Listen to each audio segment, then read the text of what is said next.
This is the Valorant First Strike qualifiers. This is the qualifiers for Europe, and we are at the Week 1 playoff stages.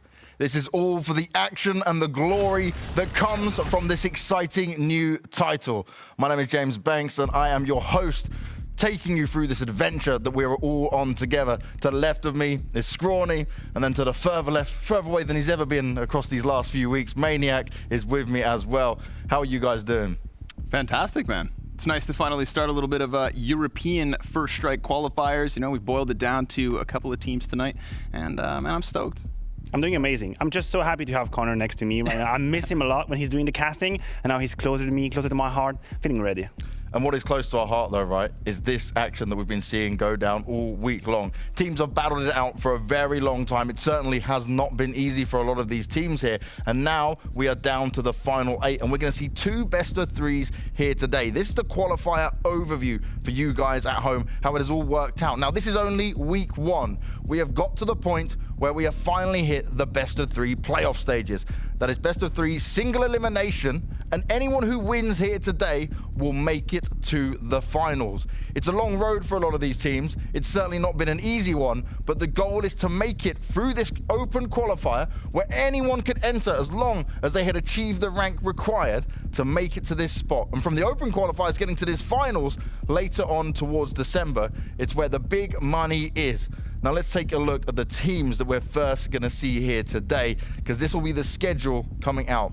To start with, it's G2 taking on NiP. And I have to add to this point, it was supposed to be Guild in the position of G2. Guild did exploit a bug within the game, so that meant they took a map loss. They will now be replaced by G2, who take the win and take their rightful spot as it be, but Guild can come back next week and go back through the qualifiers. And then obviously we end the day with Liquid going up against Prodigy. But the thing here you got to touch on, right, when it comes to looking at all these teams, it has been so hard. Single elimination is no joke.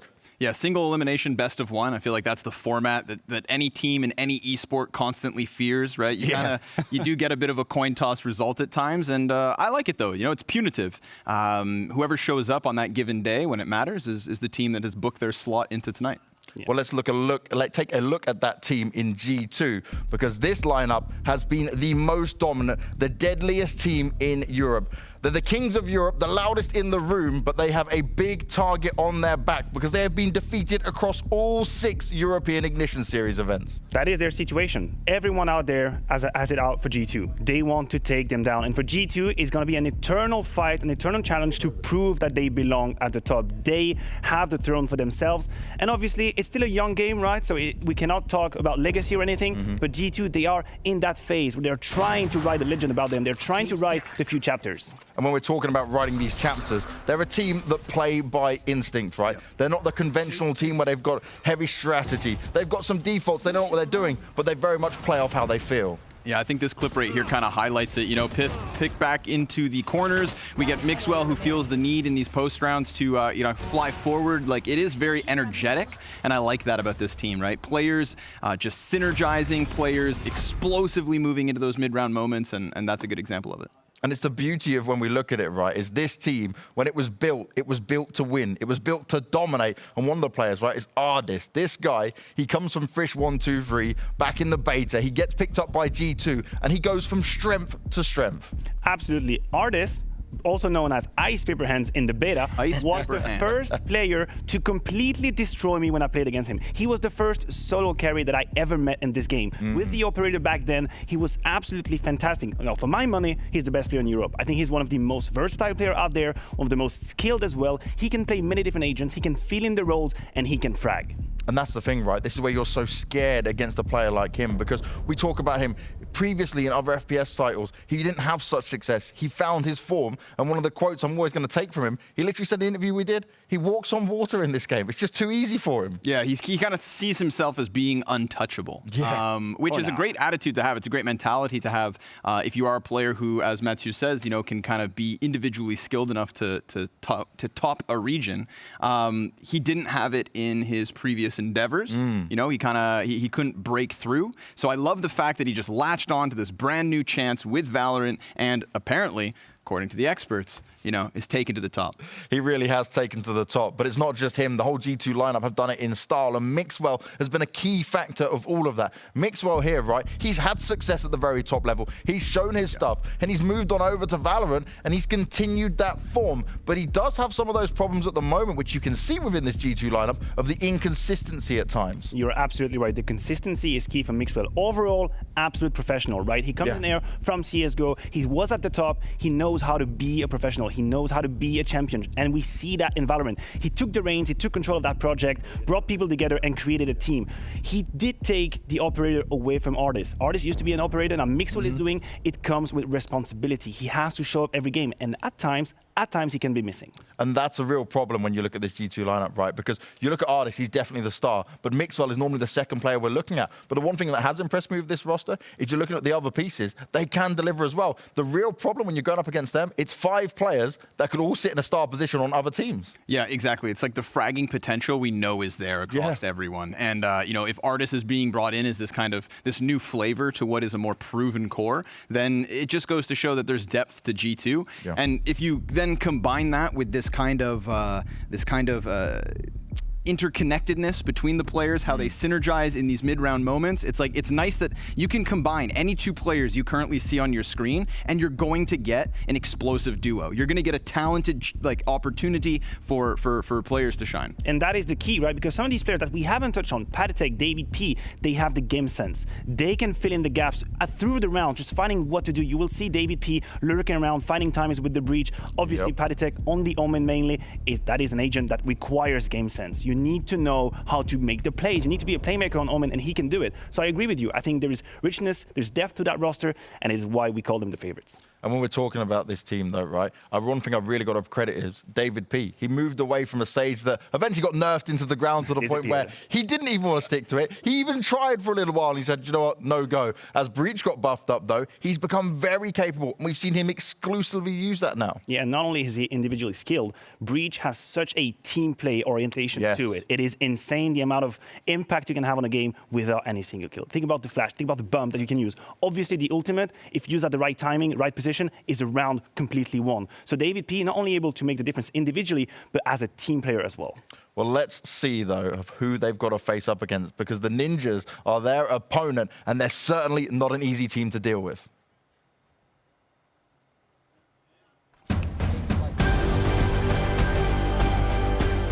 The venerable organization has a hungry young roster who've been trying to break into the top 4 in Europe for some time now. In First Strike, they've made it look like they're on their way to doing just that, beating Granite Gaming and fellow top competitors Lunaris in the Open qualifier.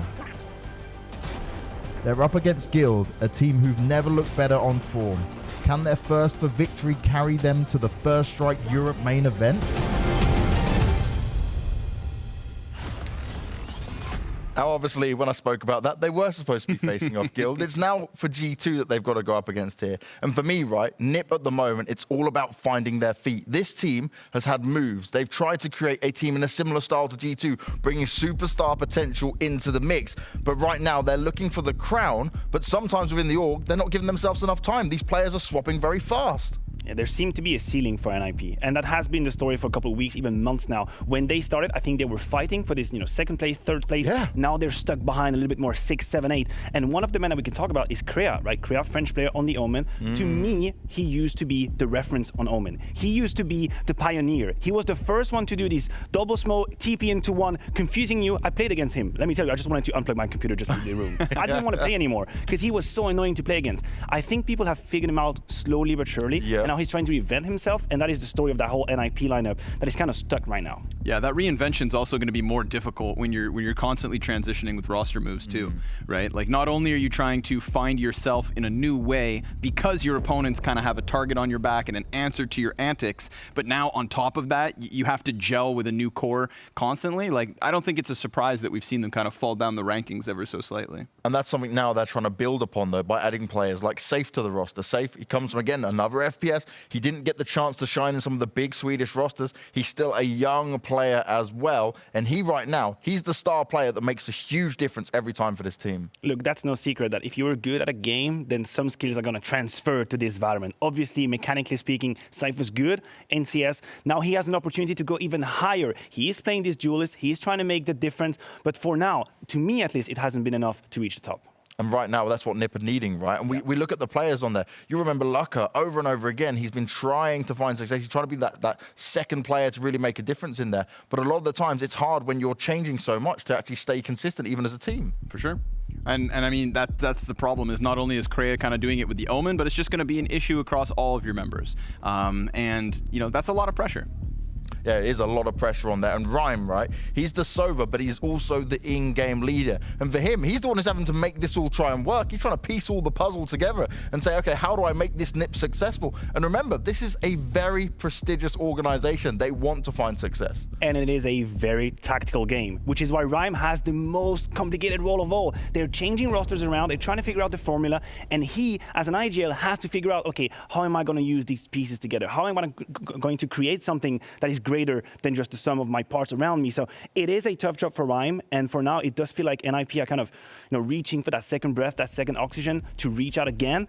Will it be now? I think, you know, facing G2 is not going to be that easy. And they also have a coach in Emil who right now probably spent yesterday and this morning preparing for a different team. Yep. Now you're going up against the best within Europe, potentially one of the best in the world. That really changes so much here. It is not easy to do. I think, again, it's that living in the moment type situation that NiP seem to have found themselves in. They've got, you know, targets on their back because they had earlier success. They've got roster changes that need to be overcome. And yes, just the nature of these qualifiers has then added an additional layer of difficulty, right? The BO1s, we say you have to deliver in the day. Well, NiP have done that. Let's just, you know, give them credit for what they're due. They are here tonight. And yes, they have a massive opponent ahead of them. Whether that was going to be the upset in Guild or whether that is the beast in G2, they have their hands full. And then it's the best of three. Now we're talking real games of Valorant, real matches, you know, that new layer of kind of professionalism, I'd call it. And the thing is, though, right, you're one step away from making it to the finals. Ooh. You're right on the edge of it. And you go, okay, opponent change. You've got to mentally stay so strong and so positive in this. Yeah, there is literally, or almost literally, no preparation possible in that very specific scenario. So I agree with you. It's a spur of the moment. Yeah. Can you find it in yourself to be calm and accept the fact that, yes, maybe the conditions aren't ideal because you might have wanted to be more prepared. Maybe you had a game plan in mind. You have to change that. But I think it also is part of being a professional, part of being a top player is to be able to kind of, you know, juggle these balls that people are throwing at you. So NIP, if they want to make it, sure, it's not an easy situation, but at least they would have deserved it, again, BO3. And components of just being a good, successful team as well, right? They have to be able to fall onto what they know, their identity as a team, their ability as a team. You look at your opponents and kind of what lies ahead of you on a match-to-match basis. Put that aside today. Put that aside and fall back into their build, their core, their NiP magic, perhaps. Do they have one? That's should. the problem, right? That is the problem. Do they have an identity now? We talked about the roster changes. We talked about, you know, people being figured out, trying to find new roles, new agents. And I agree with you. That is a situation where you need to go back to what you do know best. Yep. But do they have that? Do they have that identity? Is there an NIP playstyle right now? Well, we'll have to find out when it comes to the game time for them because they're not one of the only teams here, right? There's still a few more teams to rattle off in our First Strike Europe side of things, and Team Liquid are the ones that are coming up next. This lineup, right, they were built to be the destroyers of everything within Europe, and they missed the mark. I kind of feel sorry when it comes to Team Liquid, right? Because as Fish123 in the beta, the most successful team that we had here, the beta champions, but now they're looking to find their form again when Artist goes to G2 and they bring in Scream, another legend of the FPS genre, but it hasn't proven to be enough just yet. It hasn't proven to be, and we cannot not talk about Scream. You know, as a persona, he's one of the most prolific professional there has been in FPS, and his skill is unmatched. Mechanically speaking, he's a god, and he has shown that in many different games, and he's doing it again in Valorant. But I agree with you. If you go back to Fish123, when Artist was in here, they had more success. So is it a case of them not finding the formula, or is it the people have just gotten better? They've just improved and figured out how they wanted to approach the game? I don't really know. But this man right here here, he has a lot of responsibility. On the jet, nevertheless. Scream on the jet, man. I'm happy to be alive and see that. Yeah, I'm just happy to be alive and seeing Scream looking for success elsewhere, right? Like, this is just an FPS legend. Yes. Undeniably so. You know, if you look at these 4 other players that he joins, yes, they lose artists, yes, they lose a component of what made them successful in the first place, and that's gotta hurt in a way. But then you find out who his replacement is. There's no way anybody on this roster would be upset about Scream joining it. And yeah, he's got to find his groove. He's got to find his slot, as he did at the end of his previous FPS career. So there's still something to be said for Team Liquid, but obviously they have what it takes because we've already seen them succeed. They were the earliest success story for Valorant in Europe. And they're one of the teams, right, that try to change things up, not just in terms of what they're doing on the game, but also in how they're doing the agent picks when it comes to it. I've been talking to Sliggy a lot, and one of the things he really wants with this team is them to be also versatile. He doesn't want them to stick to just a couple of agents. We see agent specialists oh so often, but within this lineup, you've got everyone that can play a multitude of agents. I cannot emphasize enough how hard it is for a player to know how to play different agents and do it well, do it, proficiently. But obviously, for any coach out there, the dream is to have a lineup when on each map you can actually change your roster. Can you imagine the nightmare to just prepare if you have a matchup coming in and there are 3, 4 different compositions that can come at you? But we talk about it as like a dream, an ideology. In the server, practically speaking, it is really challenging. So I do agree with the thought. Can they do it on the server, though? And they've also got to get ready for the fact that Riot have openly said that more agents will continue to be added, right? We're not done yet. What we see in the pool is not the limiting factor here. So he needs to be in a position where they can say, okay, we need to swap it up. Because at any given moment, something new could be added. There could be something they really want to work with here. But what they've proven so far, that this is not hard for them to do. Yeah, we have to realize, and we have to remember constantly, like, we are at the dawn of professional Valorant. The teams who specialize and adapt and just accomplish, being the best at any one agent at any one day on any one map, great, congratulations. It's going to get you far now. Yep. We're talking BO1 qualifiers, etc. But the longevity here, the project, the bigger picture tells us we need depth and we need rotation and we need that adaptability that it seems like the infrastructure of Team Liquid want to put into this core. Will it work tonight? Maybe not. Will it work moving forward? I have no doubts. And it's also in a position, right, where we're seeing this from all the teams, that they're in a spot where it's kind of the Wild West. Anything can happen, anything can change on any given day. You've got to be able to adjust as much as possible. But the one thing I respect out of Liquid is they're definitely working hard on all of this from start to finish. You see it, right? You go on Sliggy's stream, you'll see him watching VODs from every region. He'll be taking insight. They threw one of the Ignition series, one of the craziest compositions, rocking 3 duelists and no smokes, and we thought, huh? Like, what is this? Are we trying to break something here? And okay, it didn't work, but they're willing to give it an attempt. They're willing to try something out and see how it pans out. Because Connor is right on the money here. They're looking long-term. They're playing the long game. They're trying to be sure that in months, maybe even years, in 1 year of it, they are the first team that can actually play that rotational-based gameplay. They can switch around things. Yes, you have to concede some defeats early on, sure, and that's going to be frustrating because you could think with this composition we might have won it, but it's an investment. It's an investment over time. And for us as well, the experts, we have to take that in mind. Maybe today they won't win, but who knows in 6 months? Where will they be? When everyone in the roster can play 2, 3, 4 agents, that is going to be so hard to play against. Well, the team they're going up against is PRODIGY, and this is an interesting story. PRODIGY is all about showcasing some of the best and brightest stars of Valorant and trying to make it work together. Now, PRODIGY is not an organization, it's not a team per se. It is an agency that represents a lot of these players, but what they have right here is 5 players that are trying to make something work, are practicing together, and they've proven good enough to make it this far. That's not easy. Yeah. Again, they've got the chance tonight. They do, and the fact is, they want to be together, they want to play together. They have done so for about 6 to 7 weeks, talking to them.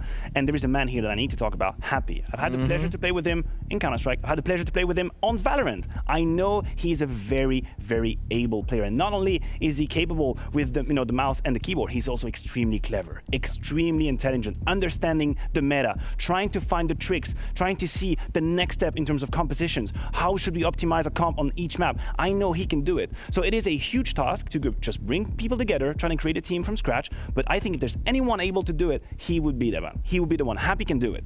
And one of those things, right, when it comes to that, he's got the leadership, certainly, but you're also doing it now with people who are not all from the same country. And that on its own is a harder task because you've got different cultures coming together, different languages, different way people are used to playing and communicating together. That on its own has been impressive. And honestly, this is one of the teams I just looked at and went, they wouldn't be here. Like, I didn't expect them to get to this part. Especially considering that Happy just kind of within his tenure has always played on French teams, right? Yeah. I never saw him, despite some of other FPS French teams going into a more international look and realizing that this is kind of his first endeavor with that. And like you said, Prodigy is an agency, and just the fact that they can slot these players together to find enough success to be here in this last step to qualifying for the actual First Strike event just goes to show you that the success each individual has to offer.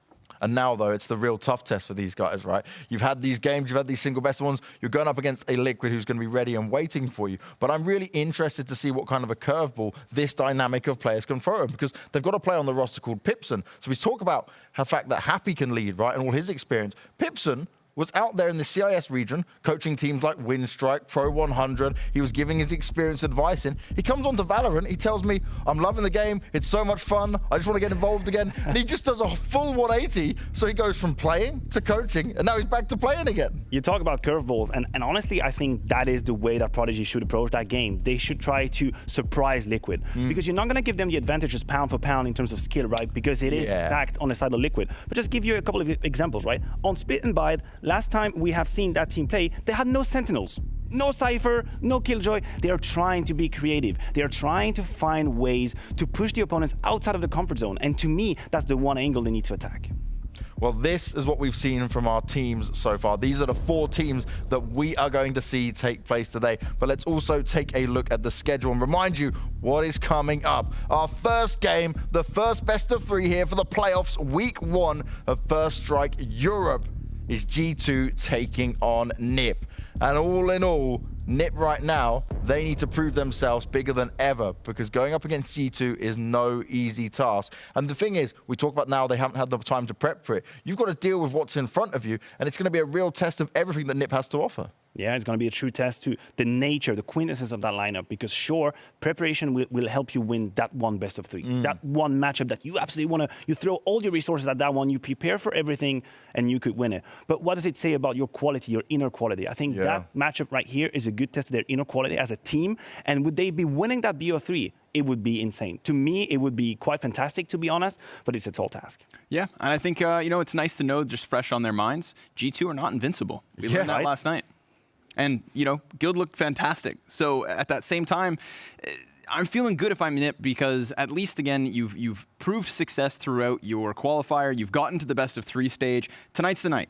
Tonight's the night that NIP can prove again that they are about to break back through the hurdle that's been holding them back. Well, let's discover what maps they're going to be playing out here. Because to remind everyone at home that NIP is the higher seed here, which means they get the first ban coming out. Maniac, I was talking to you about this before. I said G2. You got it. You got it. It's Ascent. It's always what they love to pick, right? Even if they'll lose a map like they did yesterday to Guild on it, they will not come away from that pick. If it's open, it's theirs. It's what they want. Yeah, you were right on money. I just thought that NIP would push it aside. I thought NIP would not allow the Ascent to go through. So a little bit surprised, but you were right. The problem with that is that NIP also do love to play a bit of Ascent. Admittedly, the success for them has not been there when they've hit G2 many times on it, but it is a map where we can regularly see G2 lose some rounds in there. So if you want to go up against them, why don't you go up against them on a ground you're more familiar with? Yeah, I'm looking at this one, and I'm expecting to see maybe, again, a little inconsistency coming from Mixwell on the operator. That was actually a big issue yesterday. It's one of the reasons I'd say they lost. And, well, at the same time, you've got Lucker, right? That jet dash, that jet operator,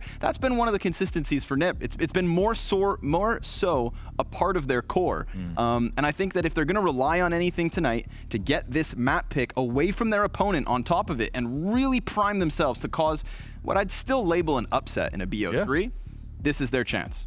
And this is one of the things, right, when it comes to this, you see when it comes to Ascent and you look at how they play operator style against each other, Lucker is a much more formidable opponent when it comes to Ascent and how he plays it. For me, when I'm looking at Mixwell, he takes a lot of risks, and when they pay off and when they've got their foot on the neck of the opponent and they're pushing on forward, yeah, no problem. But when he starts to get shut down, then he doesn't have a backup plan when it comes to it. He's got a backup set of players that can always do a great job for him, for sure. But it's very hard, right, when he goes down, like you guys said, he has this bad game, for him to bring himself back up into it because his style of play sometimes isn't suited. And it's the essence of Jett. And it is why Lucker has been so impressive, with consistency, because Jett is high risk, high reward. That is why you pick Jett. Some of the agents have, as I said, a team play component to it. Jett is very selfish, very self-centered, but obviously for the team at the end of the day, because you get 3 kills, everyone is happy and high five all around. But you are creating space for yourself, and you have the abilities to get out of situations or into situations on your own. You can turn any eco round into a dangerous round, right? You have the blades, doesn't matter if you don't have a gun,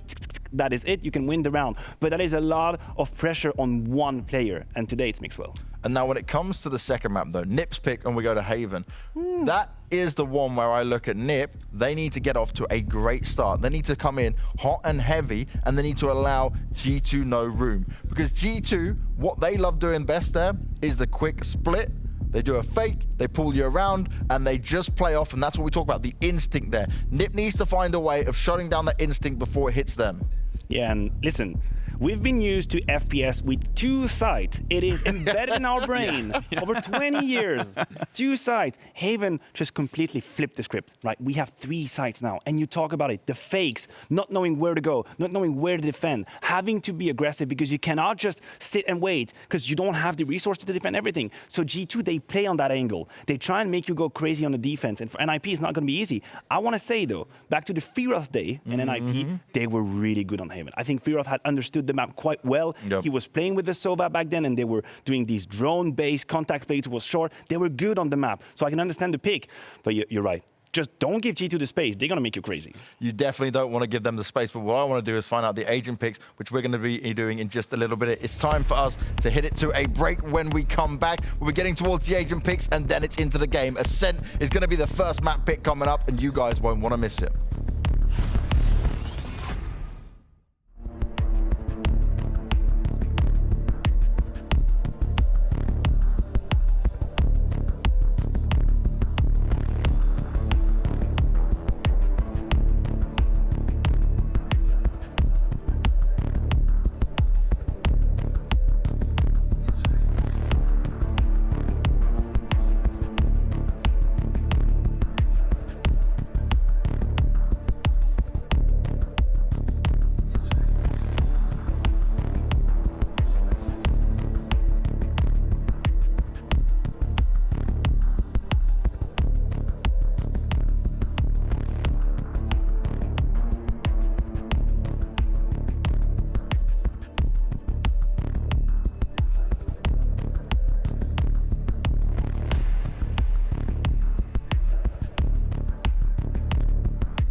Welcome back, guys. It is nearly time for our first playoff game here for week 1. And Maniac, it's G2 going up against Nip.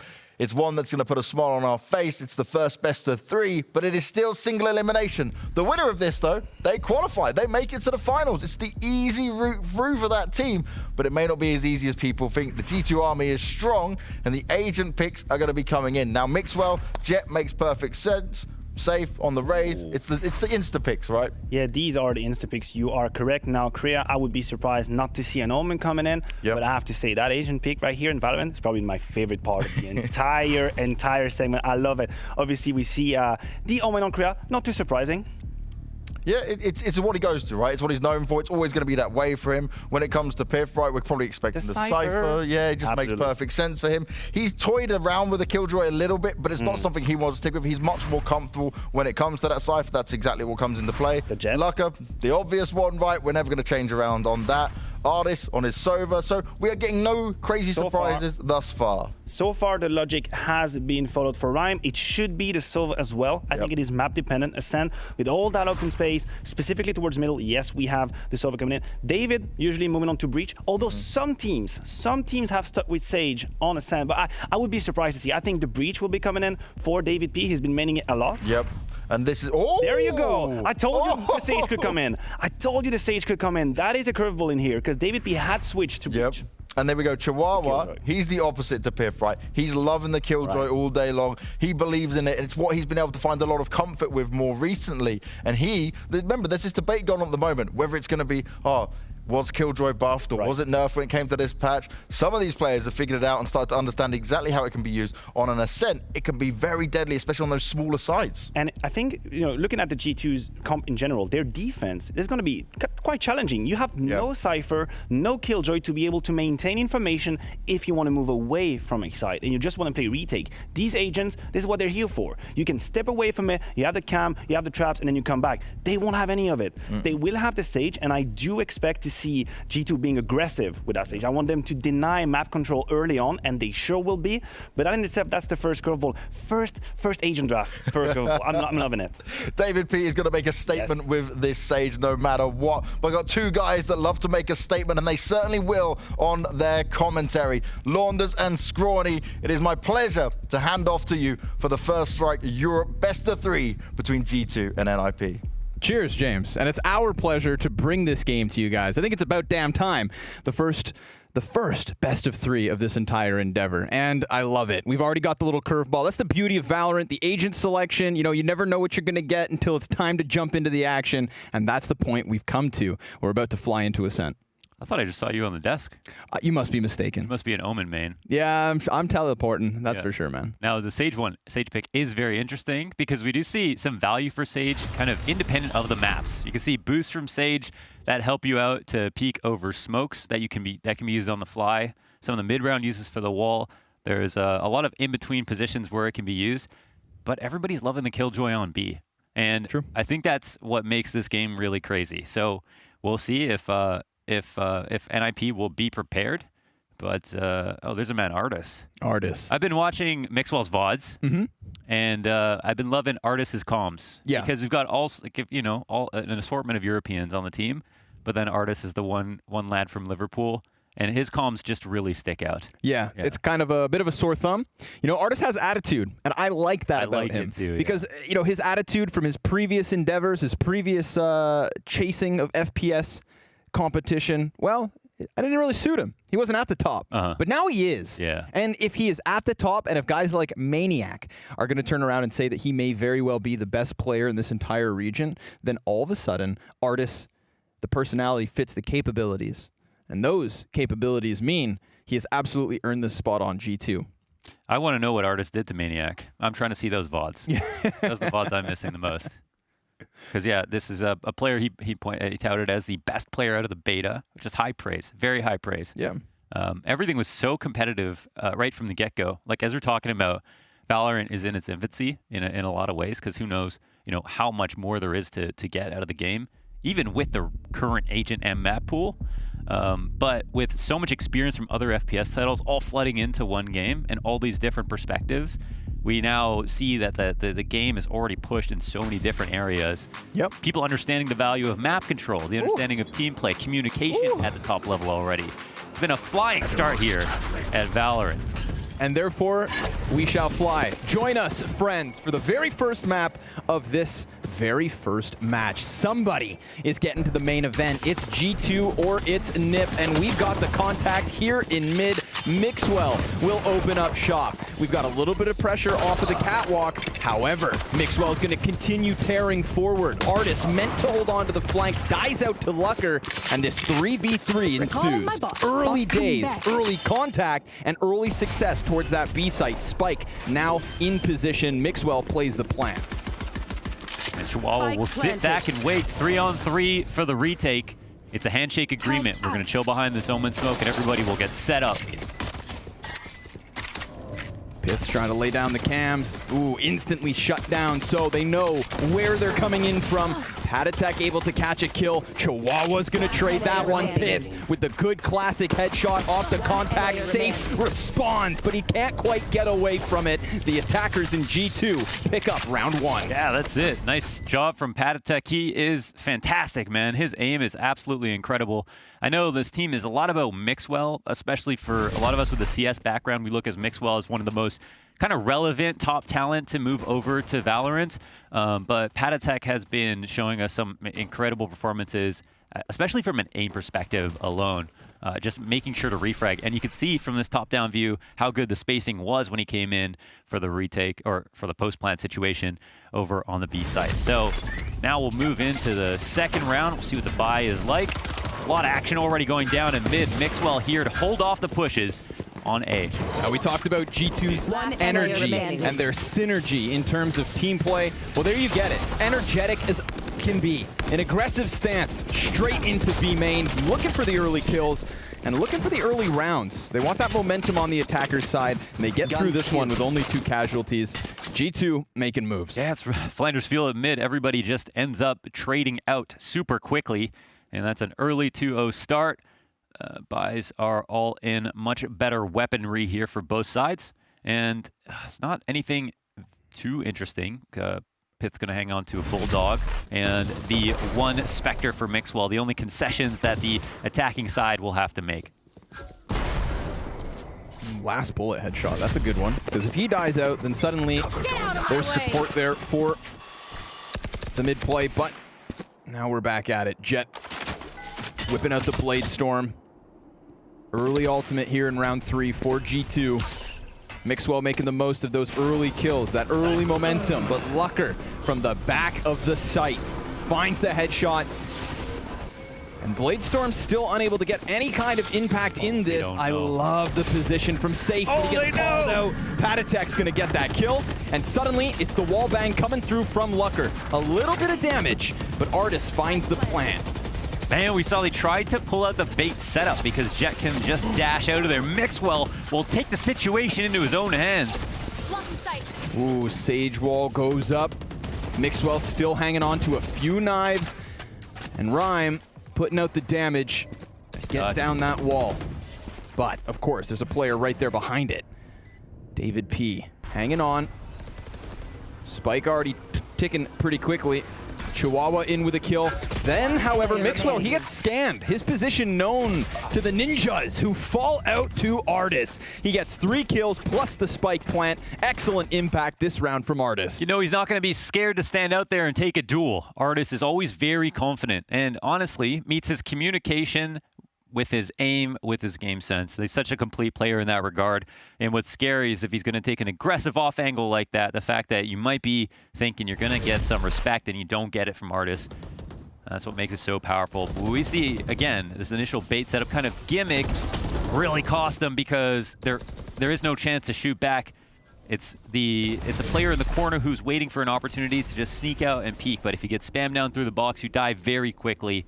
So a nice punish on the entry from G2. Yeah, low buy from G2, and they are completely contrasting their setup to the previous round from long A into B immediately. And you can see the stack actually coming out of NIP. They went 4 players on A site early, hoping that maybe there'd be consistency in G2's offense, but what we're getting is a different look round after round. Now, Chihuahua's boost on the back of Spawn could have gotten Patatek killed. He crosses over unsighted. And now he hones in on his, well, lonely defender.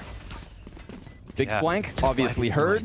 Pitt's gonna make that contact, and he dies out to Rhyme. Mixwell's up next, and alongside Artis, they get through relatively unscathed. Yeah, they've got no other ults to work with. Still a bit too early for them, and they'll just all die before even crossing the choke points. No chance to play, they're out of quarters, and they're out of the round. 4-0 down. G2 have a bone to pick after having a 7-map win streak on Ascent, only to lose their last game to FPX most recently. Here's that execute. Easy cloud burst for the CT spawn. Sage Wall goes up. Didn't entirely counter out the boost, however. Yeah. Right? We did still see Killjoy find her angle into it. Obviously, if she was better equipped, or had they given her a little bit more room to find impact, then there could have been problems. But here's Lucker on the operator, trying to pry into B main. 1 player back there. Spike carrier, in fact. Artis now joining his teammates in mid. I love this transition from G2. Long A 2 rounds ago. Insta B hit just last round. And now with weapons on both sides, they're finding mid empty. David P with the Sage blocks off that defender spawn. And Rhyme's gonna send out the Sova drone, looking for the info. How many and where Doesn't know there's a player up close in that corner, but Mixwell won't find any contact. The B split won't be a surprise, you think, but there's still 3 players stacked up on the A site, heavily committed without any mid control, and the Hunter's Fury comes out quick. Yep, just trying to get him in the back of that site. Not really too bad of a situation. Rhyme with 1, safes rotation. Oh, he gets the headshot into David P, who is looking to get tricky and walk through that Omen smoke. Suddenly, man advantage up for the Ninjas. And we've got Pith and Artis left in this clutch, but both taken down as the defenders are on the board. Oh, that was a nasty tactic. You like the camera to come out with the peek. Very nicely done, but still, you're in safe hands if you're on NIP, because that was a beautiful play by the Rays. And now we're in a position where NIP will actually pull 1 out, which is huge. We'll at least have a competitive beginning to the game when it looked like dire straits suddenly. And we can see here how the punches come through. The tag team by Kriya and by Lucker. Yeah, Lucker. There's 2 constants on this team. It's Kriya on the Omen, and it's Lucker on the Jet. Yeah. Insta return as well. I do respect Artis trying to push into the defender spawn. He got that first kill. Ooh, but Lucker, early impact with the operator. Down goes Artis. We know how feisty Mixwell can be in these defaults, trying to get information, whether it's mid or B. Your duty is not over. Early revive here on Artis with the safety of a smoke down in mid. Yep. Not going to get that with the Killjoy. G2 right back to the 5v5. Neglecting his early mid pick. Lucker had moved over here towards Tree, has a teammate with him. Nice timing from the Hunter's Fury. He lines up multiple players, and that is substantial damage because Artis back alive, but back down to little HP. Safe, double peek, only gets the 1. That was a very lit Artis, thanks to the Hunter's Fury. But Patatek, well, he's slowly tip-tapping his way into this B site. He has skated past the defense. Long-range tap into the second kill, and he's got another player close on site. Chihuahua's got the pressure on him. He's tucked into the corner. Patatek spots him. No trade, no way. Nip with a second round. Wow, lock it down. Leave it to Killjoy over on the B site. The 2 most important trades. A very nice play from Patatek, kind of there in the mid-round to find an opening where he did, but it was only for the cash that he knocks off the other team, not for the round. 6 rounds deep, 2 rounds here for NIP. Things start to get a bit interesting. A nice flick here by Lucker, the Jetsons flick. So he falls out, and here's safe. Now, this was, I believe it was a Jet behind him who took the dart purposefully, fell back, and as they were trying to push him after he took that dart, had somebody there ready to catch them off guard. You have to be very, very careful, of course, with the information that you get. You never know if you were meant to gain it. Leaves it in. He likes the burn. Nobody drawn into it. It's not where things really turned around to the disfavor of G2. Let's see what we've got. Patatek with his ult ready. Neural Theft on Pith as well, so an early pick could do wonders for G2. But they've got that mid-contact back towards Cat. Gonna look to really apply some pressure here to Safe. You just mentioned it. He had Jet, he had Lucker with him last round, and he's gonna dip. Doesn't feel comfortable enough. That was a burnt Omen ult. He stayed back in mid. Bit of a fake, but enough to get Safe to move his feet into the window. He lost his teammate on site.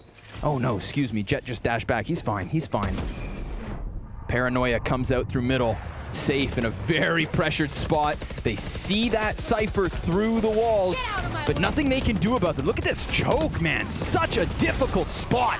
Lucker and Safe are gonna add a couple kills, but Patatek and Pith right there to answer. Oh, the Sheriff's going to town. And Pith looks to lock it down, but here comes Lucker. 17 HP, double off the Blade Storm. It is just fantastic. Oh, exquisite. Well done by Lucker. Wow. And that was a semi-unforced kind of reposition before the plant went down, right? They had they had Jet and Raze working together, and they were in the same positions they were last round. But because Omen TP'd into the back, they had to move. They were scared because of the information that was gained, and that was enough. That displacement was enough to open up the site and allow things to go down badly. You saw they were so worried that he was actually behind them. But by him just staying in middle with his ult, just that sound cue, man, is enough to get people worried. Nearly gave them, I mean, it did give them the route they wanted. Yeah. But just not enough control of the surrounding area to lock down their post plant. Nice shock dart. That is some damage. That's value. But it won't shy away Mixwell. He's going to walk up close. Contact, B, explode is on the menu. And they're in. He dashes by, looks to wrap around the site. Deep boathouse control, however, Kriya, good spray thanks to the dart. Rhyme tucked into the corner. Do they know? I don't think they know there's a second here. Well, Rhyme dies. Thing is, they're most likely concerned about Chihuahua, and we'll see what that means for his odds. Safe tries to get that rotate showstopper, as he has, but not this round. Oh, interesting. Will he find a timing? He does. That's the spike dropped. Yeah. You he was should run. starting to feel as though he was too pressured. We get the defender's killjoy. Chihuahua just drops it thanks to that last kill. He's able to kind of stagnate G2 for the moment, but Artist looking to get aggressive, connects one, Jet dash back, Cloudburst in front. Left. He's trying to whip out the bow. Although 25 seconds puts his teammate in a pressured situation. But he nearly finds Chihuahua with his head turned. That's his spot. He likes that spot. Late into the round, that's where you find him. Chihuahua locks it down again on B. And as you pointed out, just got that ult up. And with that, really raised the chances for his team in that round. I mean, the idea is just make them dance, right? With the Hunter's Fury, make them dance. Even if you don't hit somebody, they're going to be incredibly uncomfortable, and it raises your odds for those individual duels that were 50-50 before. Nice reaction, actually, from Chihuahua there. Excuse me, he was actually already sitting on it, Mohan. Oh, yeah. Yeah, he had it before the kill. Oh, so okay. I respect him. Wow, I was wondering. Okay, so he was sitting on it for so long, and yeah, did not pop it. Didn't find a safe opportunity to do it. Race helped him out. Yeah. The lockdown in the 2v2 though, that's good stuff. Yeah. I'm glad he did throw it out. You saw the pressure cooker it created. Jet trying to dash after having been revealed by the dart. Artist can't line up the Hunter's Fury, and G2 move through mid. Quickly into short B again, it looks like. And Jet is nowhere to be found. Safe all alone here. Actually, no. Killjoy's troll is right behind him. But suddenly, mid gets taken, and it's not going to be an A hit. No, they divert through market straight into B. And luckily, that close rotate towards the defender's spawn. But what are we watching? Dude, the Omen smokes, the cloud bursts, and still Rhyme and Kriya able to catch 3 kills across the board. So it seems as though NiP have done it. They are in the lead. Man, not just in the lead, but now winning more dominantly. You like the play, I think, initially from a G2 because they didn't have that much of an issue last time getting into the B site, right? They could have done it if they'd like to, and that's the real power of a fake when you've already conditioned a team to be afraid of you for taking one site, and then you can go to the other one, and they have no choice but to respect the initial information. But when they get over here, NIP have just become better and better at locking it down, and they've been so fluid about who's actually playing in the site and who's not. So it's a very hard situation for G2 to read if the opening setup is nothing like the last round. We've also got Killjoy throwing her defenses on the A site now, round after round. Had the previous round directed towards the A site, they would have ran into those defenses. They didn't. Ooh, oh, I love it. That window is huge. My goodness. On both sides. Blucker dashes back. Nice pick. Nearly needed to deny Patatek, who cripped through his own smoke and, well, wanted something of a success story towards that spawn. Hasn't got it. Kriya, he's going to play ahead of where the shock dart landed. Looking to catch a headshot. Confirms 2 players on the cross. And gets scanned. Oh, he gets caught. Chihuahua, again, another reflex kill. Yeah, he's good in these sight holds, just anchoring on either side of the map. But what's left is Artist and Mixwell. This is a hard-hitting duo, even with just the Blade Storm and the Ghost. Artist now has his hands on a full-fledged rifle. He's looking inside of the site to find one of his two opponents. Chihuahua gets predicted on the peak. And now Lucker, he's going to have to clutch this 1v2. He just saw Artis. Absolutely. But he's got to get the angle. It's so damn close, but not quite enough. Recon dart goes over. He's got to get... Oh, he's right under. He's covered. But he's stuck, and Mixwell closed that angle out. So tight. Such an acute position to shoot a shot from, but... We're going to see that semi-smirk. Okay, Mixwell, he doesn't show too much emotions. He doesn't go too high, doesn't go too low. But if you know the man, you can see him.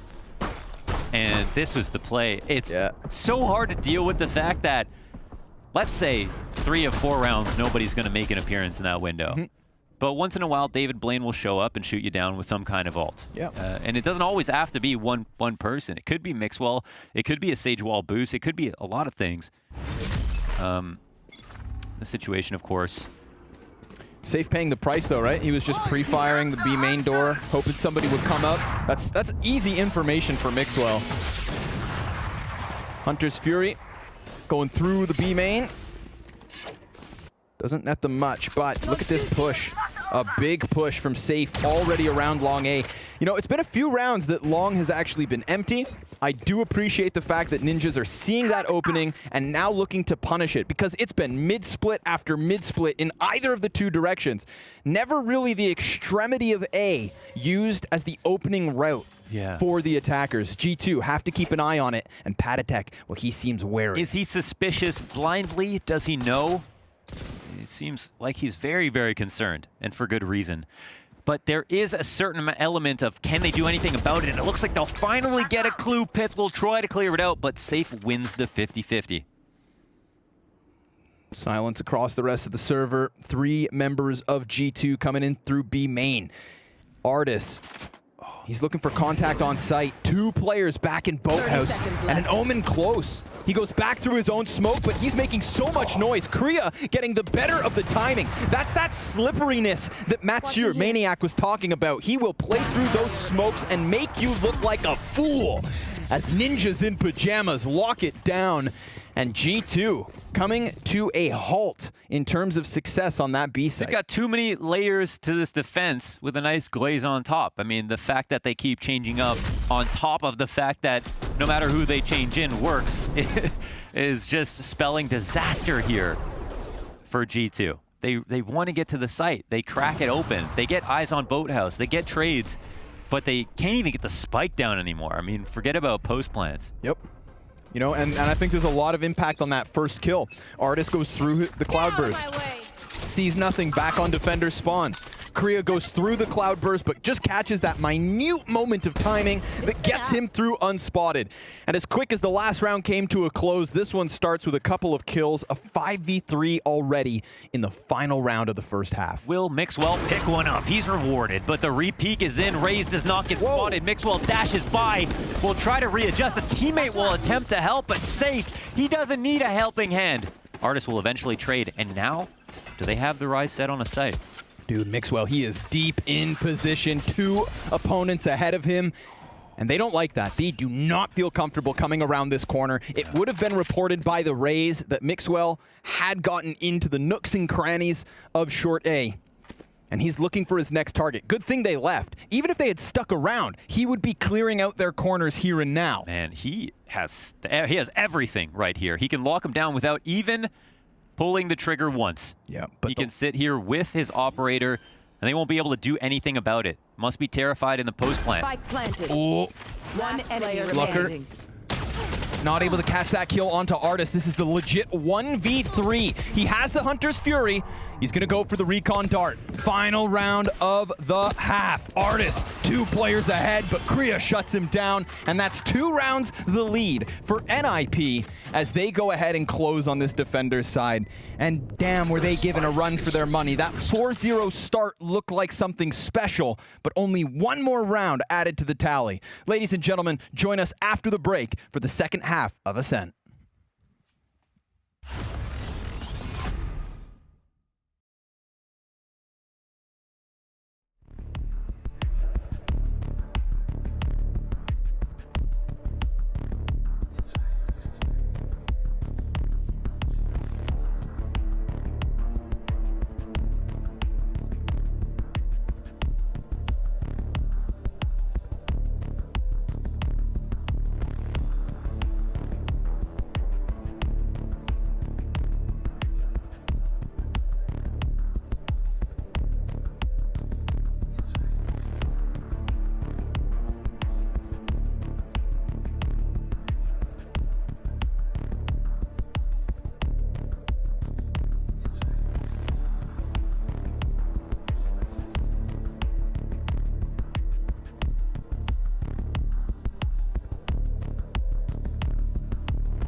A lightning hot start from G2 comes to a cooler close. They got one more round on the board there, Launders, but a 7-5 half nonetheless before Ninjas in Pajamas start their offense. That was all G2 all day. What happened? I don't know. No one knows. Mid-splits. Such a strong start that you'd think it was... Mid-splits started happening, I can tell you that much. Mid was the name of the game. That's true. And it wasn't until those last 3 rounds that we even saw like a long A flank from the defenders. So they were ready and willing to partake in the mid-split. It's crazy how they gave up mid so many times, but were just indomitable on the B site. The trades were so good. And Chihuahua, it's going to make him regret maybe not having Killjoy. Even though I feel like with Chihuahua, the meat of the rounds for him was just amazing aim. Like, for some of the trades he got. However, look, we're looking at a B push right now, and a lot of good utility comes out, but the entry, which could be more important, goes to NIP. However, it's now traded back.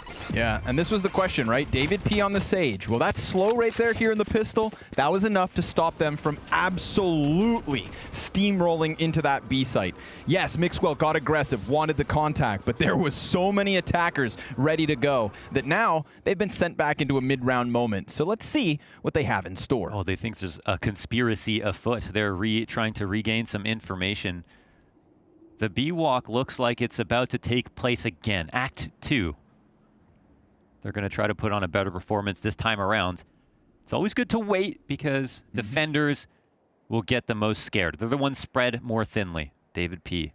Oof, this angle. Oh, he's out in the... Oh, he could potentially have to take a fight. No, he'll find a way out. Artist now. He's sweat. 3 of 4 players for NIP all tagged up, so it should be easy shooting for Artist. David's going to get himself one kill, but there's the 3-click blast back from Artist to close this one down. That 2-round lead instantly cut to 1. How's he so chill? Had no trigger discipline whatsoever. Yeah. He's like, I know I'm going to kill him. Yeah. Let me just take this shot. Watch that slow right there. Good thing Jet goes down. My goodness. If she gets through, one more defender on site, and I'm sure that the rest of the attackers just want to forward roll the momentum. Korea's asking for that Omen Flash to get buffed even more. Nearsighted, he could see everything. But not really. He barely could see a thing. Yet he made it work. Limited information, he still pulled that together. We've got the A-hit coming in from NIP. Going to be met by the Cypher cages. Ooh, Piff, he's blinded. Oh my goodness. Wow, he can't even get away. Yeah, Patatek's able to get himself 1, but there's players all over this A site. Mixwell's in with the SMG, only able to add 1. This is already a success story for the Ninjas in Pajamas. They've got their spike planted, they've got 2 kills. Now the problem is, 2 of their remaining 3 players incredibly low, and no real upgrades. They're still sitting on classics, the trio of classics. You add in the Killjoy bot, maybe that'll do a little bit damage. Maybe that can tip the tides, but Artist, he's got Lucker dead. And the last 2 members in the post plant sitting underneath the heaven. Easy cleanup, but a costly hold. This is more about getting Mixwell tilted. Sure, yeah. About getting Pith tilted on the site. Trying to just run away off short, fall back after getting some spam damage and punishing him with just pistols. So I think they accomplished that at least. Knocked down a fair bit of their economy, and now that the score tied up, it really does look like it's more G2's game to lose. But at the same time, just such a strong lead moving into attack. It's going to be scary.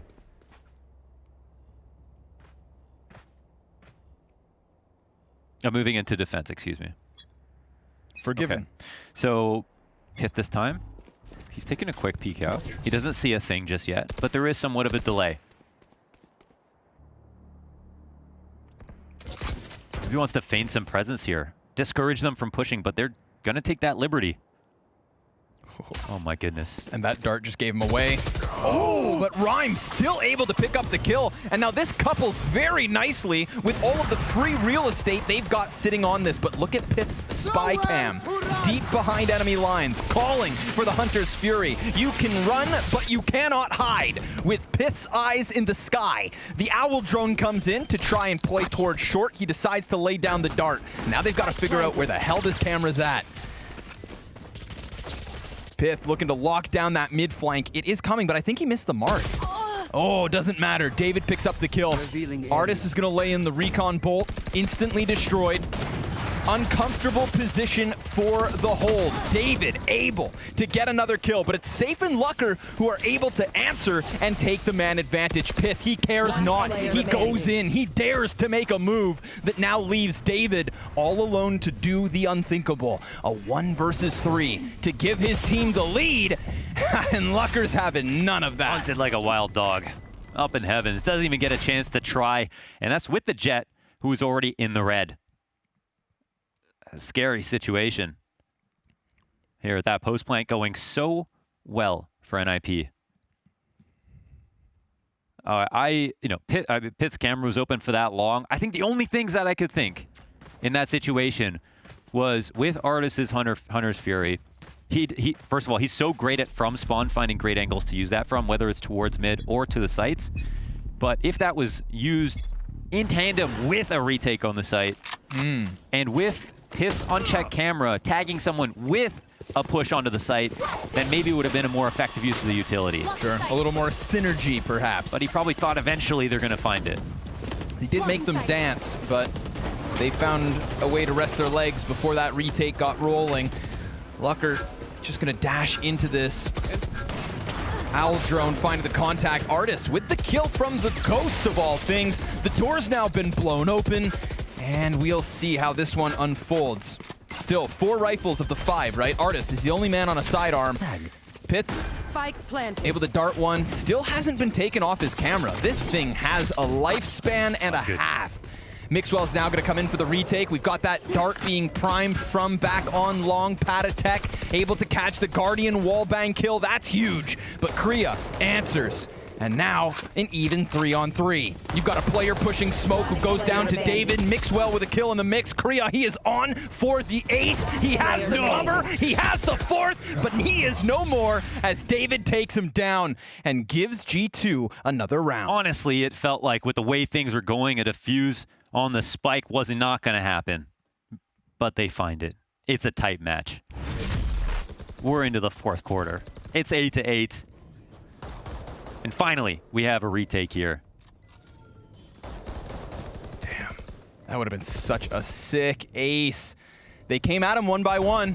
Yeah. He sectioned them off. But Just a bit too low. Yeah, David he was buying his time, you know. Yes, it's 1v1s. You try to avoid that. You want those trade frags every time you can. But at least David locked him in. You know, he's on absolute high alert, as prepared as he could be for that final peak, and he nails the shot.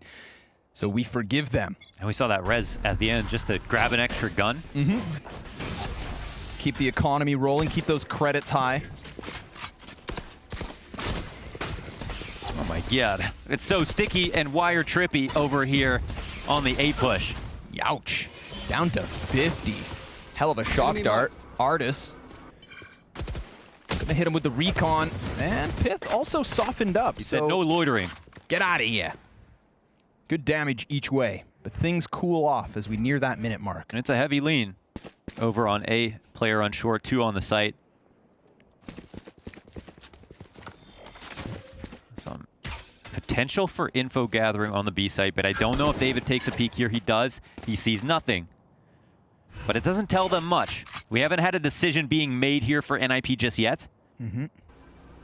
But look how frisky G2 are being despite that. Ooh, almost finding timing there with that drone. The ice barrier serving as a bit of an issue. Yeah. Slowing things down at this 30-second mark. But there's Ninja's Killjoy lockdown. Oh, there's no 30 seconds Hunter's left. Fury to cancel that. Nope, they have to evacuate the Also a site. fake. That it is, but they walk into Mixwell, and they may be faking, but things get real. He's got the Blade Storm out. He's got Patatek in.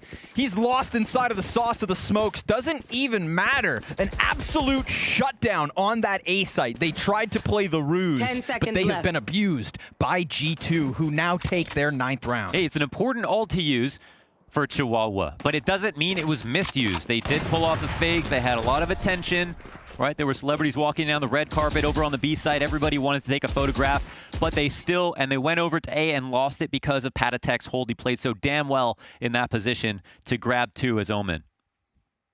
So you have to credit NIP, and that's part of, you have to credit G2, and that's part of the the quality that helps them win a lot of the games. Just such an even distribution of the talent. Despite a good opening strategy. Now, this is something where we've got Omens both with ults, actually. A lot less useful on the defender side. But maybe another opening where Killjoy couldn't find one last round. Mixwell with a different look. Contact B main. Now that's too much. Here comes, however, the showstopper. And, Mixwell's able to get away on such little health. They're going to keep the pressure up. And Lucker with Rhyme, both able to get themselves the entry. This is not supposed to happen. They only had water guns. And all of a sudden, David P, he goes for the boost. 1 and 2. And there's more players just outside the windowsill. However, the turret, it's now destroyed. And in the corner, he cowers, but he can't connect his kill. Patatek honing in on this player stuck back by the ledge. Poor Chihuahua with nowhere to go. Losing teammates slowly but surely. Here comes the peak. Rhyme, 1v3. Goes for the dart. He wants that info, but instead Patatek takes the kill, and G2 take their round. 2 and 3 for Patatek and David. Well done. What a combo. David on the boost in B main. In an unthinkable situation, the site gets overrun by water guns. Yeah, that first classic, man. Throwing the classic in for the contact. The other player's ready to roll, but he's not supposed to get the kill. Lucker just supposed to soften him up, offset crosshairs. Patatek, big time for him to come alive. And poor Rhyme, well, he just couldn't get into that engagement. It was very clear that NiP wanted to go for their hold on the site itself. But I feel like everybody was drawn back into the action launders when we had Chihuahua stuck underneath this market ledge. They had him pinned in the corner. He wanted to survive, and that magnetized his teammates into a troublesome situation. But Artis, he throws himself into the trouble. He opens up looking for an 11th round for G2. It's a man advantage early, but health chipped away. Big time from Patatek. So enormous here for NIP despite having success there, because we're in a position where there's no ults on the board, and except for this defensive Omen ult, and they could have put another one together and really, got a lead started. But instead, already down, losing the opening kills in mid. He even had better guns this round, which is really, really rough. Okay, so a reassessment of the situation here. You've got a player disadvantage. Moving over towards the A site, there's been problems on both. No site's going to be easy to take in this spot. We've got all of the utility from Cypher untested. Patatek goes for the ult. Oh my god, he's out of the... he tests it. He goes to see what's going on at B, and this will cause the rotations. Yep. Perfect. Oh, but 30 seconds left. Through the Omen smoke, clears that close corner in Chihuahua. There's a perfectly placed trap wire. And then he goes onto the spy cam to give himself a third. Pith doing it dirty from short, just chilling, waiting for his time to strike. For the quietest player on the scoreboard, he just delivered. Yeah, he just had more information than a journalist right there. That was beautiful by Pith. What a Cypher play. He didn't even need the tag. Yeah. He didn't even need the help here from Mr. Sova. It wasn't even necessary. He knew exactly where to aim. So nicely done. I won't even call that a flick shot off the camera. I'm gonna call it a flick shot off the camera. I love the ability of Pith to just stay cool in that situation. He's got that spy cam up there the whole time. Yep. Doesn't use it until he seems to have the need. But he gets aggressive. Not and he with gets pistols. shut down by the Sheriff of all things. That Sheriff gets swapped out for a Blade Storm. The only ult for NiP to work with. They go ahead and shut down the door. What more can they gain here? We've already had 3 round wins by way of retake for G2. That's more than the Ninjas had in their entire defensive half. Man, Killjoy's got all of the utility down. Sage wall up. David, he wants that eyes in the skies. Denies the turret, throws the slow orbs into the site. One player back in that Omen smoke, revealed by the trajectory of the dart. Kriya from the corner yet again. Can he manage it all? It's into the 1v1. David falls down, and Kriya goes big for a thrifty round win for NiP. After such a fantastic round from Pith, honestly, it's hard to judge him for the peak he took, because number one, he got a kill, and number two, you could see he was pressing D on his keyboard whatever weird binds he has, trying to get back into the site, and he instantly gets refragged. The spacing was just perfect, and the shot was even better for NIP on that entry. So the punish was amazing. But the real trouble is that if you let an opportunity like that happen, once you get onto the site, you've got so much utility left over, and Killjoy, who would not normally be as effective on attack here, can now in the post plant be even more effective than he can in some defense situations. Mixwell's going to take that contact play as opposed to Pith. Destroys a couple of recon abilities. But I mean, that is an absolute storm of gunfire. So the threat level at an all-time high. Yeah. Patatek takes the place inside of his own smoke. He's looking for the contact launderers, but they have all walked away. I feel like he's been a real information leader in that regard, where he's not been afraid to poke around on short to look at mid when things get a bit hairy in the early on. We've seen a common tactic for NIP is tons of pressure towards one side of the map, but it's all a big feign, and G2 have been good at calling it out.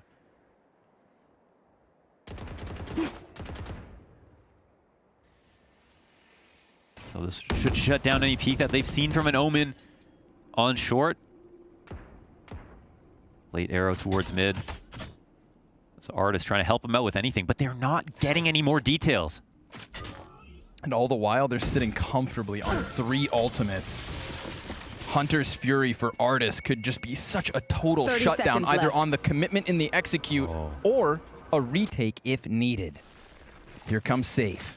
Playing into B main, that Sage wall again, and Hunter's Fury on the money, or at least the first shot was. He doesn't manage to get any kill, but they have blasted past the wall. Pith with a 3K through his own cage, and David comes out from the corner, but it's an answer back. Chihuahua gets 1 until it's done. That's 12 rounds for G2. Talk to him, Pith. Smile on his face.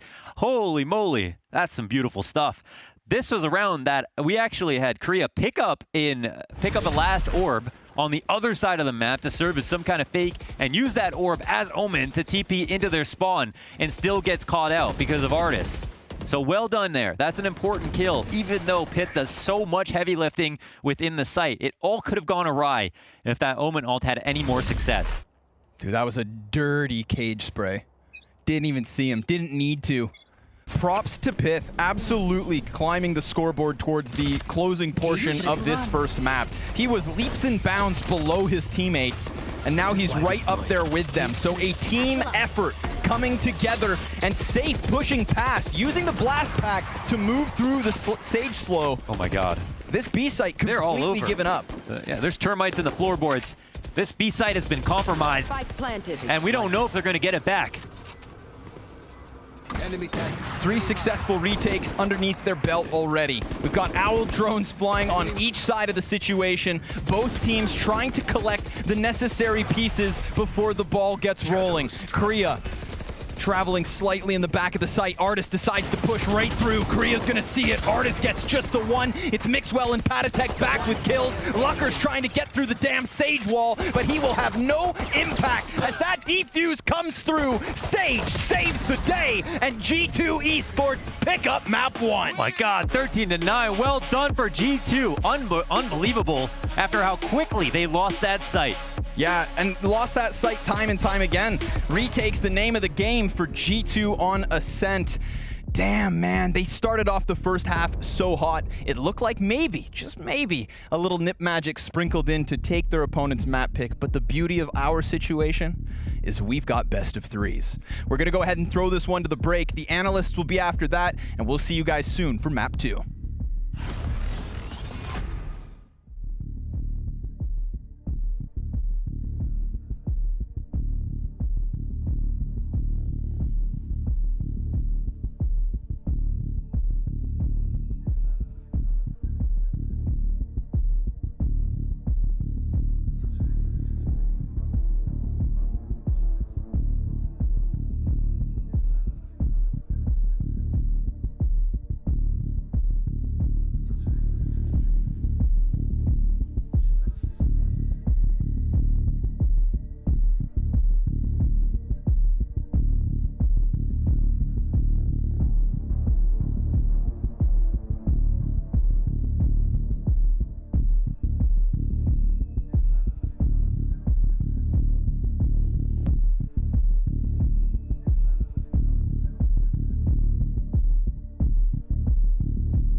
Close, close.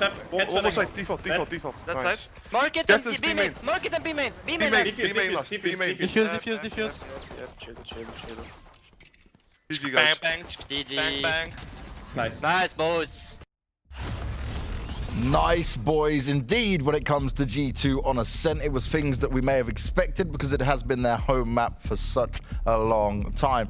NiP, though, they did make it competitive, but you got to say, we spoke about Mixwell can sometimes be inconsistent on this map, but when he isn't, and you've got Artist there alongside him, the flow starts going. Yeah, all the pieces were together for G2, honestly. We talk about the individuals. Artists showed up big time at the beginning of each half. Mixwell being consistent with the operator, but we have to talk about G2's defense. I asked the question of the Sage pick coming into the Asian selection, right? I thought Sentinel, Cypher, Killjoy would come in, but David P, he showed us what you can do with that wall. It was insane. Yeah, multiple times on that B site, right? Inside of main, whether there was anybody there or not, just collecting information, or more importantly, you even saw it towards the end, right? Completely canceling players out, not giving them that space. You know, Killjoy's one thing. Those turrets can help. The information's great and all, but a Sage wall, especially when a player's got a pistol, I mean, it almost feels unfair.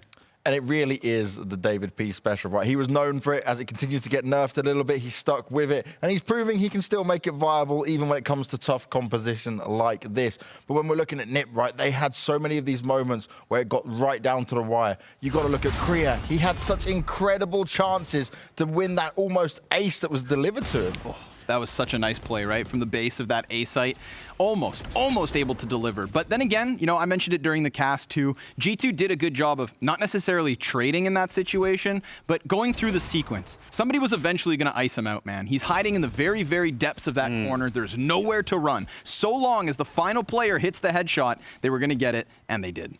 And they really did. And when we're looking at this, though, Lucka, right? Many times we were seeing him be able to swing on through and try and make it work.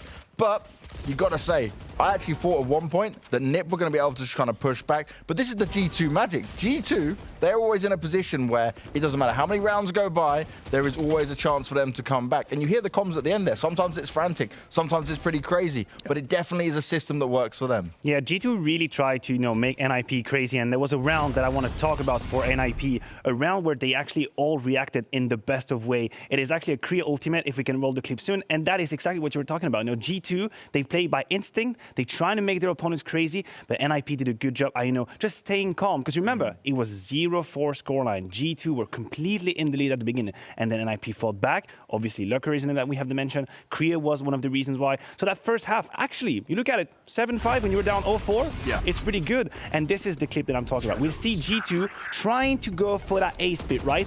Then the TP is going to come in for the Omen. Kriya's going to get a lot of information right there. There is the reaction from G2. They realize the A split is compromised. We're going to go back to B. And you will see Rhyme with the money arrow. The $1 million arrow. If you miss that first Q, that is it. It's just Christmas lights out there through the smoke. 2 kills for Rhyme, and then it's going to be a complete shutdown. This round, that is to me the illustration of the beauty of Valorant. So many pieces going together, intricacies, layers of strategies on top of each other. That was amazing. As an analyst, I just love that.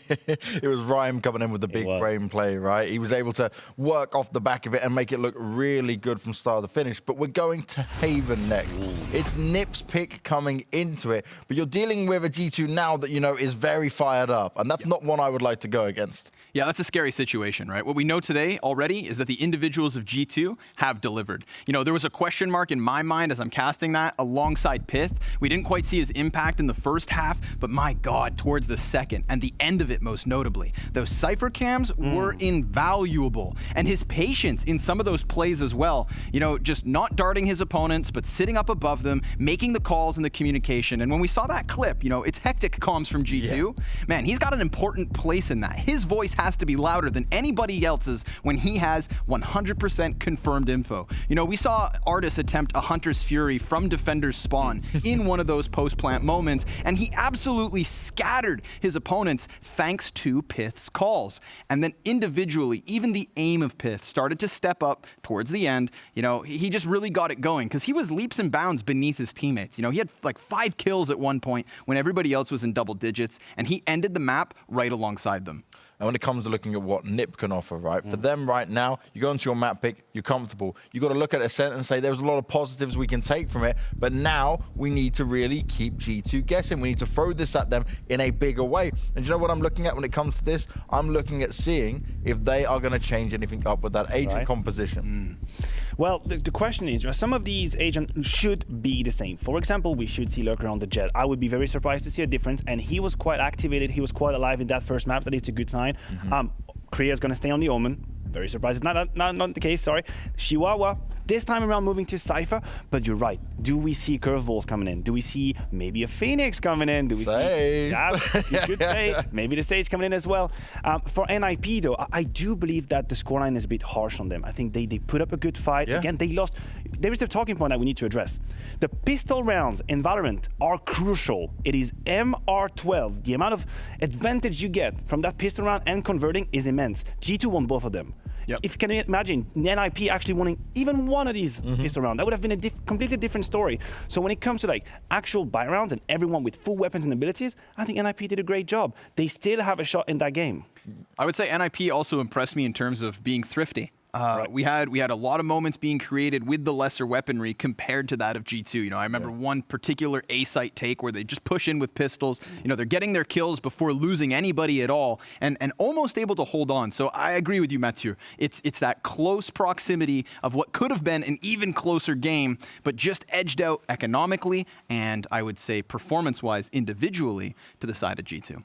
Well, let's see what's going to be happening when it comes to Haven, right? Because Haven is one of those maps which opens up a lot of opportunities here from. I do want to know, though, will we see that type of thing that comes out from David P, where he does throw in, because we know he's been playing the Breach non-stop, right, from start to finish, but does he want to try it again with the Sage? Does he want to be the one throwing the curveballs out now? Has he figured something out that we've not quite caught up on yet? So now you're buying into the system. Now you're buying into the Sage. I love David P on the Sage, right? I get to grow up on all of that, and when I saw he get taken off it, he was so sad. There was all the memes. There was all these posts of just like, he's not going to be able to do it anymore. And he's like, I will find a way to make Sage work. He did an Ascent. I can understand how that works. Haven, I'm not too sold on, but I would like to see it be interesting to be thrown out there. Yeah, I'm not sure he's going to do it, though. You know, that nerf on Sage was so hard. It does seem, though, regardless of the nerf, it does feel like Sage is implemented into the game style. You can see these retakes coming out of G2 very clearly. There is a plan that they're following, certain positions they're going to use. So for the viewers at home, the Sage wall, not only can it block opponents, as we could see the last round, for example,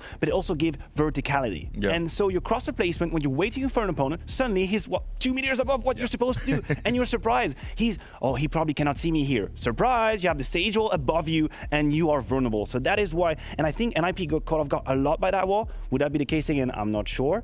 But yeah, the Breach, you know, Breach is such an all-around, well-rounded hero, agent that should be on the game. Now, one thing for G2, though, throughout the entire qualifier, they've only played Ascent and Bind. So that means for the longest time, right, Europe hasn't had a big competition for quite some time. That means they haven't had an official on Haven. Yes, they've been practicing it for sure, but we all know that's a different kettle of fish. Yeah, and I think that's why we're about to get some answers, right? What we know already in terms of answers is G2 are performing tonight. Individually speaking, they look good. That'll be able to transition no matter what map we play on. But is there something particular for NIP up their sleeve? Is there going to be one of these curveballs because of the practice that they've absolutely been putting on Haven? You know, there's still so many questions around this second map. And I always look at Haven, though, as like the map that everyone can play inside and out, right? It's the one that's been out since the beginning when we all came into it, and I feel like, okay, for this, it's where you give them a 50-50. I don't see, there's maybe one or two teams I could think out where you just go, okay, for Haven, that's theirs. And for me, NIP's not one of them. That's the problem where I could be looking at them getting G2O'd again. I mean, it's definitely on the cards. Right? If we go back to the story of that game, G2, favorite, NIP trying to fight back, trying to find a new breath. It wouldn't be too surprising to see a 2-0 coming in. But you're right, NIP, they could fight. Haven, my favorite map. I'm just going to say, I'll just put it out there, I think my favorite map because of the challenges that he puts in front of you, right? The 3 sides, the map control, that space that you can take. For G2's playstyle, it's just perfect, right? You can just surprise people through B doors, through A short, the garage as well you can go. And with that fast play, you know, the Jet leading the charge, if they can do it again for NIP, you just lose your mind. It's the engagement and disengagement ability of Haven, right? It's that fluidity across all the maps. It's the splits or the commitments on extremities. It's the options that always remain open. And I think that does play to the favor of G2, man. They're in your face. They almost feel like they're everywhere. But then suddenly they can be nowhere at all. And I will say, however, even on that last map of Ascent, I was caught by surprise in a pleasant way by some of NiP's mid-round movements. You know, we'd have contact on long A, immediately turn back through spawn, you know, falling silent with map control across. I don't think they ever actually had as, I would say, as demanding of an initial contact play, right? Think to G2's offense, always in middle, always 4 players, always on the brink of taking a site, only to fall away from time and time, you know, not as often. NiP? Dude, just everywhere. A little more smoother, right? A little more even, but not as impactful. And it's for that reason I think they got closed out of some rounds. Doesn't happen as quickly on Haven, I think. When it comes to Haven, though, I love watching what Artis can do here, because the way Artis is going to be able to control the map and find out extra information here. And look, we look at this, we look at the stats when he had up. He had a great game coming into this anyway, but when it comes to Haven, this is where he gets all the information plays. This is where you have a bit more time. When you see, when it comes to the defending side, Artis is going to be the point man at keeping a track on everything that NiP is doing. And he was doing it again on that first map. The amount of ultimates he used at the very last seconds, 20 seconds left. And what about, you see, you know, that play on the B tunnel. Ultimate, Hunter's Fury, you see 3 people with your first shot. That is it. That is information. This is wall hack straight up, because you know everyone that's coming. And we talk about Sova, we have to talk about the drone. I think Haven is one of the most famous map for drone plays. Would it be through garage, double doors, through B as well? You have that catwalk drone that you can follow up. It is immense in taking information. We know the map. Haven, a lot of map control as well. The defense can be aggressive as well. It can happen on the A side. Then you use that drone to take back again. I used to be, you know, that one defender being pushed up, and then I just hear the drone coming in. I'll be like, oh no, I know they're coming. I know there's going to be 3 people in front of me calling for help, but it's too late. So you're right, Artis is going to be instrumental. But when it comes to it, right, when you look at the NiP side of things here, I think what they really need to do is literally stay on the pressure, right? Stay on the momentum that they can build up here. Because on their defensive side, we kind of know how NiP will play it out there. But on their attacking side, I want them to really keep G2 moving around. I don't want them allowed to have Artis to have all their information. They need to be able to make him feel uncomfortable, like he doesn't know what's going on the whole time. Yeah, I think overwhelm on initial contact. That's something that I was a little bit kind of... not impressed by with the first map, right? It was sometimes we'd see NiP kind of like stutter step in those moments where they could have just bursted through and broken a defensive line. And if you don't break that defensive line of G2, dude, how quickly they rotate, how good they are at making that supportive ability play. I mean, when we started this death segment tonight, we mentioned they play off of one another. G2's individuals almost have these constant chains of energy between them, and you've got to break through that. You have to sever the connection. You've got to sever their ability to synergize, and you can't do that if you're playing haphazardly. If you're not going all in when you feel like you can tear at the throat, go for it. And another problem with that, as you mentioned, you know, map control oriented, trying to take everywhere, is that you have the time against you. And I think that was a problem for NIP on that first map, is that when it's 15 seconds, 20 seconds left, we know already in every FPS around the world, that is complicated, but we have the abilities coming against you. A smoke that you have to cross by 20 seconds, a slow coming in from Sage at 20 seconds, a cam, a trap wire. Then suddenly you have to act fast, you have to act recklessly, and you have Pith hiding in a corner, just waiting for you to step on the trap, and that is in. And you have a cam above you, and all these, I want to say, all these protocols that you have to follow, you don't have time to. You do not have the time to do things properly if you let the time be against you. So NIP, just play a little bit faster. I like the idea, I like the control, but don't put 20 seconds against you. Maybe 30. Just give yourself a little bit of breathing room. Because you know what can come your way, right? You know what you might have lined up for you. And you do want to try and avoid that from time to time. One person, though, Chihuahua, obviously we saw him. He plays the Killjoy when it comes onto Ascent, but now he's going to go onto his Cypher. This is where I get to see him feel at least a bit more comfortable and maybe see him push out a little bit more, because yes, he's going to be getting the information. Yes, he's on a supportive element of it, but this is a player that has all the potential and all the makings to be a star within this team. I think it's only fair to say that Pith's impact on the Cypher was immense on that first map. We're talking about the camps that he did not reveal until the very last second. Yep. He was probably, if we could have some of these TeamSpeak moments, he's probably communicating non-stop with his teammate. 2 there, 1 here, waiting here, he's above that, he's there, get ready. He's giving every information possible. Then at the very end, almost, you know, multi-fragging, we have the traps, we have the spray coming in.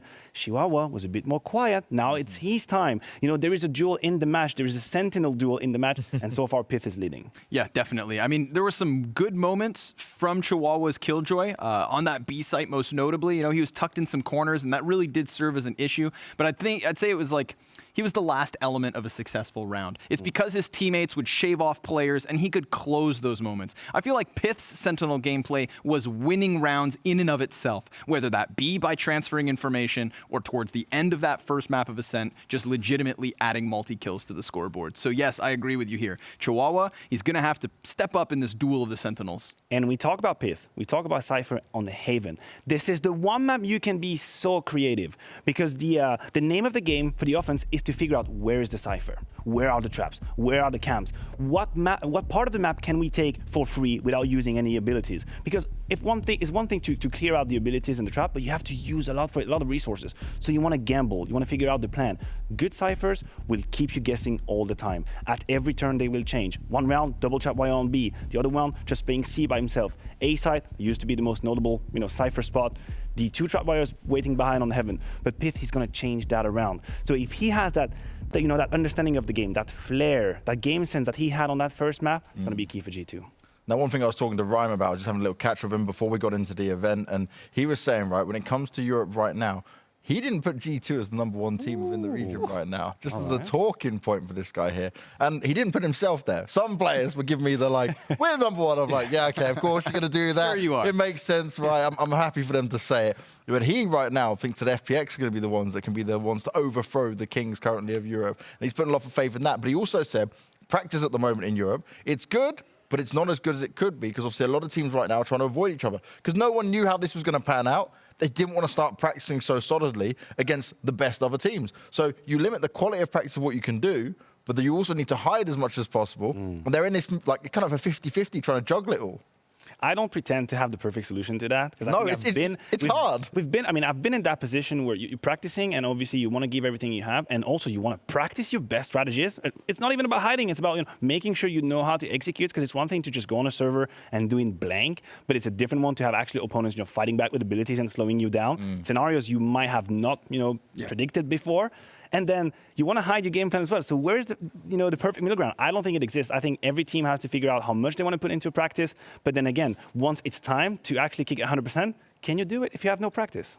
Yeah, it's very hard, isn't it? It's a weird one for these teams to be in, I think. And that's the main problem right now, is that they've got good teams they can play against. But when it's open like this and, actually, I could play against them, but I don't know if I'm going to get them. It's a hard one to decide on. One of those moments where you've got to keep your friends close and your enemies closer, but you don't know who your friends are nor your enemies. Kind of a bit like this desk. No, you're my friend. I don't know about him, but you're my friend. That's for sure. Well, boys, I didn't hear what you're saying. Someone's talking in my ears. Do you know what we're going to do? We're going to kick to a break real quick, and hopefully when we come back, we will be bringing you Haven.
Welcome back, everybody. We are getting ready for our second game of this best of 3 between G2 and NIP. There was a bit of a delay. It did have to happen, but we are back and ready for the match. You know, we just want to see good Valorant action, and that's certainly what we had in game 1. And to talk through all the amazing action, Maniac, I'm lucky to have you by my side.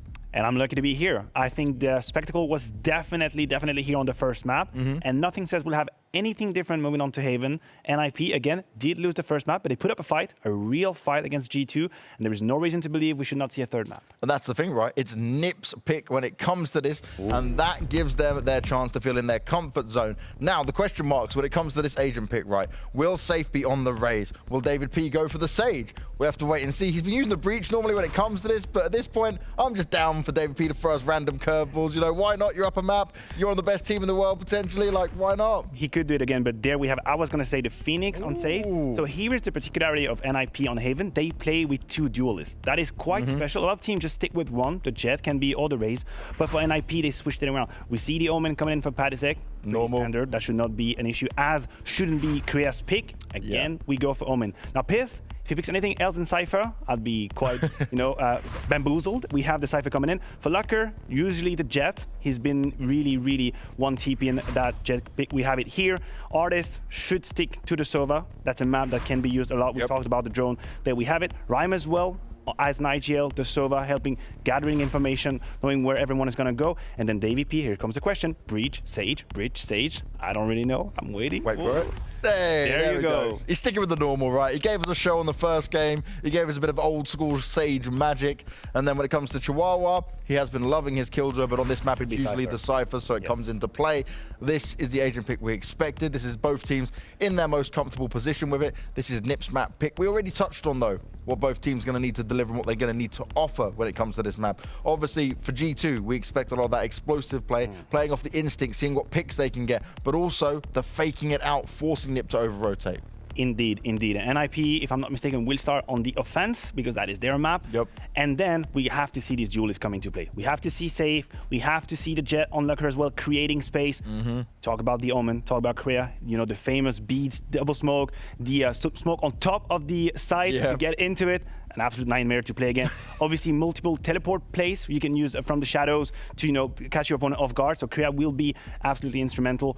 I see a way. I see the scenario where NIP can fight back. I don't think that G2 played Haven on a qualifier. It could be at the bottom of the list right now. So there is an opportunity, but it's not going to be easy. It's definitely not going to be easy when it comes to this map and when it comes to going up against G2. But let's get into the game. It's finally time. Let's teleport ourselves towards Haven with Scrawny and Launders. Come on over, everybody. It's warm here. It's pleasant, and it's a second map ready to deliver. Hopefully, in either direction, because this first map gave us something special, man. That was some nice action-packed Valorant, some back and forth, some solid retakes. Just all in all, a hell of a first game. But the second one set to start. We've got David P swapping from Sage to Breach.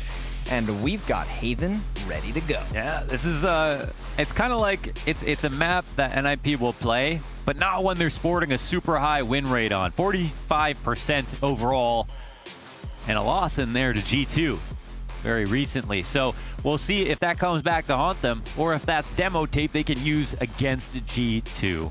Looking to just stay alive in this series.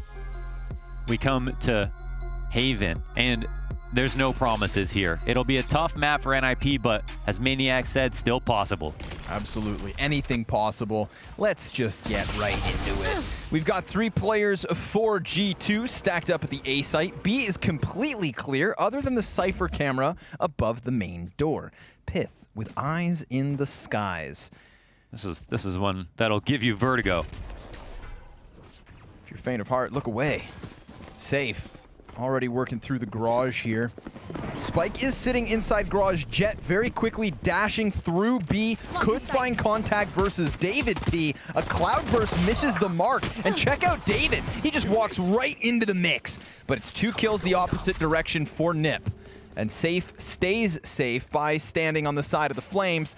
He falls back as Spike goes down. Tremor through the wall finds no contact, no problem. But Mixwell wastes no time getting closer to the site. He catches players falling back along the walls. Rhyme with the Sova dart bounces it, and he's going to take some concussive damage. 19 HP as David kills him. The defuse comes through. Nothing more uncomfortable than that. There's so much pressure, and that is why David P has picked on Breach. Not picked on, picked up. Okay? Picked up. Sage cannot pull off plays like that. Flash is getting the boost that they did get recently. We see them being used in this retake, being very instrumental. And it's about zoning, it's about creating space. And again, this delayed explosion, it makes you uncomfortable. These are things that are sometimes intangible, right? Maybe that player would fight anyways, but because now he doesn't have the option to fall back, it changes your mindset when you're in that position, being forced to battle when you would otherwise not. So the 1-0 start, a fantastic retake, but I like how Lucker played it, made some great space inside Garage and tried to punish them for not playing B. Save gonna quickly get himself back up to 76 health. A curveball through Garage with players right behind him. Oh, Artis! The double shock dart!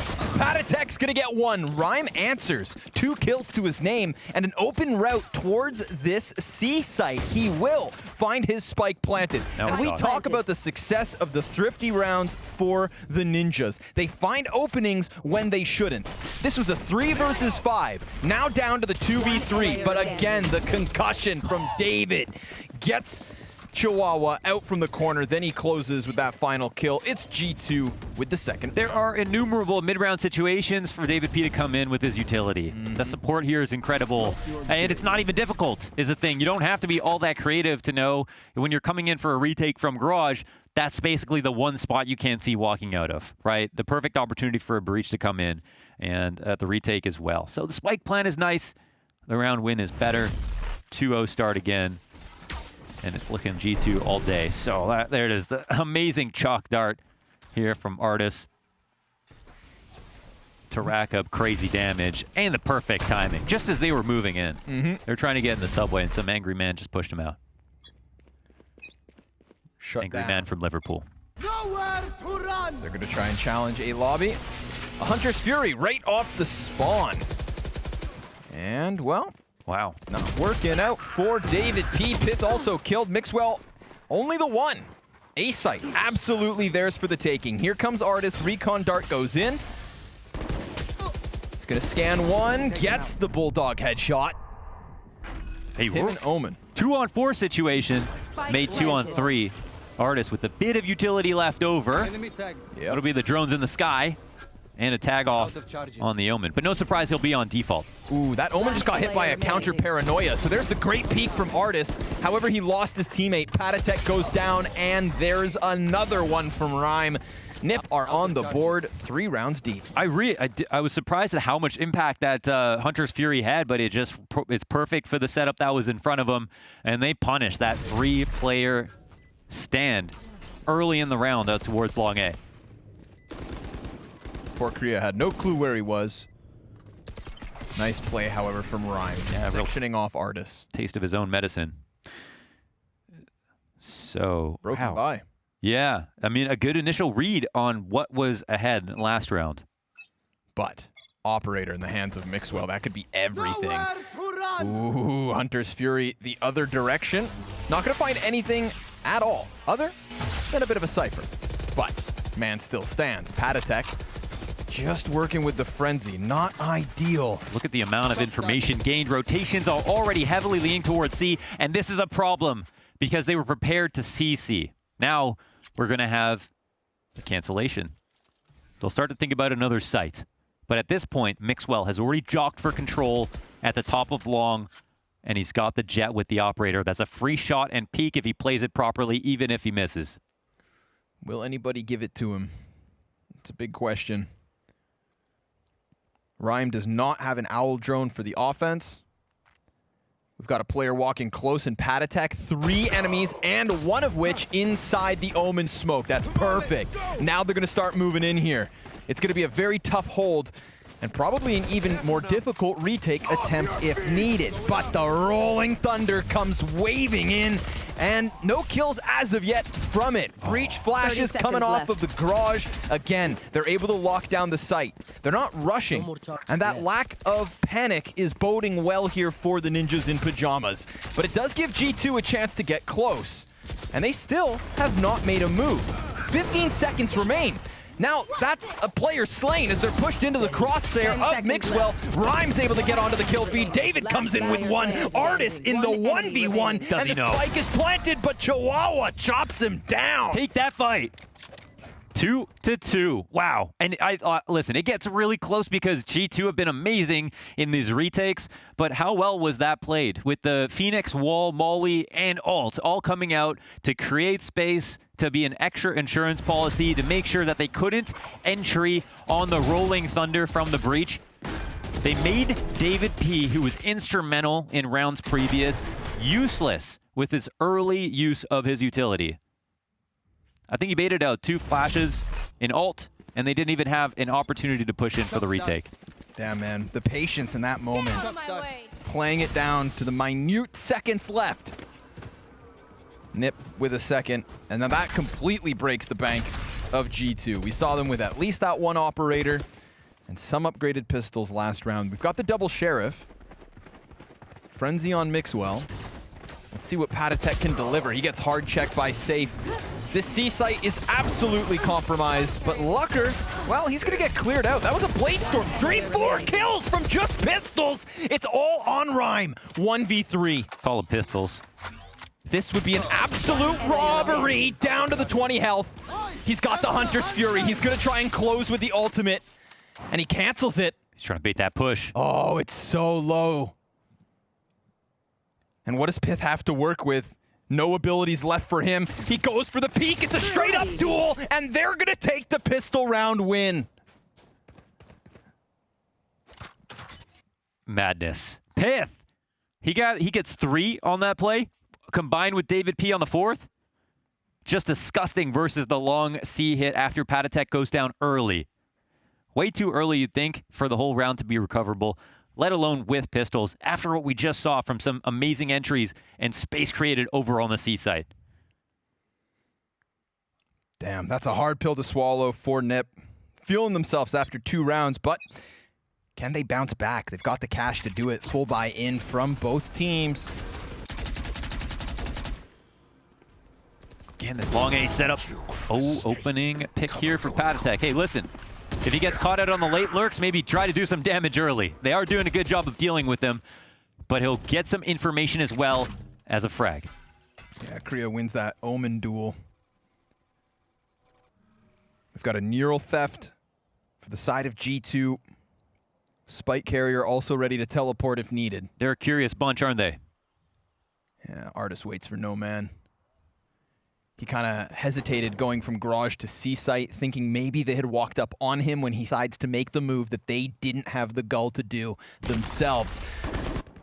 Gonna dodge. And it's not about overfacing. Artis doesn't want to even let them know that he's here. Unless he's 100% confident they're going to pick a site, it's about allowing his teammates to rotate freely and making sure to punish if they try to come back. Stealing sight. It's on David P and Piff, attempting to hold on A. David's looking to give the flash for Pith to peek on long. 30 seconds. Again, it's low time, but yet David supplies the kills in abundance. Clean headshots. And now Safe's looking to answer back here. All that's left, and he too toppled. He can't a be stopped. 3-piece from David P. Damn, dude, no biscuit. Clean stuff. Well done. 4-2 now after that fantastic hold. And I swear there's just something about that intangible confidence that you get from knowing your teammate can clear you on the other side. There's just nothing going on this half of the map. Focus forward, expect peek. It powers up when you use your utility. It powers up your confidence and your reaction times when you peek. It makes 2 people on a site that would otherwise be a more uneven battle a bit more powerful. No stim beacon necessary, just information. So far, the tail of the tape. In terms of this second map, man, we've got David P 10-3, Rhyme 11-5. And everybody else just kind of trailing behind them. Revealing area. 4 rounds to 2. Again, we get a little bit of aggression here from the defenders. David P nearly caught, but him and Patatek getting those simultaneous kills. Kree will answer. He will recover the gun. Being spotted from above. Nice prudence here from Korea. He did get it back, though. I like that.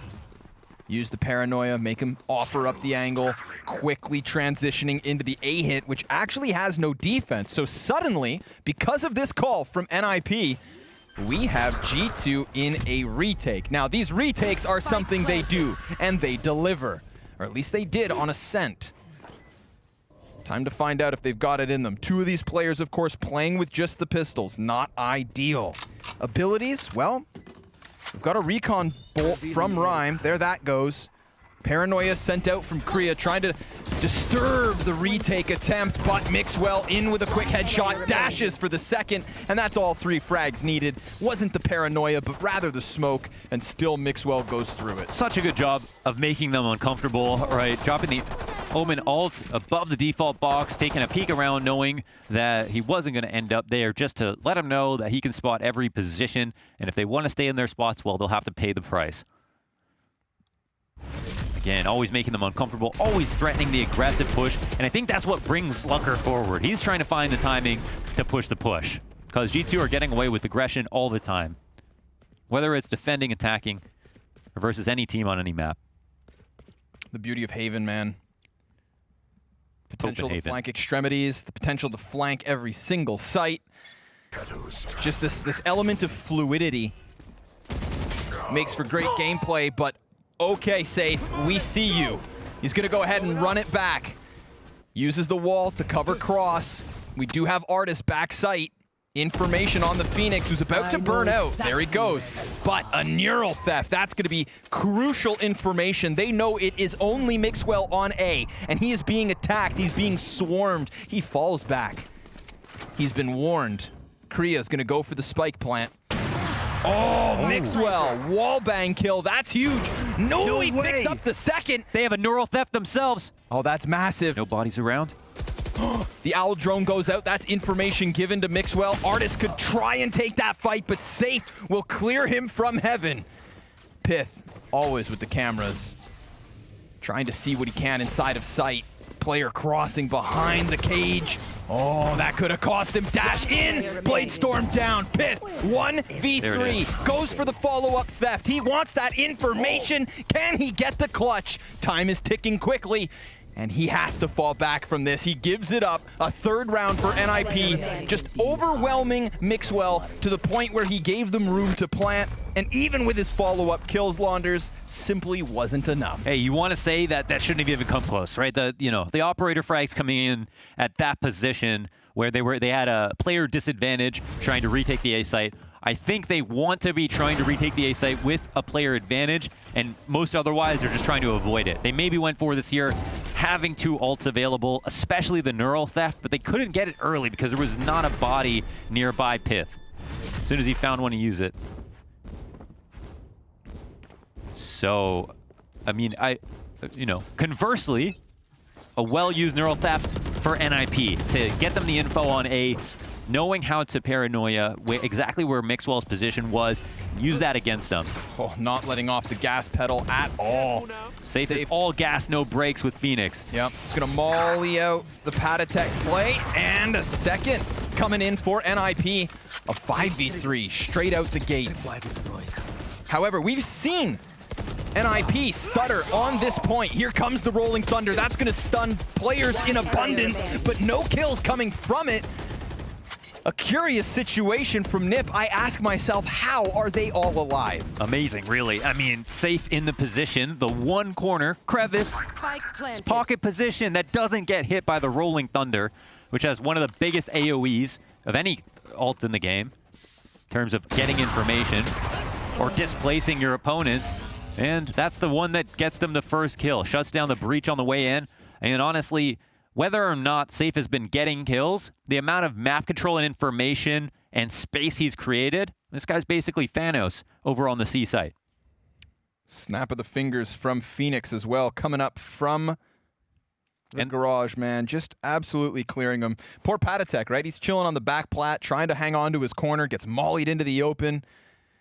You know those dedicated defenders want to go down with at least a kill apiece, but he had nothing to offer. And this is the one map he uses Phoenix on, I believe. Every other map, it's just Raze. Patatek gonna take the fight to his opponents as opposed to sitting back.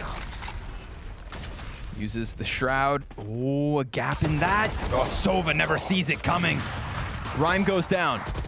Patatek holds on to the ground that he has gained with 2 players behind him. That is 3 members of G2 sitting on the depths of C. However, Omen teleport, great time for the ult to go up into heaven, sees that there's nobody there, and Patatek actually killing Lucker. This makes things a bit tricky. Yeah, the spike got dropped right there at mid, so I don't know if it was spotted. Cover going out. This is weird. Oh my god, more trades go down and spawn. Safe has pushed towards A. And it's a freebie for him. Mixwell's out of the round. There's only so much information that our Omen could gain. And everybody is in just such an atypical spot. It's a huge guessing game here for all parties. My god, 4 kills, 3 of which on the attackers inside of their spawn, essentially. Bomb able to escape. Oh, Safe will pop his ult early. Yeah, that's not going to get him any kills, but I mean, huge amounts of information. Once he moves forward, they both know they can turn their attention back to the way they came. And they will do so for this retake. We've got 2 Omen smokes still on Patatek, and David P, a full belt of utility. All these abilities ready to be thrown out. He's going to use his flashes, smokes in abundance. They just need to line up their kills, but Korea gets the first headshot, and David now 1v2 gets peeked from both directions. Korea, the savior of this 10th round, adds it to the board for Nip. The cutest little angle right there for Korea. Had to hit that first bullet headshot, cleaned up that opportunity, no problem, turns it into 2. You wouldn't be surprised. What a hectic round. I mean, you want to try to break this round down and be as analytical as possible, but you could see that it was confusing. I mean, ultimately, with the Omen ults involved, with the positions, how many kills happened inside of the spawn, it was a really hard read for both the offense and defense in that spot. And, you know, even the spike going down on C, you could say it's a planned occurrence, but they didn't have a full inventory of the 2 remaining players. Here we go. Artist threatening. And there's a tag. Oh my god, Hunter. Hunter's Fury versus Fury. What is this, Dragon Ball Z? Just absolute fury to both directions. Oh, Safe with a little headshot snap onto Pith. Absolutely deleted. But there's a player amongst them. There's an imposter inside of this site. David slipping into the mix. Takes 1 down with him still. They're outnumbered 2-1. And Korea's going to get that spike planted. Rhyme gets Patatek down. And suddenly now it's all on Mixwell. He too empty-handed. NIP taking absolute control of this first half. That is their 4th round in a row, and they're looking to close. Best case scenario, 7-5. But worst case Ontario is the fact that they lose pistols and lose the map again. And we don't know if that's going to happen, but poor NIP have had to make comeback after comeback. 0 for 2 on the pistols on Ascent. And obviously, 2 straight rounds, 2 straight retakes is how G2 started this half. But we saw a strong start to a sudden fizzle out. Looking similar for G2's defense. Difference being, of course, it's G2's defense. We've come to expect so much. I like this. Walk contact through mid. Patatek is everything with these pushes. Never needs an adult around. Oh my god, just a legitimate quickest plant. 5v5 spike plant. Okay. What is happening right now? Patatek hits timing on the flank, but he's going to get chased by Korea. That's a good answer. Good job getting the player from beyond your back line.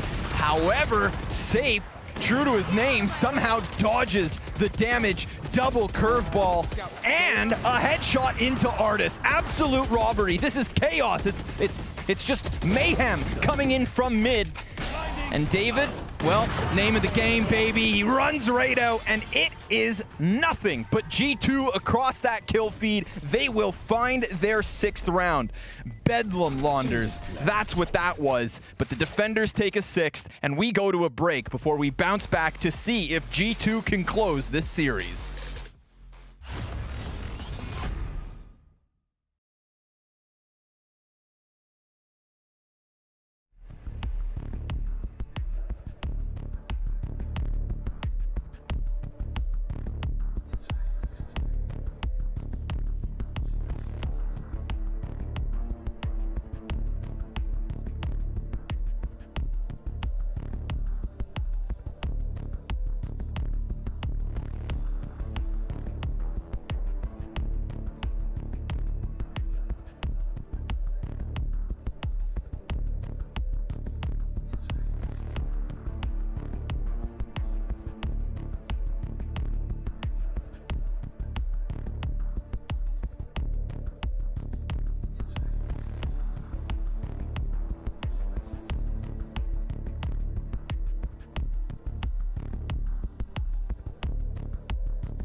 Oh, hello. Welcome back to the second half. It's G2 versus Ninjas in Pajamas. Obviously, G2 with the map advantage, Mohan. For what it's worth, can you say Mixwell in Spanish? No. Mixwell. Mixwell. You can. I tried, yes. We take a Okay, deep can breath. you say artist in Liverpool? I'm not even going to try. I don't need anybody knocking Or James on my comes door. knocking. Yeah, James Banks would be answering real quick, bro. You say bruv? All right, G2 taken to the T side. We saw 4 of their 6 rounds, G2, by way of defuse, which clearly tells me NiP have had success on their map pick. Can they close it? It's anybody's game. But of course, G2 with the 1 map advantage in the series. The adapting looks good for NIP, but the early starts, it just makes it so much more difficult when you go into the second half. However, you know, it's them defending now, so we'll see. I feel like Safe's impact goes beyond his kills in that first half. So many rounds that I feel like I had to credit to him. Facts. Mixwell gonna walk in the middle, a little bit of Omen smoke spam for good damage. Ooh, look at this position though. We've got Rhyme trying to hold it. Cuts off 1, cuts off 2. Hey. Mixwell and Patatek eat dirt. And Artis, well, he's gonna get that spike planted. Ow, he knows. Shock dart. So far, Rhyme, MVP of the pistol, but it's not over. It is the 3v5, and they're kind of bottlenecked back here from the B to A connector. Artist down beneath, the paranoia hits the mark. He's gonna try to line up the damage. The Cypher comes sailing inwards, and this is looking flawless from NIP. But David P goes sprinting into the chaos, into all of those smokes. And Ninjas in Pajamas, congratulations. They have won their first pistol of the series. Clean sweep. Clean sweep. Maybe the dawn of a comeback. We don't want to call it too soon. No. But again, you know, at least when you split pistols, you can start to talk more about the rifle rounds on both halves. You can, if you lose in an underdog match, you lose the pistols. You have to be overwhelmingly the better team in the series. Whereas if you split, you can have a combination of mistakes and great rounds and still pull out the victory. So this does definitely take the edge off in a big way. Now you take that momentum, you roll it up, you package it nicely. Suddenly double digits for NIP. Safe. Easy first pickup. Yeah, we know how powerful these curveballs are out of Garage. And even though we saw so much presence from him on attack, it might even be amplified further. You didn't see him. On defense. Wow, Rock walks right under. Oh my goodness. Bro. But what does this do is the question. Because David P in a great position, yes. But no spike, no teammates nearby, and not actually that information on Heaven. Could just plant. He's got the spike. Oh, he does have it? Yeah, yeah. Oh, okay, sorry. I mean, David P's big old breach head was sticking up on Rhyme's screen. So this is where they're at a crossroads. Do they want to commit hard to faking another site so he can guarantee this? Or is he just going to go for it and have his teammates come back late? Well, now they actually could potentially catch rotators while he does his best to delay. Now this is where it could get really scary. The safe rotation through spawn. But this will be heard. Of course. From inside B. Rhyme's like, yo, this is a weird spot, man. Man's played a million scrims. Never has he had to deal with this. Artist coming in for it. Pith, he's the only player to add a kill to the feed so far to the favor of G2. Rhyme, what is that? The aerial. Just jumping in on his victim, and now he can stick the defuse. That is sickening and succulent and delicious all at the same time. They have to have a laugh, man. Oh, he didn't deserve it. Wow. Did him dirty. Unreal. Like, they probably win without it. Did you have to do him like that? It was a spectacle. High flying out of the window. Looking like Jet. He didn't have feet on the ground, right? No. He was feet off the ground out the window, right? Must have been feet off the ground. Okay. Unless he's 15 feet tall. Let's get a graffiti for him. All right. Time to buy. Obviously, there's a little bit of an opening here because we've got those 3 SMGs, Ghost and the Marshall. Direct smoke across the A. Again, sometimes we see just an overwhelming defense on the A site to try to punish these setups. Oh, that's a great bait. Using Jet to be able to fly away when you have somebody in a vertical stack like that is so powerful. And they do fall for it, but they can't get the punish kill. So that tactic gets dismantled. No benefit to the defense. They like the space that they're able to gain on A, though. Chihuahua's going to go for the peek. Definitely outgunned in this situation. But the damage is starting to stack up versus G2, of all things. Revealing area. Rhyme just wants some information, offering over the spike plant. This is 3 rounds in a row for G2's offense, where they have planted spike. They're a little late. The rotations are somewhat delayed here. They'll make it in time to get set up, but there are no ultimates on the board to use. Really difficult retake attempt. No charges. They have very little to effort. Only Korea can really start throwing out abilities. He just used his last Omen smoke. Still has the paranoia. Mixwell's gonna get hit by that. They flood inwards. Chihuahua with 1 kill, but Mixwell, he's got himself a double. Cuck him up, and the 3K alongside Pith. That's a full house for the attackers. They'll take themselves a 7th. Give this man a wooden spoon. It's Chefwell in the house. Cooking up an absolute storm with that A-site peak. I mean, again, versus the lesser weaponry, we had NIP trying to make it happen with P shooters.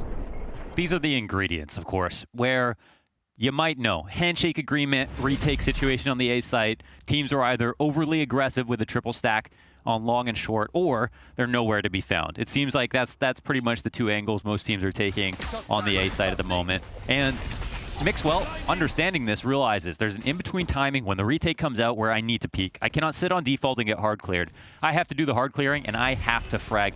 And that is where G2 shine. They love that kind of aggression. Microaggressions, if you will. Ninja's very much feeling up that A site. Keep an eye on Cypher, though. Get out of my way. Ninjas do have him push down long C. Mixwell, very tunnel visioned on the back of this site. Luckily for him, Patatek catches the kill. Now, Chihuahua could come in and have impact later on. He hears that spike being planted. It was being held by Artist, and he does transition it into the kill. Owl drone from Rhyme, slowed. But still, it goes forward for the retake. It's a 5 versus 3. Damn. And NIP, they call it quits, but they don't know about Pith. Your journey's not over yet. A dash back into the corner, keeps one alive. He's gonna go for the camera. Oh, in. Just easy peasy pickups as they attempt to save. Maybe they'll keep the op. He said, look this way. No, look this way. I'm coming through.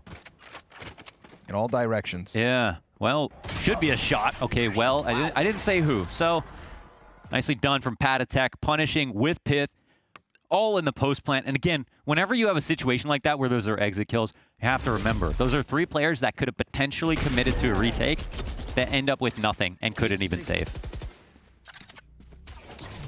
Cute little play here by Pith. Hoodwink to Lucker hard. So, 3-man A stack from Nip didn't work last round. Scary, they're getting melted on the attack. Long C, going to be aggressive both ways. Yep. See if the smoke scares him or not. He's just looking for timing on the curveball. Oh, goes right through it. That is an up front and personal duel. Mixwell, he knows there's one back here. See you later, Chihuahua. Just the pre-fire. Yeah. Yeah, that's tough. It's a matter of timing with that push because, of course, if you get within the Omen smoke first, you could have the advantage. But we had that gun swap going on, not actually anticipating somebody to come through on the other side. Yeah, milliseconds of a difference, but this attacker's half for G2 now puts them in the lead. 3 rounds in a row. Of course, 2 spike plants to begin, despite Nip winning those rounds. Now, I do want to credit timing, but I also want to say it's better played by G2 from the perspective of, well, is anything interesting here happening? Lucker with a Hail Mary. I don't know. Just giving it their best shot, I guess. Old college try, I don't know. No participation award. Something of a stretch, but yeah. They were all packing their bags to go. They were done here. That was a last-second stick. Interesting. But you have to give credit to G2 for a couple of things. First of all, coming through the smoke on both sides, right? So if one person gets sprayed down, you force a flick on the other player. Coming through at the same time, where NIP actually had 3 players there, but only one went into the smoke. That could have been a position where the other guy has the miraculous 2K spray down and makes up for the fact that one guy walks through with his gun out. So in a sense, it's timing, but also in another sense, it's it's more well played by G2. Ooh, we got Hunter's Fury versus Hunter's Fury. And, oh, Artist gets the better of Kree. So, that's Omen off of the C site. And the beauty of that play is the fact that Mixwell's already deep in position. Yes, there is a rotate coming from Nip, but is it in time? Oh, they're just playing with them. Ooh, no damage off of that one. A bit frustrating. How much hold-off utility do we have left over? I mean, we've got Breachu's just basically still buying guns. I mean, you know, no flank long C, that's tough. Well, Safe tries to run it back. That one doesn't happen. Artist gives cover. Down goes Chihuahua.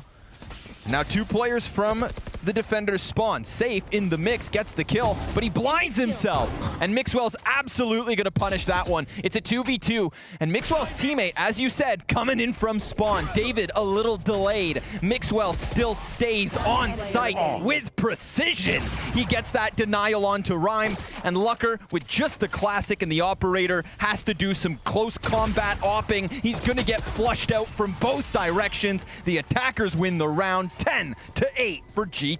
Peanut butter and jelly, really. The way Mixwell and David P are playing off each other, it's just perfect. We had that last entry into the corner of the C site where we had, Breach push a player out. Mixwell held the angle, pre-fired. Here, the same thing, a fault line off to the right side of the site. Mixwell trusting David P's utility, holding on to the other one, fully focused, and gets that frag. It's no coincidence that he's so consistent in these spots and why he can be the star player of this team on a team full of stars. Lucker's going to drop the Blade Storm. He is the bottom fragger for the Ninjas in Pajamas, and that one hurts to say. One of the players we look to for NIP. 4 players inside of the Omen smoke. Rhyme, not much he can really do about that. He's going to line up. Oh, 2 players! I take it back. I'll happily eat my words. If he delivers, then he's got more information. What is going on? This is one of those moments that is created out of thin air. Yeah. And Mixwell? Well, he's about to stare more than one player in the face. How ready are they? Oh, my goodness. Who comes at him first?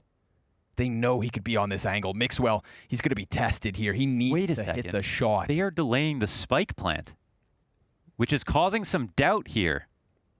And they don't want to have to fall for this. Oh, my God. The Omen went back to fake it to spawn. Yeah, now they're going to doubt themselves. This is the only way Mixwell could be offered up a supremely powerful position.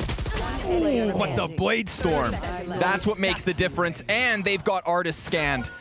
He is absolutely done for. 4 bullets, needs the reload, gets caught in the opening by Safe, and it is the Ninjas with a 9th round. I said that there was nothing Sova was going to have to offer. He gets the Owl Drone's dart into one player who jumps in front of his teammate and lines it up for 2. Boom! Bruno Mars'd it. Total robbery. And then, yes, Mixwell's play here, that's what had to happen. Almost so sick. But Lucker's knives, that just too much to handle. This game keeps on going. You don't find him not on the jet. I know that sentence didn't have to be that confusing, but I decided to say it that way. He loves jet. Don't we all? But man, yeah, love trying to cause doubt, but they never really bit. They came close. They started moving around a little bit. Killjoy backed off. What am I saying? Killjoy. Our player in spawn beside the Omen backed off. But they never actually fully rotated out of those spots on A. Burn ultimates for that one, though. You did have the Neural Theft coming in from Chihuahua. Korea used his teleport to get behind them, to cancel it so that Phoenix could run in. There were layers there. That was not a free round at all. And it leaves G2 very clearly with an advantage in ultimates. This is, yeah, I mean, it's 4 ultimates plus the open A site. So who's favored in the post plant? Maybe you'd say normally the defenders would be, if you're just even numbers, in terms of confidence at least. Yeah. But right now, can they afford to sacrifice around here? They know there's 4 ultimates up for G2. Absolute total forfeiture of that A site. And now with the Neural Theft, I mean, think about how comfortable G2 should be. They see that everybody's elsewhere. Look at the space they can take now. They don't have to re-clear long C to think there's a flank coming in. Nope. So let's see. They got the retake going last round. They had the ults to do it. This time, it's just going to be standard abilities. David, he could be lining up the perfect Rolling Thunder. That's going to interrupt so many players on the retake and buy absolute crucial time. But Rhyme still gets the kill. And he has been relegated back into the heavens. Everybody's getting blinded. David causing a ruckus, but still the kills come in. It's about the defuse launders. There's no time. They outplay themselves. Oh, man. It's because of how good the delays were from Breach and such majestic moves from our Sova in heaven. Once again, trying to be the guardian angel of the round, just finding kills where there shouldn't be opportunities. But it's that we have David P with so much utility there, and they have so much confidence that everybody is coming through that choke point. He can keep laying it down. Yep. They keep countering the push over and over again, punishing them for coming in.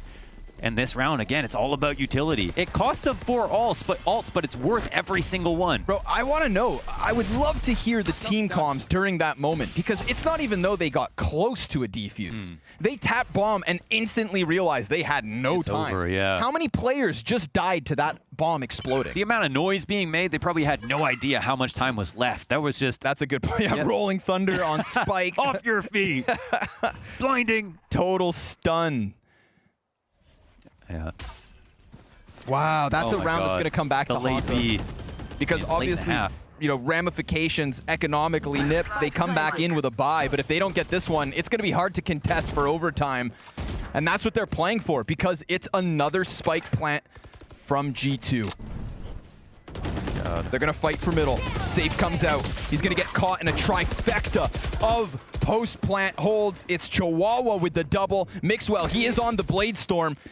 What are they trying to hang on with? Artis inside of the window, dead to rights. Pith trying to get one off the defuse, but it's not coming in just yet. He hears it being stuck. Lucker already past the halfway point, comes off. Classic's out, 7 health, not enough, but is there time? Yes, sir, he's fine. It is Nip with another round. Thought it was going to cost him, but Lucker knows his smokes. His ephemeral smokes are not going to provide enough time for him to get the full stick off. Had to fight there, but what a heroic effort by Pith. Down to the wire, man. 7 HP left to fight with. This play, the 3 men coming out from Garage. You see the trade train back and forth, but Mixwell just gets a face full of Chihuahua. So close on those garage doors. Imagine if it was a classic that did it. I would lose my mind. Wow. So, 1 round the difference. Ninjas in pajamas stepping up. We've had 4 rounds back and forth. And again, he's just trying to see, is there any kind of a setup? There's nothing to be found, except for this man. David P's made his way across. No push will come out early, but we saw how he walked all the way into hell on a previous round. That's too much information. They're going to cancel, aren't they? Safe's going to give chase. This is huge. Oh my God. Runs deep into the corner. Again, A-Site completely offered over. Lucker, he's trying to hold David P in position. Oh, he gets them both! That right there is going to be the 12th round. How many times are you going to let them walk into your site for free? You thought the cost of admission was the constant retake, but now that one has to hurt. They had them just corralled at the C site, Launders. They showed them the contact, and that was all a ruse. Man. They're going to walk away and save. Tails tucked. Wow. 2 rounds to bring this back, or G2 Esports will be clinching the very first European slot at the First Strike main event. Wasn't supposed to go that well. He spray transferred them back to Ascent. That was just disgusting. Even with 1, they would have probably won, no problem. At least this way, on the bright side for NIP, they don't waste utility attempting a retake. They would have probably lost. For what it's worth. Here. That's a big play. I mean, it's a combination effort. First of all, a very similar round had happened already where David P walked past a Hunter's Fury into, or not even a Hunter's Fury last time, but just walked through a defense that he knew wasn't there. This second kill, I can't believe it. It's insane, right? Like, it's just beautiful. You can see holding a little bit down to the left just to make sure. Not to take anything away from David, that's a big pressure situation. How does Lucker not kill him? Yeah, I mean, to be fair, it was pretty fast of a second wasn't even kill, a headshot in that for David. That's true. That's true. Like, no, he's got to get it. No, you're right. Like, he has to get it. No question about it. But yeah, marvelous play nonetheless. 2 rounds the difference, but it's really just about confidence and hope at this moment, because I feel like on some of these rounds, G2 are getting away with too much. Like, they're basically in their heads on top of being able to frag harder. We take a pause. NIP, you want to talk about it? Currently, no player even close to an ultimate. If Lucker can somehow get himself 2 points towards the ult, then yeah, okay, he'll have a Blade Storm. We've got Pith with a neural theft, so an opening pick could be massive. I feel like they've been so light on kills in these past few rounds. And they haven't seen a lot of ults where I think we've seen, you know, over 5 used already for G2. Right off of the timeout closed. We've got Artis and Mixwell challenging Long C. Did we pick up an ult off of that orb? So it was given over to Sova, who's 1 away. Getting closer. Yeah, Artis on an ult in this round could be massive as well. Remember, if Pith gets an opening pick, that is a guaranteed neural theft. Spike drop. Hell, if he plants the bomb, he'll even be a little preoccupied with that, but so be it. They're going to walk into the B site. We've seen them plant 5v5 a couple of times. And this absolutely crucial round could be yet another safe. He just has to heal himself. Okay, things are about to get chaotic, folks. He gets away. Hold on for dear life. With qualification on the line, G2 hoping that spike pops. David's flank gets called off. Rhyme, crucial kill. Artis just the one. Lucker dashing versus the opposite jet. This is going to be revealed. Here comes the Hunter's Fury, and they cannot stick this defuse just yet. Man advantage for G2. Mixwell making it all the worse. Safe with 1 kill and 65 health left over. Time is his biggest issue. He taps the spike once and down he goes. Mixwell, 24 kills. Absolute impact across both maps of this series. G2, ladies and gentlemen, qualify for first strike. He's been shooting hot. That was a tough game for NIP. Ascent, there is an argument to see that go a bit further. Haven, even though it was closer numerically, it felt like G2 had their claws in too deep. They knew what to do in that second half, and they got away with so many interesting plays. So many moments on that A site that I now just kind of replay back in my mind. NIP have to be doing the exact same thing. They gave it away for free. There had to be a reason, but more so than a reason, it came with a cost. Absolute close game. Awesome showing yet again, but G2 do it. They push through, and NIP feeling defeat. Oh man, that's tough. I feel terrible because they played well in both maps. And again, they split pistols here, which makes things a bit more interesting, but they don't pull out the victory. And Safe, in that first half, I thought he was the best player in the first half. Looked really good. His Phoenix, the way he was creating space on C, was, it showed you, like, you know, he wouldn't part from Raze to go to Phoenix and play Raze in so many other maps and do that for no reason, right? It's because he has so much potential with Phoenix, and he showed us how to use it. His ults were always used perfectly. The walls went up at the right time. He opened up the site whether or not they took it. He was so smart about that attack. And still just not enough. Of course, ladies and gentlemen, we'll throw this one to the break, and our superb analysts will be up next.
Window. Oh my god, nice. Let's go.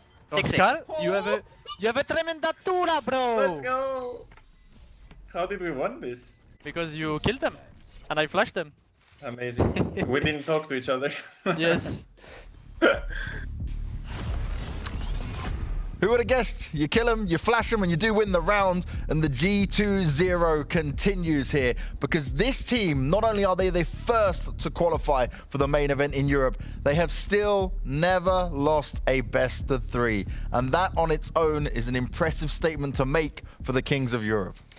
Yeah, we said each game was going to be a challenge for G2. They had to kind of confirm their status at every turn, and they did. They absolutely did. 2-0 victory, and 2 games that have, I want to say, a similar structure in that a battled first half where you think NIP have a shot into it, they have a way into it, Yeah. They did make it competitive, but then the second half, the chess game on the offense, G2, you talked about it on the cast, always figuring out what side is open, how can they get in for free. They've done it a number of times, and it was just painful for NIP. Man, I was quite surprised by the passiveness of that A defense. I mean, not just once, not twice, 3, 4. It almost felt like every single round we were watching G2 get into the A site for absolutely free. And that to me is what made the difference at the end of this second map. And it really did, right? When we come to looking at this, it's like you spoke about. So many times, it was guessing games for NIP there. They didn't know what was going on. G2 were reading them every single step of the way. And look at the disparity when it comes to this scoreboard. Look at the Jets, man. Jet versus Jet. Mixwell, he came to play. And what did we say after Ascent? When he's popping off, when he's in form, you put him alongside the rest of it, it's game over for so many teams. You can't match up against it. Yeah, and the counterpart of that equation is that actually Lucker missed the mark on that game. And there's no way around it. He was very impactful on the first map. And you needed the Jet to grab some of these offensive kills. But we have here Mixwell in a clutch situation, showing his experience, playing behind the wall and then repositioning towards side. That's the clutch here. He did that a number of times in that game. He was amazing, and we're going to see a bunch of kills coming out of him because you mentioned it. He was lights out. He was very good. And his counterpart, Lurker, unfortunately missing. Yeah, that's it. The tail of the tape between the 2 Jets. I mean, absolutely Mixwell all day. And even before we had our first map begin, our biggest question mark was, what sort of Mixwell are we going to get if we question his consistency? And then at the same time mentioning, myself, that Lucker was going to be his burden, that was going to be the head-to-head that we would have had to see unfold. But I mean, Mixwell, he just smashed the other side of it, and there was no chance for Lucker to even get into the mix with Mixwell playing this well. Mixwell playing this well indeed. I love it. The little bit of rhyming going on there. One thing when it comes to what Mixwell has to offer there, right, is not only can he be the impact player, the power play when it comes to it, but it's the fact that you hear it then. He's still leading this team while doing all of that. And that on its own is something that deserves so much credit. Indeed, I do believe Mixwell is the complete package when it comes to Valorant, right? Not only has he the mechanical skills to make the difference, we've seen it, he plays very, very skill-based agent, like Jet, for example. His communication is quite calm as well. Good game sense. His calling, what do you want him to do? The coffee in the morning? I mean, he's already doing everything he can. And this time around, he completely showed up. He really did show up, but I'm going to grab him now and bring him to the desk for an interview. Mixwell, I've got to start with this, man. Yesterday, you thought you were out of it. Now you're in it, and you're the first team to qualify here for First Strike Europe. How does it feel? It feels really good. You don't know how sad I was yesterday, to be honest. I think I have a lot of experience and so on, but I'm not used to completely like mental boom a whole game, you know? And yesterday was one of those games where I wasn't focused at all, and I'm glad that I had the opportunity to redeem myself today, to be honest. And you guys really did redeem yourselves. Now on Ascent, right, and even actually when it comes to Haven, you guys can have this back and forth battle, but then something switches in G2. You guys flip a switch. What is the moment where you guys realize you can push over a team? Especially when it came to Nip on Haven at the end there, you guys were just walking into sight so easily. Did you just have the input all the way and say, okay, look, we know they're weak here, we can take this? I think what we do is when we lose a round, we kind of talk through the round on why we lost it, and if it was a good idea, how can we do it better next round so we don't get caught by the same thing. For example, I'm going to give you a fast example. We sneaked A long on Haven, and we went into side, but Sova had time to kill 2 guys before planning the bomb, before the retake, because they were retaking the site. So I said next round, I'm going to post Heaven with Operator. Don't smoke Heaven. If he wants to peek, I will be posted. You can sneak and plant a bomb, and then we play the post plant. And we can save the smokes for the post plant. I have 3, and you have 2, so we can delay them a lot. And that was the round where they didn't have time to defuse the bomb, for example. Mixwell, I would like to talk about post-plant situations because you have been key in these clutches. Is that something that you practice together and you kind of create structure, or is it just a spur of the moment where you just have a good idea? I think one thing that NiP does is that they telegraph their retakes a lot. For example, the first time I saw the retake, I saw that the Phoenix was mauling close right. He used the wall under Heaven and he flashed. At the same time, they smoked long and short. So the first time that I saw that, I thought about where can I play the post plant, and then I just switched. It's really like we just adapt to the other team. We don't really practice that too much. All right, now I have a very easy question and also very hard. What is the difference between G2 and the rest of the world right now? Why do you dominate so much? I think adapting is what makes us better, and the possibility that everyone can say what to do in the next round. I think that we can still improve a lot because our playbook is mostly improvisation, which I think is a good playstyle because it's really hard to counter. But at the same time, we need things to fall back on, and we're working on that as well. I feel like improvisation is what's above everyone. Mixwell, first of all, man, congratulations on the qualification. Absolutely huge accomplishment. I don't think many people are surprised to see G2's name up there. And secondly, you talk about improvisation. How surprised or how much of a lack of surprise was there to you guys finding that A site open every single round tonight? I mean, it was surprising, to be honest, but we've practiced against teams that leave B and they played retake A and they played really heavy double doors and C, so we're used to it now. It was harder for us before these 2 weeks because this is the trend now. I don't know why, okay? This is the new trend in Europe that people leave A a lot or they fight 3A. It's one thing or the other. So if you don't see anyone fighting for it, you just contest it, you don't see anyone, you peek side, there's no one, you don't hear a camera, then you think that we might be able to walk in. And even if they are in, Breach can flash and I can dash backside or whatever because it's a contact play. I think it's just the meta in Europe, to be honest. Leaving a camera in B, not playing B, and playing retake A a lot. Now, Mixwell, when it comes to G2, right, you guys have had this dominance. You've won all your Ignition Series events. You've now qualified for First Strike. You guys continue to improve, right? And we can see the development of the individuals and what you guys are doing. But at what stage does you look at this and you go, okay, how do we make these improvements? What are we focusing on? Where do we put our practice time? What is it that makes G2 be able to do this? I think our next step is to have a lot of things to fall back on when things are not working well or when we're not feeling it yet, like yesterday, because yesterday I wasn't calling well, I was doing really stupid moves and I played really bad. So when days like this happen, we need to have something to fall back on because you cannot rely only on your innovation and skill, and you need more things like that. We're currently working on that, but it's really hard to go from one thing to another because when you have a style, you don't want to leave that style, and we need to get used to mix both things at the same time. I think that can bring us to the next level, to be honest. Well, the next level of G2 will be very scary no matter what we see from you guys. Mixwell, congratulations. You are the first European team through, and I wish you the best of luck going forward, mate. Thank you so much. Have a good day. You too. Incredible stuff from G2 once again, and I'm very intrigued by that, though, right? The fact that even they've realized, okay, the improv, the innovation, the playing off each other, the instinct we've been talking about, that's where they're so dominant. But even to take to the next level, they do need a fallback plan every now and again. Yeah, I think he just unlocked, the secret of dominating in any FPS, right? And he mentioned it, you can have a style where you feel comfortable and it's working, and it's actually, your brain is actually telling you just stick to it. Stick to that one, you know how to do it. But you have to be able to switch the playstyle, and that would be the next improvisation or improvement for G2, and it's good that he's already looking forward, even though they're winning. That's the thing, right? Many people can get complacent when they are winning like that, but it's time for us to head on to a break. We've got one more best of 3 to come your way. It's Liquid taking on Prodigy, and one of these teams will be joining G2 at the main event.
We're back and we have one more best of 3, one more qualifying game. It's Liquid taking on Prodigy. We've got Launders on the desk of us now this time around. And Launders, first of all, how was that wild ride to kick things off with? That was some good Valorant. Yeah, I think I need more halls after that one. That was a great opening match.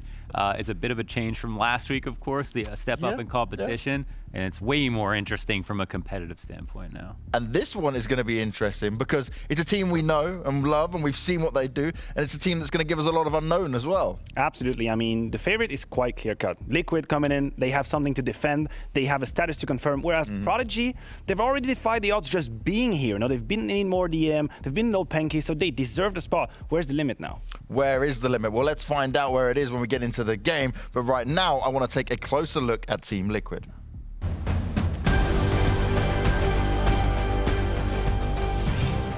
In the fierce competition for a spot at the First Strike main event, few rosters have waited as long as Liquid. Cryptics drove the team to a resounding victory in their opening First Strike game against Easy One Gaming, achieving an unprecedented ACS of 419 in just 20 rounds. But their successes throughout the First Strike Europe qualifier have come in no small part due to Link, who put up 47 frags across 2 games on Tuesday and delivered their last success against HSDIRR to qualify for the playoffs. Their greatest challenges still lie ahead, but will it be Let's Go Liquid or Liquid Go Home?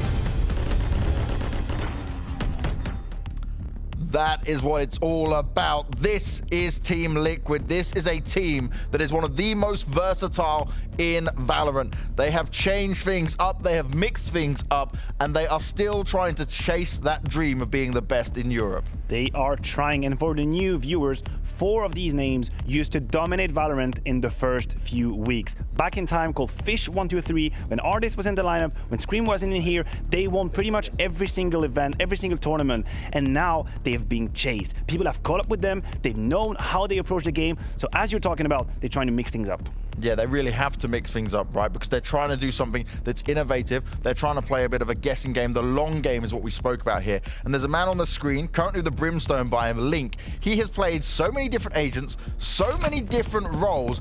This man is, to me, one of those complete packages you don't get that often. Yeah, I was listening to Sliggy talk about his versatility and how if you give him 24 to 48 hours, he can learn a brand new agent and not just phone it in, but actually deliver at the highest level. That's a skill that's going to bring you far in this game. Ooh, and I think people are very quick to forget that he was, again, in the Fish123 lineup, one of the most skilled players. Yeah. At the time, a little bit in the shadow of Ice Paper Ends or Artist, but now he can shine again, and we talk about the versatility. Also, fun to mention, Liquid, one of the only team bringing the Brimstone now. It's been completely thrown to the curb, with the Omen, but he still does it, and he does it in styles. And what I love here, just to focus down on Link that bit more, he is the player who not only changed agents, right? Because when Artist left the team, Eccles went onto the operator. He was playing the Omen operator, switched it up. Then Link took it over, was a Sage operator. And they were just bringing out these mad plays, and they were still doing oh so well. And right now, we're seeing back on the Brim, they can do whatever it takes and whatever's required, but they are looking one step ahead of what a lot of teams are.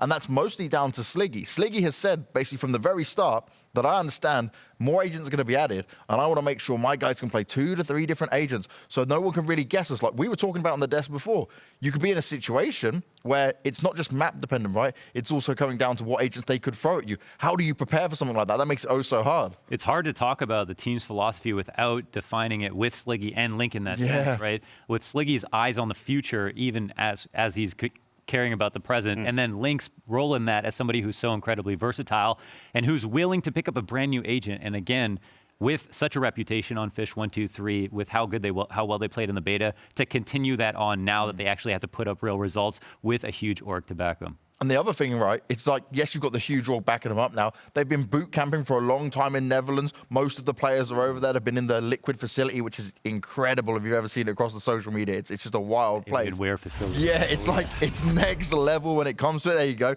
Soulcast is sat down in it at the moment. And one thing when it comes to this lineup that impresses me, Eccles, the in-game leader, has taken over all this responsibility, and he is so young. Yeah, that's not an easy role to play, and anyone will tell you, obviously. I think that he is surrounded by great players to do so. This Liquid lineup, if anything, have a great balance between extremely skilled player and versatile, game sense heavy players, right? You talk about the Link that can fit in the roles and the gaps that they need. You talk about players like Solkus, used to be an amazing raise, so skilled, so annoying to play against. Oh my god, I have seen nightmares about it. And then, who are we to talk about Scream? Obviously, you need to talk about Scream, one of the most talented FPS players out there in the universe, probably. And now he comes into Valorant. He's playing the Jet. Excuse me, he's actually playing the Jet. Yeah, I know. I had to take a double take. Wait a minute, did I really write Jet? Yeah, he does. He's on Jet now. What if Jet could updraft, or what if Scream could updraft for his whole career? Who knows what he would have done, right? Do you know what the best thing about this is? Scream and Link both playing a bit of Jet depending on the maps when it comes to it. Scream sometimes gets his Reyna, but Sliggy, the mastermind behind all of this, working with Eccles, he's the one that's always saying that I want to give him some comfort, but also want to test him at times. So let's hear what Sliggy had to say. So Sliggy, it is no joke that you are one of the hardest working coaches when it comes to Valorant, right? We watch your streams, we see what you're doing. You watch obviously a lot of different regions when it comes to Valorant. And I guess I wanted to start with, how much are you able to take from different regions and apply to EU and apply to your own game? Because I know you've got a very good philosophy on how you look at Valorant. Yeah, quite a good amount, to be honest. I take quite a lot of the regions have really good stuff, especially like NA and the Korean scene. So I definitely try and write down all the good stuff that I see from them. There's quite a lot, to be honest, that we can put in. Maybe it's set strats or just defaults or something like that. But there's a lot of good stuff that's mixed around that you can. Hopefully, we're trying to mold into one, and then add my own spin and stuff on top of it as well. Now, in your route to get here to the playoffs, right, you didn't really have too much of a stressful time. I guess Team Finest, they gave you your biggest challenge on Bind. It was a 13-11 scoreline. What do you make of games like that when it gets close where you guys are the favorites? What do you put that down to? I mean, there's a lot of teams in EU that are not that far away. Best of ones can be pretty close. I mean, they snowball, we snowballed at the beginning, and then they literally just snowballed us back, and that's just something that can happen in this game. Yeah, I mean, they're really good. I'm not taking anything away from them. They're really good. It was a really close game. Yeah, we were. It was definitely a little bit close. It could have gone the other way if they had won both pistols. I think that they've definitely had a really strong chance of taking that. But yeah, I think a lot of the kind of up-and-coming teams aren't too far away from what we'd class as the top teams at the moment. And that's what we're getting to see here, right, with First Strike, which is the beautiful thing of it all. Now, I also know with you, when it comes to the agent picks, right, you like to experiment a bit more. Now, I want to understand exactly what's going on with Liquid when it comes to the position of Reyna and Jet and how it's being played out and how you're deciding it. Because I know before, right, we used to see Link on it a little bit, but now we've seen Scream go over to it some more. Yeah, we have a few comps, to be honest, that we can go in between depending on who we're playing. We have a preferred comp and then a comp that's a bit more on what people want pick-wise. It's a bit more just on what the players prefer to play. So yeah, we have it mixed up. I don't think my problem with Reyna is it's not as consistent. If you're not fragging out, you only have 2 flashes to help your teams, and there's not many abilities that you can combo with the rest of your team. So it's quite hard to be consistent and add something to the team if you're not fragging out. So from my side of thing, when I'm trying to think out percentages and if everyone's having a bad day, what can they contribute to the team? I'm not the biggest fan of Reyna, but obviously Scream, it's probably the best player that can have him. So it's definitely viable. Now, you're going up against Prodigy, and I know you're a man that likes to prep, but this is a difficult team to prepare for because they're almost like a mix, right? And they're all on the same agency together, but they're trying to make it work. How do you go into a game like this? Yeah, there's not much data on them. We share the same TeamSpeak as them. We're actually good friends. We talk to Pipson a lot. So they actually practice a hell of a lot. We see them on every single day, the same hours as us. So I know that they're proper prepared. In terms of data for me to look at, it was pretty slim pickings. So not too much to prepare. We're pretty much going in with a lot of just trusting on our own game. And yeah, not too much data that I could have got. So it's a lot of just our own game against their own game. And when it comes to your own game, right, you guys certainly started to struggle a bit more towards the end of, say, the Ignition Series side of things, but you've had a big break now from like big official competitions. How much do you think that's helped you?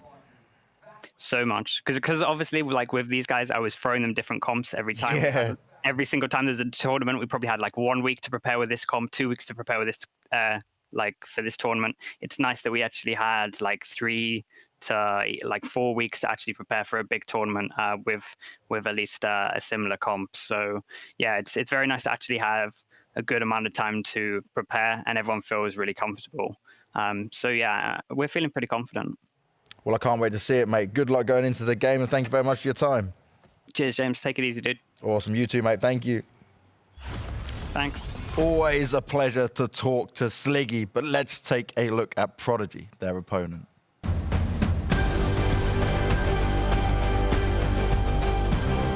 Happy leads a team looking for their first big break, and First Strike Europe has so far given them just that. Nice cars, Dawn of Stars, and lastly, Need More DM, a fellow contender in the play-ins, fell to the Prodigies by Tuesday night alone. This team have shown they can deliver, but Liquid are no pushovers. They'll have to dig deep to keep their momentum.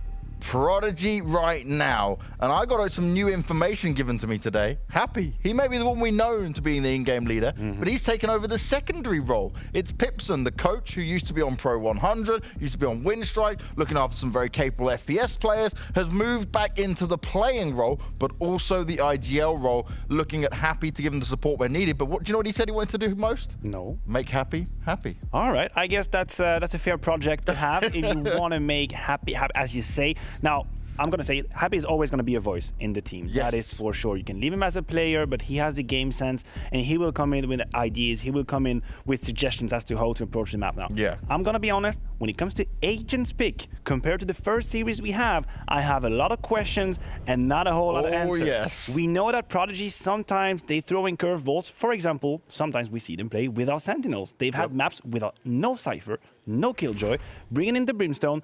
So now we have the Agents coming in, and I'm pretty much going to be discovering as it goes.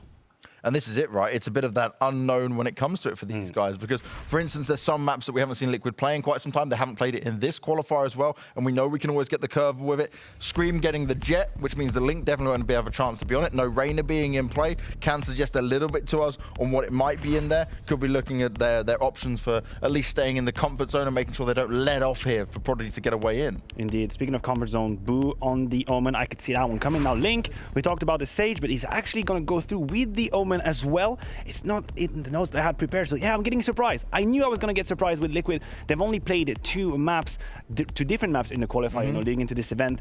They've played Bind and Split, so for the rest, we don't really know what to expect. We have that's probably the one certainty. Happy on Raze. He likes Raze and not letting go. Yes, he doesn't like to let go of that Raze. And we're getting Ascent as our opening map, right, between these two in there. Because we've gone straight into the Agent pick. Eccles on the Breach. Now, Eccles, right, he was an Omen. He's also played a Brim for a little bit in there. He's been so versatile. He's had so many different choices when it comes to Agents. Now he's been on the Breach, and it's actually become the more stable, which I think is nicer. If you're the in-game leader as well, let's not put too much on one man's shoulders. Yeah, and I mean, speaking of, I do believe that Delisi should be going on the Sova because of Ascent. There we have it. He would be, you know, moonlighting between that Breach and the Sova, but on Ascent is just absolutely needed. Now, for the last pick, Cryptix has been running the Cypher most of the time. Yeah. Could be a Killjoy. We know that on Ascent is absolutely viable. He goes for the Killjoy indeed. And Hoodie, the last one, the Duelist, sometimes playing Jet. He even broke out a Reyna at times. So yeah. I would be excited to see a Reyna, but I think Jet probably going to be the pick. Yeah, Jet makes most sense, and that's exactly what we're going to get there. So we got our Agent picks. We know we're seeing Ascent come into play. Now, for Prodigy, you are the underdogs here. When I spoke to Pipson just before this game, he was saying, we understand that we are the underdogs when it comes to this, but we've also put full practice for the past 3 weeks. And Sliggy said in the interview that you just saw then, that what it was coming down to, they share the same team speak. So they're actually like in a similar conversation point. They talked to Pipson a lot, and they said that they are practicing just as much as we are. So for a team that doesn't have an organization, who's just trying to make something work, who's made it this far, they're definitely putting in the work. They've earned the respect. They've earned the respect to be in that tournament right now. And also, this is still a very young game. 3 weeks, 4 weeks could make a huge difference if a team actually is putting in the hours and trying to think outside the box. That's where I'm looking at Prodigy. I'm looking at Prodigy to be bringing strategies I haven't seen before, comps I haven't seen. In terms of comp, we are right now in the confines of the known environment, but I want to see them in the game throwing some things unknown, throwing some curveball at Liquid, because we talked about it, pound for pound, lineup for lineup, you got to give Liquid the advantage. Well, let's see if Liquid do have the advantage or if those curveballs will work out for Prodigy. We're going on to Ascent once again. It's going to be a blockbuster of a game. So let's get back with Scrawny and Launders. Yo, they're super dead. This event's got some pretty good analysts, I'd say. Yeah, not bad. Not bad, eh? Not bad over on that there desk. 4 of them. 4 of them. Rotating. You know, we get it done. And, well, who gets it done now? We've got Liquid versus Prodigy. Launders, tell me what you think. I don't know. I really am looking forward to seeing what Liquid have to bring, and obviously have to rate them as the overdog. Is that a thing we can say? What's and overdog? As for Prodigy, what's overdog? Nothing much. What's up with you? And as for Prodigy, big upsets coming into this match. On that road up, that underdog arc, where maybe if they win this, they're no longer the underdog. This could be a defining match for them. And we can go map to map too. Anyone they pick up would be great, of course. Winning 2 of 3 would be an insane result. We'll see if they get that far, but we'll start first here on Ascent. And the beauty of them open qualifiers, anyone can make a run for their money. You'd expect Liquid, organization and all, to be qualifying for the first strike, but maybe today is the Cinderella story. Settle in, folks. First map of a potential 3, best of 3s. You love to see it. And right now, we got a little bit of movement into the A split. We shall see. Breach Flash looks good, but both of the A defenders dead before they even had a chance. Oh man, completely, wow, just shocked that Boo was able to win that versus his Omen counterpart on the other team. Cryptics will now move into an important position. We'll clear out some of the first angles here in Heaven and Short. And they'll attempt the unlikely. A 3v5 retake on the A site. Man, just trying to get out through the Omen smokes, proving difficult enough. Boo from underneath is able to add 1 to the tally. Hoodie and Happy, the follow-up frags. It is 4 players up for Prodigy as they win pistol. Yeah, the patented hell setup. The under balk crossfire. The dark shootout.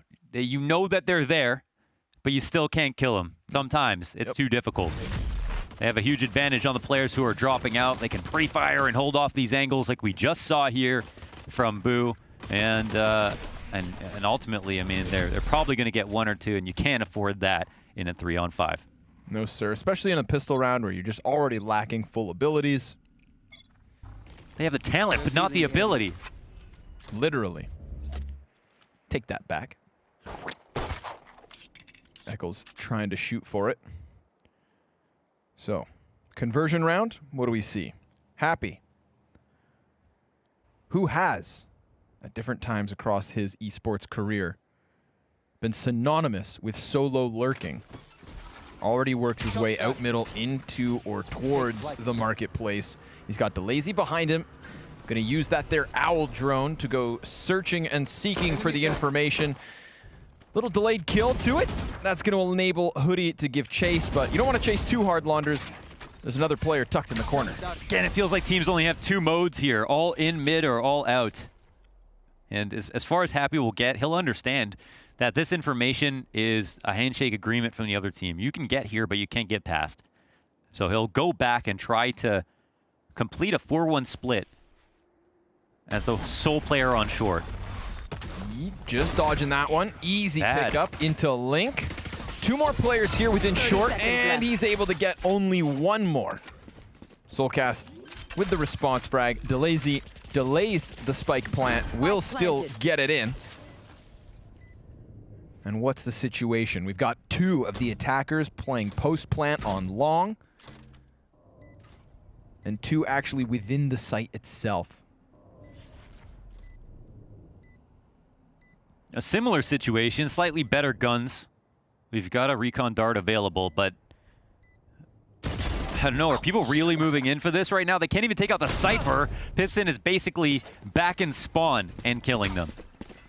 Trying to cut off the exits, trying to add a little bit of damage, but none of that is going to actually bear fruit for Team Liquid. All 3 of their players go down, and 4 stand for Prodigy. So again, they feel out middle. They see nothing, as you so eloquently put it, the handshake on Catwalk, where they then decide to leave Happy on his own. 4 members from Prodigy committing to that A site, and it's just perfect. This is the part that messes them up because it's not deep enough, and Happy will just show up after the flash, after the charge, and we'll see him get 2 kills because of it. He would have been pushed out of position into that perfect line of sight, and it would have been an easy frag. Ooh, this one's quick.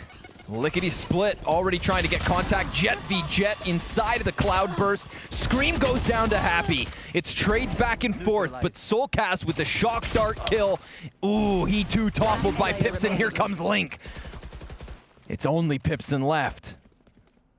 Fakes the plant, dodges flash, hits the headshot, doesn't catch the kill though. Fresh reload, gets around the box, comes back in for second servings, and the defenders will win a round. Wow, they hunt him down, they take it up, and they put down a round. That's pretty sweet.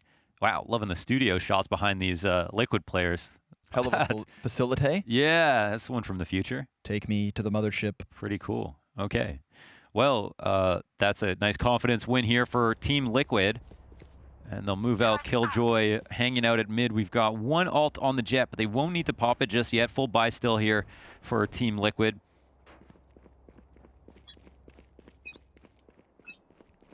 Oh, actually, Scream might be planning to do it. Yeah, he actually just has the Sheriff to his name. Let's see it. He's going to go ahead and play with the Blade Storm instead. Who needs guns when you've got knives aplenty? Oh my God. Now that, I mean, that's why they pay him the big bucks. Is sexy. That was across the map, all the way in the depths of B lobby. You have got to feel for Boo. Interesting situation here. Let's see if Prodigy can claw this one back or whether we're tied up early. Turret's going to make contact with Happy. Nothing less fun than that. Nah. It's a lurker's worst nightmare. Getting caught by inanimate objects. Well, Blade Storm replenished. 5 alive. Wait. Oh, they lost Omen, excuse me. He's still back there. Pipson's gonna lay down the cage, and Hoodie walks right through it. Scream's gonna empty out his knives, and Pipson actually gets the best of him before he can reconcile. Link, however, all the while able to add 2 kills to the feed, and Liquid just fall off of heaven. This is actually giving space to Happy. 3 players ahead of him. This could be such a sick multi-kill. The paranoia misses the mark. Oh, Happy with 2, and oh! Through the floor! Soulcast through the floorboards with a 3rd round, or excuse me, 2nd for Liquid. Get floor banged. You can't plan for that. That's nuts from Soulcast. The cutest little angle from Happy up in heaven to make that look anti-competitive, but after the trade comes out, another frag as well. Beautiful moves. 2-2. On a semi-reset of the situation. This, man. And this is, yeah, I mean, he's got microscopes for eyeballs. He makes this look like an easy shot with the first of 2 knives hitting the head, I think. I feel like it was the first one that even hit it. Happy, understandably upset. Got the 2, couldn't quite close. Okay, well, early clash on long. Let's see it. Big fight. Dash in from Scream. 2 kills. And he's going to be looking for more. 3 to his name as he falls, as he's toppled. Eccles takes his place, and he goes down empty-handed. It's the frenzy of Happy with a missed grenade. Nobody look. Oh, it hurts. Man. They're flustered. Scream's just ripping dog tags from their neck. Absolutely wrecked. A chance for a recovery for Prodigy, but, I mean, they have no information anywhere on the map. No, they wish this round was over. But that being said, they still have hope. As long as they can get themselves together. Yes. Delezi is low, but he's got He's got all of his utility, along with Hunter's Fury, if they want to use it. And here's the first bit of that to come out. Owl Drone to see if anybody has pushed anything. They can start to clear stuff out on Cat. Doesn't seem like something they're going to combine with a push, but we have yet to see. Oof. We're going to hit the flick of the century here, Link. 30 seconds left. Smoke fades. Uh-oh. Showstopper. They're really going in on this. And Happy, well, he holds on to the rocket, but he loses his teammate, and this is going to slow him down. 15 seconds, nothing from it. He would need 3 legitimate kills, and he's not even going to find one. A burnt ultimate in the attempt to clutch that, but to no one's surprise, after Scream starts the show, 3-2 to Liquid. Worth a shot, I suppose. They had the ability to potentially secure a spike plant, but, I mean, after this triple up spray down with the Phantom, just beautiful stuff here from Scream. Who said he can't spray? Oh, no, we're going to do it to him? Unlucky. Now, I'm no scientist. A few pixels off. But that geometry is supposed to go the other way. Does some AoE damage to his teammate, too. Yeah, a little soften him up. A little love tap. We've got Liquid in the lead by 1. Operator on Link, operator on Hoodie. But will they go head-to-head? Over towards the A site again. Link is here waiting. Just a small opportunity last round, but he didn't really need to hit a shot there. Soulcast picked up the important kill, the spike carrier.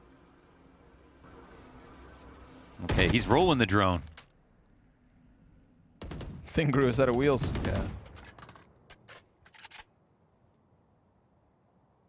Just an overall slower pace to some of these rounds than what we had in our first match today.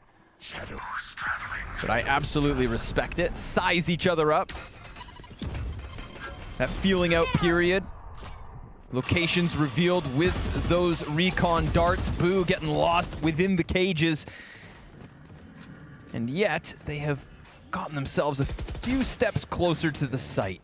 5v5 spike plant. Let's go. Yeah, they didn't want to let it happen, but now they have to show themselves a way out of this situation. But a key ultimate. Absolutely. I mean, there is absolutely nothing that the Omen on site can do. Boo will be held unless he escapes. There's going to be 2 players able to go hide back and whine, but that plays right into the hands of Soulcast. He doesn't manage to get either kill. Now he's going to have to break down the door and try to add himself to the mix.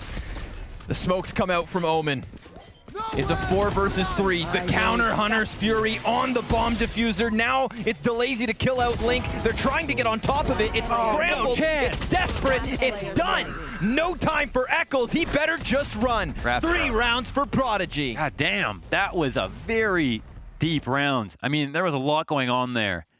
First of all, the way that the Killjoy ultimate was used was so interesting. They evacuated immediately.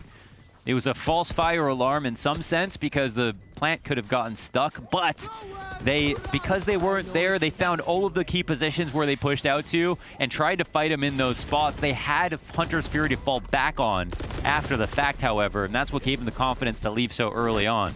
That sheer body count going out towards A main drew all the attention of Liquid on the retake. Never did they see that lurk coming in from Cat. And you can see, added with the desperation of the Hunter's Fury on the diffusers, just didn't really ever have a solid hold on that retake, despite them thinking all they had to do was lock down long. The only thing they could have done, maybe, is if they had tapped the spike, which I'm not sure if they did, then they could have baited out the Fury a little bit earlier. But I'm not sure if they did or didn't. Seemed like they were quite kind of careful about that. And this has been Happy's goal, has been to try to be more of a thorn in the side of Killjoy than Killjoy can be on anybody else. Walking up here and pestering him at mid. We saw Scream open up shop with the Blade Storm last time he had it. He's got the knives out.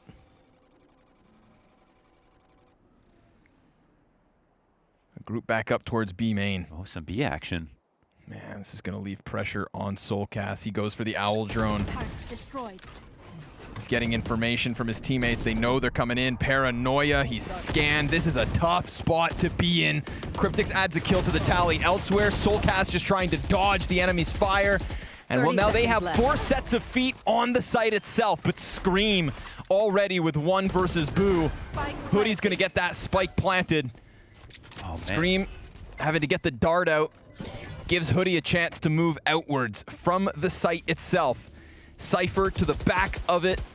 Pipson just looking to lock down and lay down the law once the retake inevitably gets going. Scream now rolling forward into the cloudburst. Hoodie met by Link, who has now lost a teammate on top of it. Pipson 1 versus 2. They're both coming in from the same side, and the retake connects for Team Liquid. It was just too much pressure, and they couldn't fight back.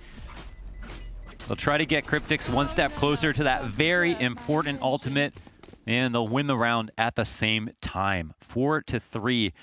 And it wasn't I mean, it was a great hit on B, but it was just, Scream looked so comfortable walking around with his knives out, like a kid with safety scissors, trying to find fights all the time. And he found that first duel, he looked for a second, and I think that was really the scariest part on the hold.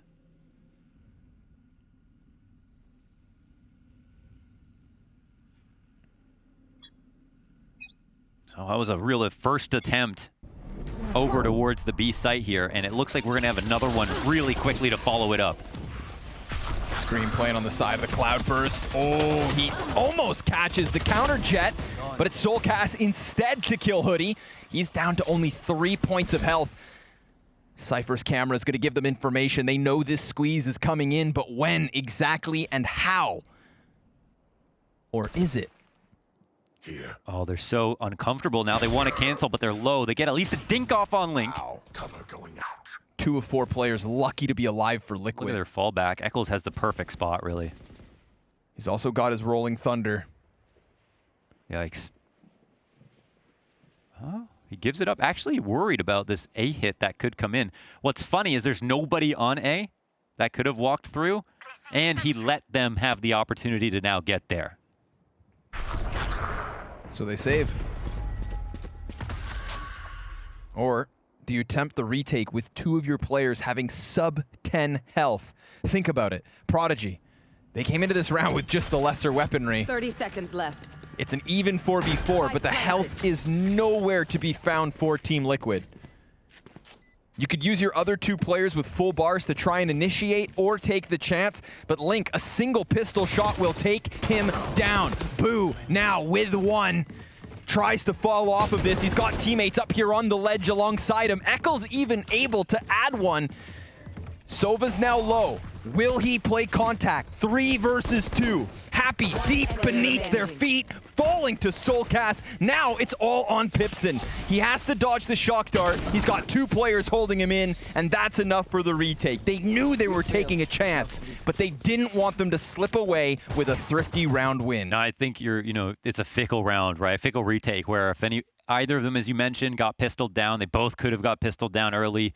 It was over. They had some utility to fall back on, but I think where Prodigy got in their own head a little bit is they weren't comfortable knowing exactly how much health was left over and thought, well, maybe we should try to play this aggressively to get some of the fights really quickly, and that gave actually Liquid very open opportunities to shoot them down. Whereas if they had like the double under Balk setup, that's maybe a free 2 kills and really puts pressure on the clock as well.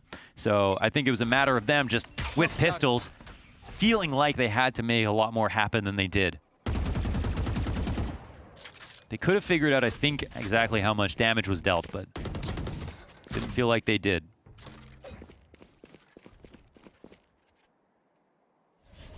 Wow. Yeah, I mean, that's kind of interesting because a lot of space is conceded by Team Liquid in that spot as well. Like, the rotation's a little bit scary with the way Eccles, he's holding a great spot, but then he gives it up because he's worried about an A flank. Yeah. And that's only versus pistols. That's how scared they were. You know, for all they know, they get caught by somebody inside of tree, lose the retake attempt before it even has a chance to get going, but instead they find their first fights in heaven. So I think it played out to Liquid. Okay, well, we see that Prodigy love to try to overtake mid as soon as possible. Usually it's Raze alone. They know where this turret is at. It's mostly been a problem of Liquid not being able to let this turret just sit there. To capitalize off the turret finding somebody. Shock dart's out. Man, if he shot the recon here, he'd have all the info he needs. Soulcast able to get him through the wall bang of all things. Cryptic still hiding in the corner, turns away from Happy. Luckily, Scream is there to trade it. And a headshot again coming in from Scream. DeLazy trades. And that is the B site open for the taking with only 10 seconds to spare. The Hunter's Fury comes out. He moves the spike, in fact. Soulcast killing the other player, getting damage onto Hoodie. He's down to 45 with nowhere to hide. The first peek's denied. Soulcast hits the dirt. Hoodie hits the shot, not the follow-up, and so Link will take him down. A 6th round for Liquid. With that one, maybe he can get cover, look for the next frag. A nice opening shot. But they need a casket in the boathouse because that's where he'll die. And this was very interesting because what the hell? Did Happy not tell our Cypher that there was a turret there every single round? Too easy of an opening here for Liquid on the first kill. And they get the refrag on Cryptix, which is big, but that's answered right back by Scream, who turns it into 2. Yeah, he just came sprinting into the market. There was a world where that op 1v3 comes into fruition. They're all playing through earthquakes right now. Rolling thunder. In your house. Oh man, the immersion. Who needs VR? Dash from Scream. I love the aggression, just getting hyper aggressive on B, seeing absolutely nothing. Will Scream get caught on the fallback, however? That's the question we have to ask him alongside Eccles. This is absolutely forcing the hand of Prodigy to get aggressive towards A. But the problem is they are running into this heavily stacked defense. Or are they? Even with the turrets in the corner, with the... Oh wait, Nano Swarm popping off. Yeah, this is an interesting... I mean, it's just because Boo, he actually ults in. Or sorry, no. It's normal excuse TP. me. Yeah, no, excuse me. Just regular, gets in. Get out of my way. Onto the zone, and yeah, it just skips a bit of utility. The rolling thunder. Oh my god, Eccles, he turns that into a kill as well? He turns around into Hoodie, who thought he could play Trigger Discipline, but he pays the absolute cost. Boo's gonna find one. Soulcast goes down, 4v4. We've got the Showstopper and the Neural Theft for Prodigy if they need it. But Cryptix, 2 kills. Happy's gonna whip out the rocket, drive by, and denied. Nothing comes from it. They predict both peaks, and Liquid, just in the nick of time, will take their 7th round. Oh my goodness. Off your feet, edge of your seat, whatever. That gets you feeling. And, sorry, the Shrouded Step into the site, it passes by some utility. It makes it awkward for Liquid because they weren't anticipating something like that to happen, but they still deal with it. Doing so good on these retakes. I mean, you can't account for this, though. That's something where Hoodie, it's free of charge. And he still ends up paying. Got to be very frustrating. And Eccles could have very much died, even if he looked in that direction but didn't hit that first bullet headshot. Yeah, of course. So, yeah, you know, very preoccupied with the abilities, but here comes Hoodie. Oh, he's pissed. That is a swift 2nd kill. Of course, Neural Theft. That's going to absolutely lend a helping hand. Now they have to win. Yeah. Finally. But the cost, of course, 2 ults. What kind of a cost is added to the tally? Will Kill pop this? Is the question. All the while, they send scouting out the site. Keep your eyes on Raze. Oh, Happy doing what he does. Lurking late from heaven, and yeah, absolute head turn from 2. That's the first one, and the second, and a third perhaps. No, sir, but revealed and dealt with. DeLazy, final kill for him. They use their ultimates, but that's a thrifty round win. Right when they're trying to get set up inside of their choke point, you've got Jet, who, of course, this invaluable aspect of Jet to be able to instantly create so much space and also be ready to fight. Also, ready to fight at any verticality with her ultimate out. So the Blade Storm comes into effect, and again, Hoodie's just pissed off from what happened that last round, makes it a 2K, and there's not really a way back into that. Now, of course, because of that situation, Liquid have hung on to Killjoy's ultimate, which means this could be a free round if they play it correctly. And it is the last round of the half. We'll see how this goes now for Prodigy. Eccles. Oh, no. Oh, he does it to him dirty. Gonna drop the flash, peek for a little bit more. Boo, fully blind. Hits the headshot. sit that shotgun down. Judge probably would have blown him away at that range. To be fair. Now, if all of a sudden they go to this A split, it's a tough one for Liquid. They've got only Link in position.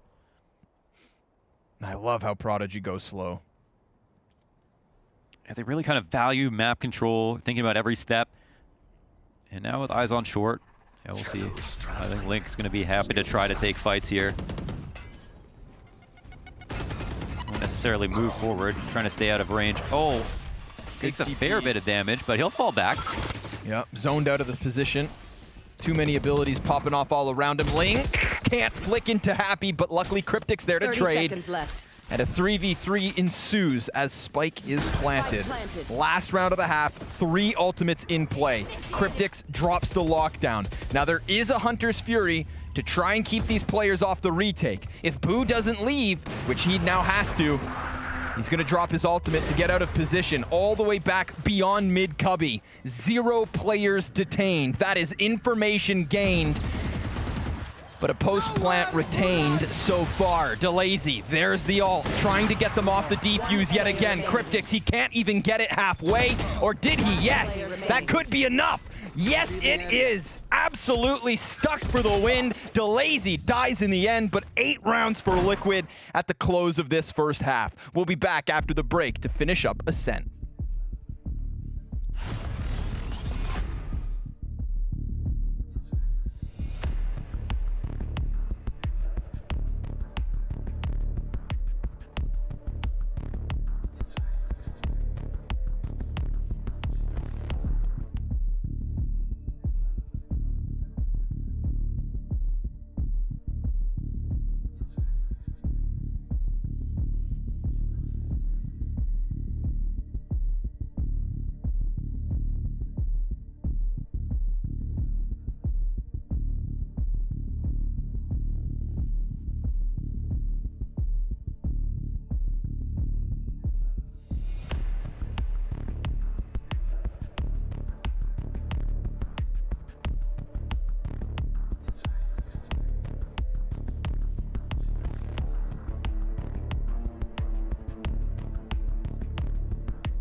Liquid with a 4-round lead over top of Prodigy. The favorites on Ascent. It's a good lead.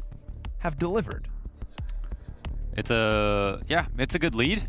Of course, they did that on defense, so we'll see. I think it was an interesting half from a lot of perspectives. number one. Happy having such an extraordinary half. Also kind of leading the charge. Aggressive lurk mid, getting information, having one amazing flank round. Yeah. Looks super sharp aim-wise. Yeah. Super shape. Ship shoppity shoopity doo. Welcome back. And let's watch Scream jet dash into the A site. No opening kill just yet. Oh, all right. Waiting for that door tap, huh? Eccles gets wrecked. Yeah, blitz. It was a blitz into the A site. Now a man advantage for the retake. So many retake wins for Liquid as they finished off that first half.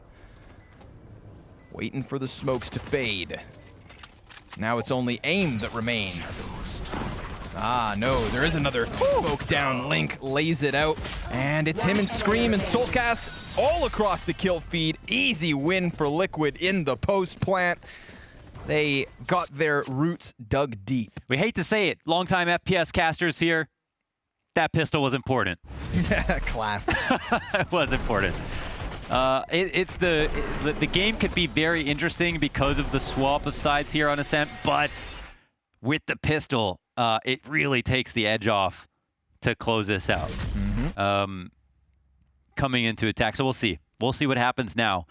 But it was beautiful stuff. That turret is so powerful on pistol rounds. It feels like you got to waste the whole mag reload and shoot all of them again to get that thing down. It's crazy how many abilities. It's panic mode. Yeah. Because you know someone's nearby. You know someone's going to peek you right after you shoot your third bullet.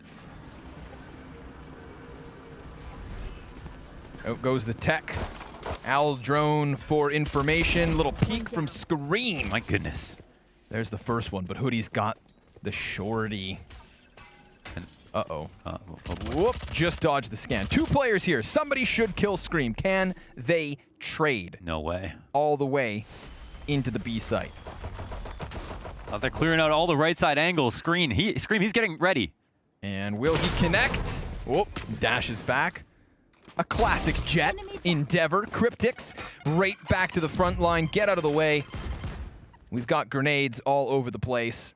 Hoodie, he just wants to get close enough, but can't. Cryptic's gonna deny him. Oh, just decrypts the angle so carefully. Beautiful. Downside of the shorty.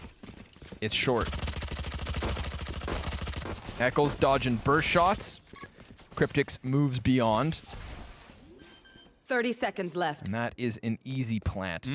Spike planted. It all goes down at the beginning of B. One player remaining. And it just doesn't get any harder. I mean, Scream, it's just huge to be able to use Jet like that because of the damage. And we see that in the worst case situation where Jet can get information, attempt at a headshot, and get away, right? And then they bait him into trying to look for that Jet peek again, but there's somebody else refreshing his position. Sliggy mentioned that it was actually Cryptics who he felt like was the next best aimer behind Scream on the roster, which is big praise. Of course. It's hard to take the #1 spot when Scream's on the roster. I kind of feel like even if it wasn't true, you wouldn't say that Scream wasn't the better. That's his brand. You'd have to give it to him, right? It's a selling point. Yeah, like even if it was a month off, you just call it a month off, but you still call him the best aimer. But I know Sliggy's a straight shooter. That he would call it like it is. And so big praise to Cryptics for that compliment, and we can kind of see why. Scream gonna waste no time dashing in, but he didn't have his gun out, wasn't quite ready for a Happy, who's looking to lay down the law. A second kill from Happy. Pipson's gonna die out from beneath heaven. And Happy's still standing, but here comes Hoodie. Finds the headshot into Soulcast. Spike is on site. Cryptics attempting to give a helping hand, but Hoodie wastes no time. Alongside Boo, it is just headshot after headshot as Prodigy get their 5th round with 4 members alive. That was nonstop fireworks, constant pressure. That's such a key. Like, even if you're not going for the retake, attempting the duels as people are trying to get comfortable is a huge part of the retake, the kind of overall scheme for the rounds, where that damage that you can get through the floor bangs, through the trying to judge where the plant spot is, you know, with a Hunter's Fury, all of these things that come out early have a greater impact in the later parts of the round where you don't notice them right away. And sometimes it results in the round being won and no spike being planted, which is another highlight. So it looks like Liquid will now put some eyes down mid. They'll spot a Jet, and because they get the tag off, Jet will be followed. This will allow Scream to recover some space. And look at her, aching with pains here with this dart in, and oh my goodness, she is gone. Bamboozled. Paranoia. Recon darted. And Screams. Give her a chance. Absolutely obliterated. But obviously all of those efforts going into the 5 versus 4 nets them the reward of a little bit of mid-control. They fade away from it, they fall back, and they look to re-aggress in through Cubby. Boo is going to have to be the one-man army. It's a big ask of Liquid to just go running through these smokes, but they are grouping up to do exactly that. The paranoia hits the mark. How? But still they're able to see what they need to in order to get through that first line of defense. Now they hit the second wave. With the door closing, they still haven't cleared the back of the site. It's Pipson in with 1. And Happy, well, he just cuts off Eccles. He won't get out-lurked. Now it's the 2v2. The Lazy's gonna soften one up ever so slightly, but Scream takes his head off. And now Happy, whose last position was known, has to find a way into the retake. He's got 1 satchel charge, and he nearly finds the player in the back, but that's Link with the headshot and Liquid's 11th Happy round. does his part. He gets the really important solo kill on short for the flank. Needs somebody to combine with. Can't come in as the player they know is left from that spot and be expected to 1v2 all that easily. But Scream, all of the details with this man, he's got more composure than a penguin at prom wearing a tuxedo, okay? He is picking apart all these angles and not even losing it when he gets paranoiaed over on short B. At different positions on the map, he's always able to stay ready, stay focused, and not get shaken by the utility coming his way. And now while Prodigy trail by 6 rounds, Liquid getting ever closer to victory lane. Operator on Hoodie, can it make a difference? Penguins would be composed, right? I think so. Okay. Yeah. In tuxedos, definitely. Yeah, I mean, who doesn't feel composed in a tuxedo? Right. They're not exactly the most graceful animals, but with a tuxedo, I think everything changes. And Scream, he's a lion with a mane. Have you seen that hair? Whoa. He's had a hell of a glow up.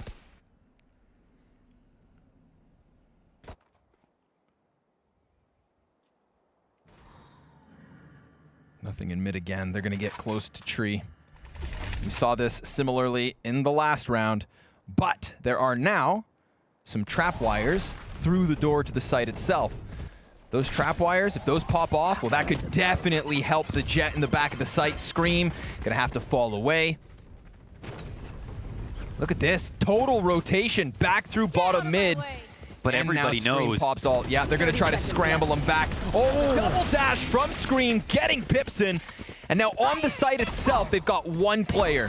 Happy, gonna use the showstopper. That could be huge! 2 off of the rocket, but Link coming in with the quick flank, doesn't clear his corner, and Happy makes the hold. God damn, they're sad. Holy. Of course, no reaction. I mean, that's just the dude he is. All the way deep down to the core. The funniest name in esports. The most, yeah. For the funniest, yeah, for the kind of person he is. Beautiful play, man. Listen, I was just about to go riff on about how, oh, it's just glorious. Would have got 3 even if Scream didn't get shot in the back from, I think, the boathouse. Scream go shout out Happy for that one. Yeah. But, you know, the opening frags, they come out. The rotate is one thing, but him updrafting, killing a player as they make so much noise, knowing somebody's going to be caught in transition, and then getting the kill, that's just what it's been all about with him, man. The freedom of expression for Scream so far has been amazing. Outstanding. Look at this pace. Absolutely no hold on it. Scream looking with the frenzy for an additional kill, but he will come down empty-handed. 3 ultimates from Prodigy, but not in a pressured position whereby they have to make it happen. Happy is in the sky, denying anything at all. Yeah. Okay. Doing his best Jet impression. For sure. He's not stopping. I mean, he can be airborne for long enough. Look at this scoreboard when we get the chance. It's a bit lopsided. A little bit. 24, 11, 10, 9, 8. Wow. Liquid looking like the better team, but Happy is the all-star of Ascent so far. I'd rather have the former, though, right, is the problem, especially when you look at the scoreline. See, it's going to be a bit of a climb back. How much individual skill can he ooze that he'll take down Liquid and pull off this comeback? He needs some help from his teammates. Good ultimate setup here for Liquid as well. They've got the lockdown, the Hunter's Fury, and a Rolling Thunder. That combination of ultimates can absolutely be enough to just add one round to the board, and that 12th would guarantee them overtime at least. We shall see. Scream finds his positioning in mid.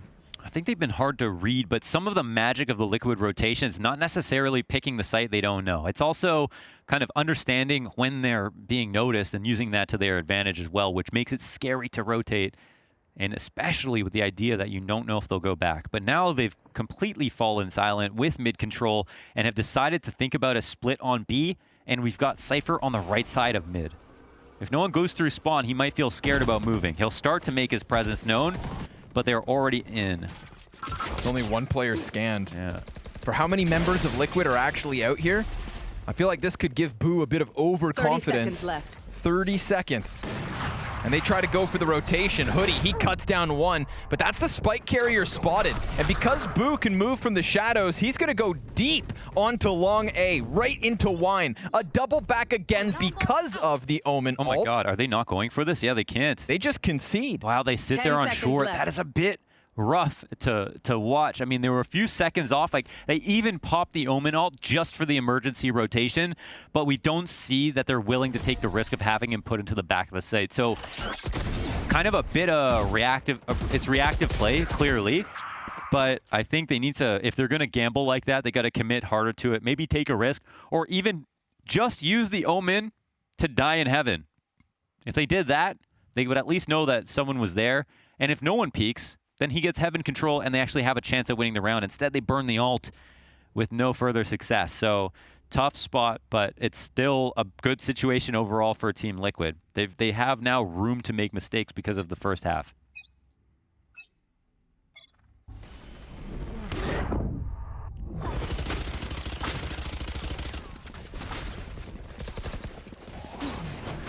Hoodie's gonna go through this? Oh my God, all right, let's get ready for it. What on earth? Chaotic A hit. Happy and Hoodie holding the line with 3 kills between them. Then finally something comes back from Liquid. A kill apiece for the 2 remaining members. It's so ugly, right, on the entrance, but because of those kills, I mean, there's an actual real chance they could hold this off. Yep. Gotta wait out the recon bolt. It burns itself out. Now Link has regained at least 1 smoke. Doesn't get the recon off. A little bit of damage with the wall bank. That is an Odin. Oh my God. And there's the long peek from Boo. Exactly what they needed here to put way too much pressure onto Cryptix. He hears the Odin above. Wants to take down that first. But, oh my God, looks away and DeLazy hits him through the floorboards to give Prodigy their 9th. This is a sick run from Prodigy. Absolutely. Now. We're talking 4 rounds in a row to deny that 12th point. The security net. The safety blanket. It's not there. The Connorisms. I love that. Oh man, it is like, just like Mixwell said in the interview, it's a lot about adapting, right? What they viewed as a skill on G2 was being able to improv a lot. And it's not necessarily that's what we're seeing from Prodigy, but definitely the adaptation part of that. And it seems to be mounting a bit against Liquid, where the calling is starting to taper off a little bit, the confidence in that. And, I mean, that rush, it just looks strange.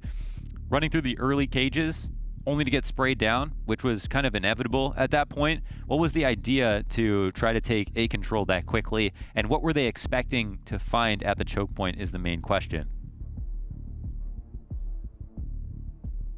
Really tough, of course, because the defense can really shuffle who is on what side at any given time, but we've seen a lot of Cypher on A.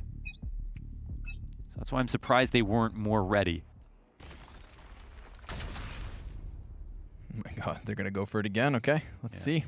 Obviously little to offer. 2 rifles in the mix between Link and Solkes. Surely Jet has to get to the middle of sight. Set him up on the mini-map. He'll go through. Yeah. Okay. Scream does what he does. Happy finds one. Little bit of gap there in the cloudburst, but not enough to be punished for the plant. Spike planted. Still 3 ultimates up for Prodigy. Happy, excellent kill through the floorboards into the head of Eccles.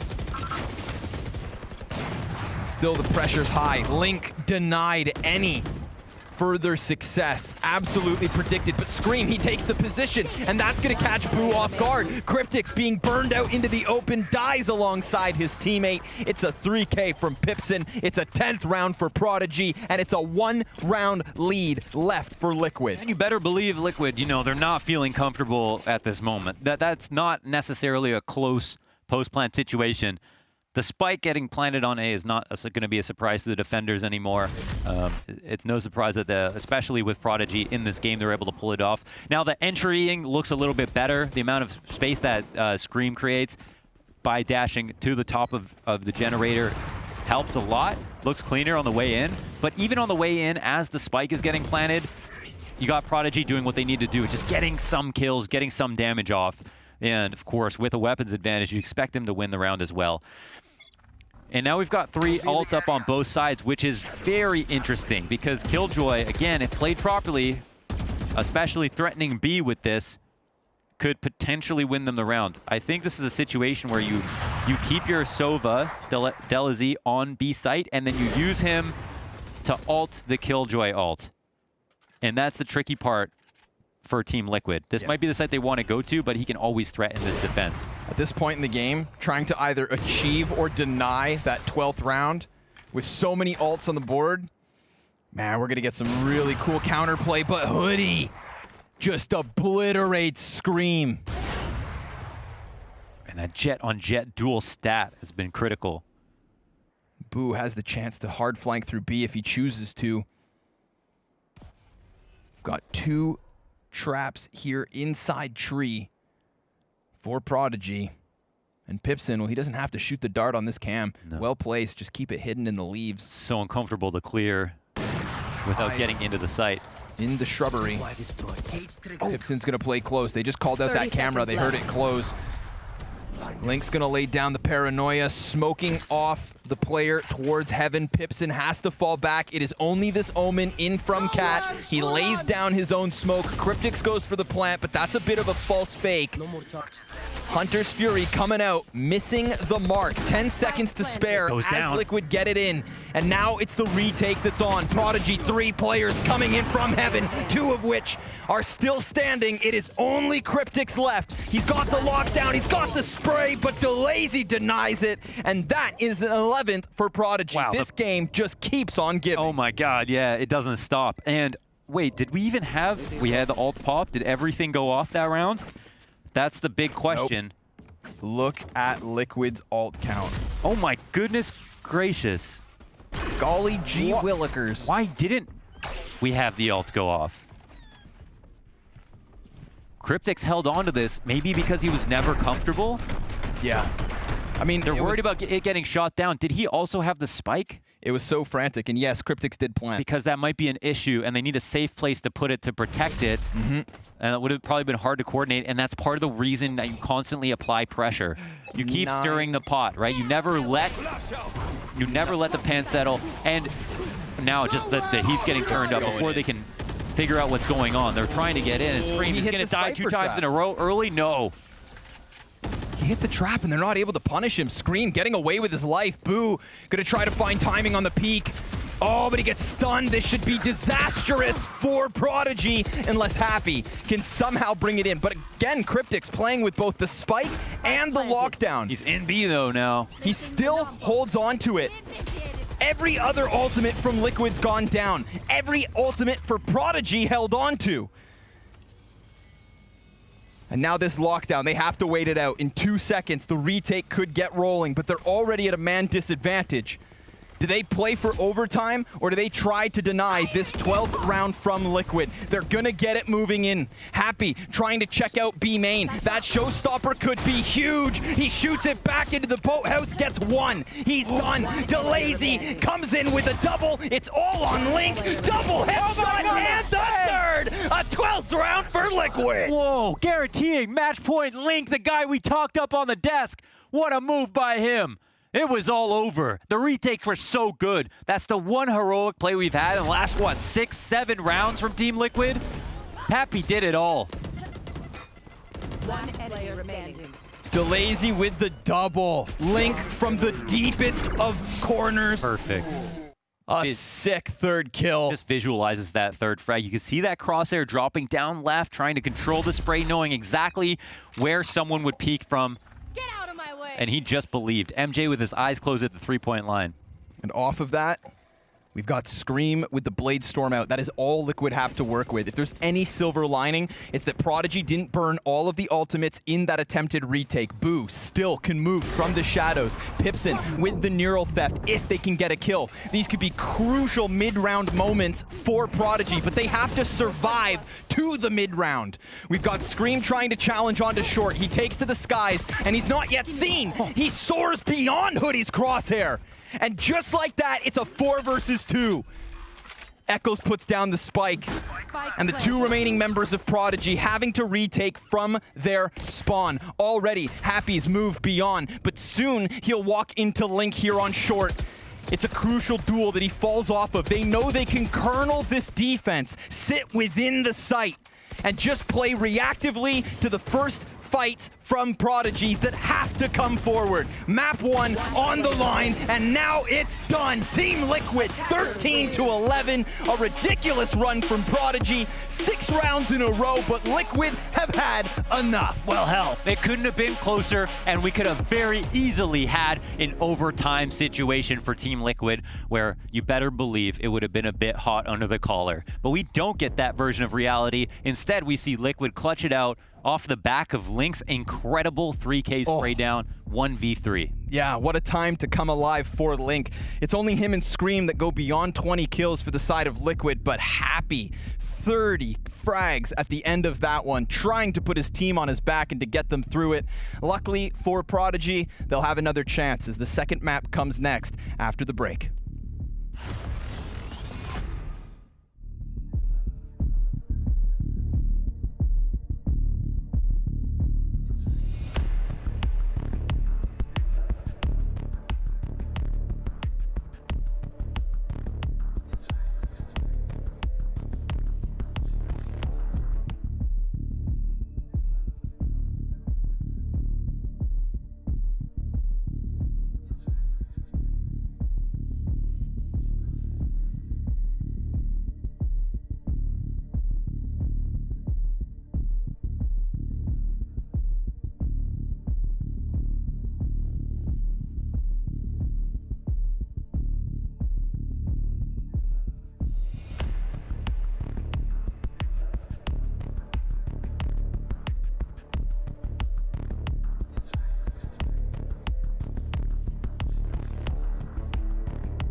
CT. He's in the smoke. He's in the smoke probably. Oh, sorry, Yeah, free. Dead. Nice! Guys. Good job. Sick, boys.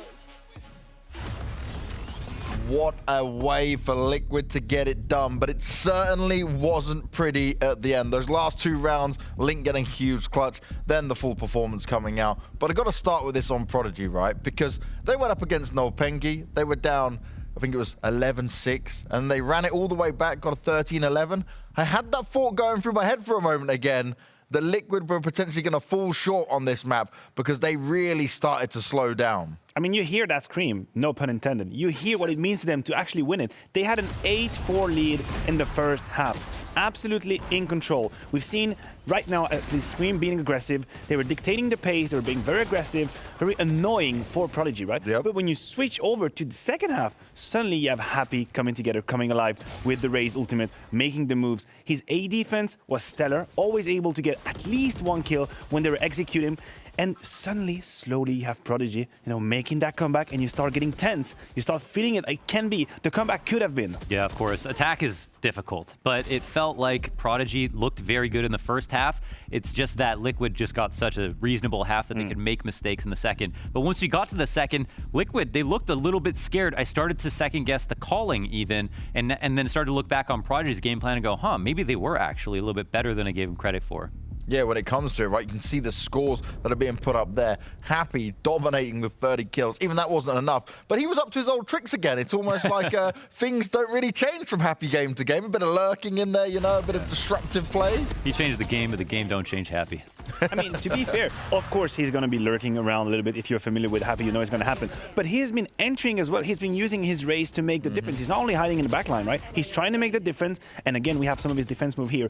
Absolutely, absolutely magnificent coming out of Happy. That right here. His position up there, Heaven. He had a lot of kills. He was also punishing the lurks, as on Eclipse right here. We have the spray coming up. Happy was all over the place. And it is a little bit scary for Prodigy. Because if he had to put 30 kill, not even winning the map, and he'd do it over again on the second map. Yeah.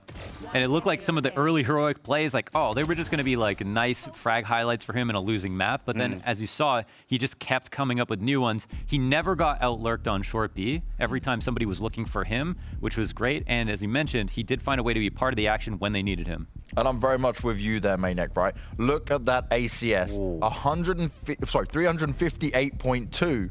That's not done easily, but that is not going to happen many times, especially when you're going up against a team like Liquid. And here for Prodigy, this was their map pick, right? This is where they were going to feel comfort. They were going to try and test Liquid as much as possible. The other members of that team, they need to step up with spades of skill beyond what we have seen from these guys if they want to have a chance when we go on to Split, because Split is the stomping ground when it comes to Liquid. And I'll say right now, when it comes to Link, he doesn't even always have to be top of the scoreboards, but it's the impact that man has. Dude, what was that spray down? I mean, you see it, always see it in your head, in your third eye, right? You're like, he's going to get the third kill. But you don't actually believe it until it happens. Yeah. And then you go, oh my God, it just happened. And it was just blew you away. And it was a moment where Liquid really did look like they were out of gas. That was the problem, right? But then Liquid came through, or Link came through with that heroic play that sparked the energy. And they actually win back-to-back rounds when it looked like they couldn't even win one. Yeah, and that's sometimes what you need, right? That little boost to push you that one step forward. And I think, though, when it comes down to what Liquid need to be careful of here, it's just getting over-complacent, right? Sometimes you need to slow things down. And I guess the other problem they have there when it comes to this, right? You can't call a timeout, like, can't get Sliggy into the mix and say, let's slow things down, let's work it out. It relies on everyone, the 5 players they have there and now to make a decision. Yeah, and this is where I actually agree with Mohan on their offense, right? At times, they look like they didn't have a clue. They did not know what to do. I mean, it's kind of rare in Valorant to see a team lose by time. Just, accepting to lose the round and just letting it go, taking time to figure stuff out. Scream had some moments, and I feel like he's taking a lot of space on the offense, which is good with the Jet. You're supposed to do that. You're supposed to break the first line of defense. You're supposed to take that map control, map territory, and then allow your team to join you. But overall, as a team, they kind of struggle to figure out the solution. Tactically speaking, Prodigy were really annoying them and kind of blocking their rotations. Now we're moving on to Split. I do agree with you. I think their game plan is going to be better, just overall more efficient. That's a map they've been playing for the longest time. And for Prodigy, you might think they've missed the opportunity right here. Well, the one thing I'm going to be very scared of if I'm Prodigy when you're going on to Split is that you're now going up against Soulcast on his Raze. Oh, no. Close quarters, him on the Raze, the way he uses the packs, the way he's able to use the paint shells, and let alone when he gets the showstopper out as well. This is where Soulcast finds his own form as well. You put that accustomed to everything else they've got going on for this team. For Prodigy right now, for me, I want to see them be able to throw not just a whole different style at them, but I want to see them get aggressive even on the defensive side. Make Liquid feel very uncomfortable. And it's a great punish pick right now to be able to play split, especially for a best of 3, where you could normally not play it and avoid it in a best of 1 situation. Here they're forced to fight it, and it's a map that a lot of people do not want to play at the moment. Listen, I'm not going to jump the gun on the agent pick, but I'm just going to tell you, the last time Prodigy played split, they did throw in a curveball. They played without the Cypher, without the Killjoy. So they have something in mind that's a little bit outside the box, which I appreciate. We talked about it early on. But my problem is on the offense. Can they actually break through that wall? You talk about Soulcast on the Raze. He's such a pain in the butt, playing that B upper area, always throwing nades at you down when you're trying to take mid. Just hear that noise, tick, tick, and you know it's coming. You know it's coming. And these are small corridors, bottlenecks everywhere. The Raze, obviously, a huge impact there, so it's not going to be easy for Prodigy at all. No, it really won't. And when I'm looking at what Liquid will do here, right, this is where Liquid, you'll see them play their usual style, right? We'll see them play towards their comforts here. And this is where I want to actually see a dominant performance out of them, though, right? Because this is only the playoff stages. We've seen great games coming out from Liquid, but when it comes to the main event, that's when I need to see Liquid a different style, because this right now wasn't convincing enough for me. This performance on Ascent wasn't good enough for what I expect from Liquid. I mean, it would have been a very different story if not for a play that you can never expect, right? I mean, we were telling this narrative from Prodigy's perspective and talking about all of Liquid's problems, how their back is up against the wall. So it's very important to contextualize wins as well as losses, and it doesn't look amazing, as you're mentioning, for Liquid for that reason. No, I mean, there's no way to emphasize enough Link's clutch and its importance in the game. That's an 11-11, 1 versus 3 he just converted there. You're not supposed to win. If you're talking stats, if you're talking numbers and probabilities, you're supposed to lose that round. And then Prodigy's on 12, and we might have a different story. But the thing is, with Link, I think it's safe to say he has that consistency in what he brings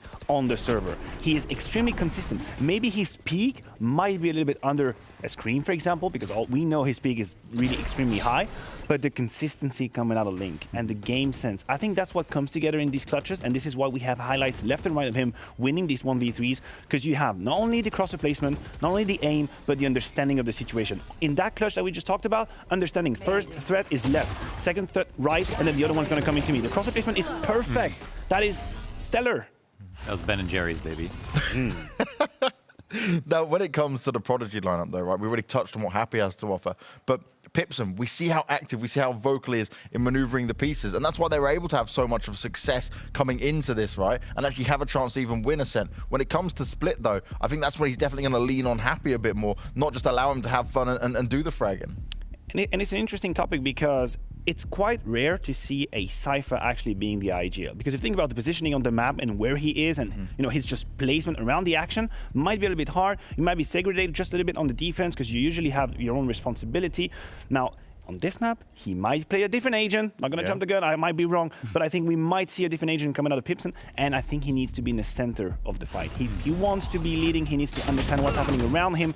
I feel like he missed a couple of opportunities in his lurks in that game. You could also argue that Liquid were just ready for it and punishing him, but he had a couple of timings. That's that successful one, he found, but the rest in the game, they waited for him. Yeah, and you kind of sometimes have to camp out your utility a little bit, so that means that if they come to you, you know everything. But if they don't come to you, you're intrinsically limited, which limits his position as a slave to what they want to do. Well, what I want to know next is going to be these agent picks for Split. But before we get to that, we're heading to a very short break. And when we come back, we're wondering what this madness is going to be.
us to get into the agent picks. It's time for us to get into Split, but will we be Split Maniac and where we think this one's going to go? Because we understand that Prodigy might throw us a curveball with it, but was that just something they did once, you know? Will they do it against the Liquid? It could be. You could be right. It could be just a one-time thing. But the fact that we begin with Pipson already there's going to be a question. Is he going to go for a Cypher, or is he going to go for a Brimstone, which he has been using on that map of Split, and then he would change everything. We have, as you talked about, Suka's going for the Raze, and that is not a surprise at all. Nope. He's maining that agent, and we know the impact on a map like Split. But now, the Pipson pick. Come on, where do you see it? Where do you see it going? Go on, just do it, Brim. Just throw us it. Like, why not at this point, right? If you've done it before, they had success. They won that qualifier game 13-6, I believe it was. So it is working. Yes, this is Liquid, but if it worked and you've got some confidence with it, why not do it? Why not do it indeed? That could be. And we have it. We have it. Pipson has diverted away from the Cypher, going in for a Brimstone pick. So we could see once more no Sentinel coming in. We have Scream obviously on Jet. That should no surprise. Boo should be sticking with the Omen. I'll be surprised to see a curveball there. Sense. He's played it before. He's going to stick with it again. Link, now different kind of topic. Could be Omen, could be Brimstone. I think Omen. I'll be surprised otherwise. Nicely done. Indeed, indeed. Happy, Raze. You can probably get that one done. There's no discussion. He's not moving anywhere from that Raze. We have then Eccles should stick to the Breach. Be surprised if something else. And the Breach, every map is going to be interesting. Delazino, that to me could be a question. Breach as well. I don't think you can do without Breach, honestly. And the Sova is usually kind of ignored on a map like Split. Yeah, exactly. I'm not a fan of it. It's just not as good, right? When you get the information, it's a smaller map, a lot of close quarters to fight from. You don't need to use the Sova in the same way. So I'll be very happy. He goes with the Breach. The main thing here, when you look at Prodigy and what they're going to be able to do, is the amount of smokes they're going to have on executes is so problematic for some teams. You literally don't know what's going on around you because of how small the sites can be. They can block off so much in there. It becomes just a horrific situation for you to try and fight in. And I don't want to get ahead of myself, but when we played in Started from CS with Happy and Existence, we used to run the double smoker on Split. Omen and Brimstone together, it is so... You think about the amount of bottlenecks you have and tunnels you have that you then have to go through a smoke. It is horrible. Now, Hoodie, the Duelist, I think Jet should be a pick as well. Normal, with all the verticality that you can find on Split, that would make sense. Oh, we have... Oh, Killjoy. Okay, I thought he could stick with the Cypher, but he goes for the Killjoy. Yeah, you know, you normally see it for him on Cryptics. You're getting the Killjoy at least recently on Ascent, Bind, and on Split, but we haven't seen him play Haven as recently when it comes to it, so we weren't sure what we're going to get from it. For Liquid, they've definitely been one of the team that agree with like, oh, okay, Killjoy is more viable. The nerf didn't finish her off right. It's not always needed to have a Cypher in there, and you were right, Hoodie, he is going to be on that Jet. They're going to be very explosive. They're going to be very up in your face, and definitely you want to see Happy pull off not just that performance again, but it's like a performance of a similar caliber alongside Hoodie really being able to deal some nice damage. That is the key. That's the key, right? Happy needs some sort of support from his teams. Obviously, we don't know the comms, and probably people are chiming in with ideas for sure, but just in terms of fragging, he needs someone behind him. And the Duelists, they have that pressure on their shoulders. Hoodie is supposed to step up. He's supposed to make the difference, because we talked about Scream and what he was able to do with Jet on that first map, and it was unmatched by Hoodie. Well, Prodigy are going to go and make it Smoke City on Split, but will it be enough to take down Liquid? Let's find out with Launders and Scrawny. Yes, the time has come. Smoke City, says James, and it's a question of whether Prodigy are just blowing smoke or whether they can actually deliver, because now it's time. One map away from joining G2, Liquid have picked up Ascent, and now they look to Split to lock in that position at the full-fledged First Strike event. Launders, I cannot wait to get this pistol started. It's Prodigy on the defense and Liquid on the attacker side. Hey, me neither. I mean, listen, that game was so close. I really wanted to call Prodigy the better team almost as we got to those closing moments, largely because of Happy and his incredible plays, but how he was instrumental with his team in the same way that Scream was for Liquid. So it was a tough sell. But with that Link clutch in the final closing round, of course, you just got to put it to bed, put it away, move on to map 2. We'll see if we can stand up to a very, very punishing pick of Split on Liquid's map choice. And that is an early dink for Eccles. Drop to a quarter HP. Paint shell goes deep. Boo just still sitting in his corner. He's fine. Oh, but he's going to get stunned out of position. Headshot comes in for Scream. Pipson's going to be playing close. But they've already crossed a couple of bodies. They basically have what they need, Team Liquid. Echo's gonna put down some more damage. Perfect paint shelf from Happy. A double kill off of the grenade, and that's the spike denied. Now there is movement in through mid, but the frenzy from Hoodie is all good. Cryptix, Soulcast, each with a kill apiece, take us back to the 2 versus 2. Spike goes down. Spike planted. And it's a brand new round. Although Cryptix quite low, but my goodness! Mr. Robot aim with an easy headshot, and Soulcast to complement it with a kill of his own. How nice was that? About as nice as it gets, man. We had some crispy pistol kills. That double nade, hello. Or rather, goodbye. But Soulcast coming in with the 1-taps. And then low HP for Hoodie. Yes. You got to feel good about that one. They fought hard, no doubt about it, but real good to get the opening round on attack on split with kills like that. Poor Hoodie. Gonna get stunned. So it's the shorty. And he's regained his vision. Go for the flash of the wall. Uh-oh. Ooh. Boombot turret or Scream. Pick your poison. That is such an annoying way to entry, and I love it. Absolute cluster of abilities and the aggression from Scream. He's going to go ahead and pick up the orb. And now they just sit pretty and wait. I mean, there's 4 players still lying ahead of them, but no rush at the minute mark. Not even worried about a potential flank. I think they're starting to check for it. Soulcast will kind of make his way back and come forward again.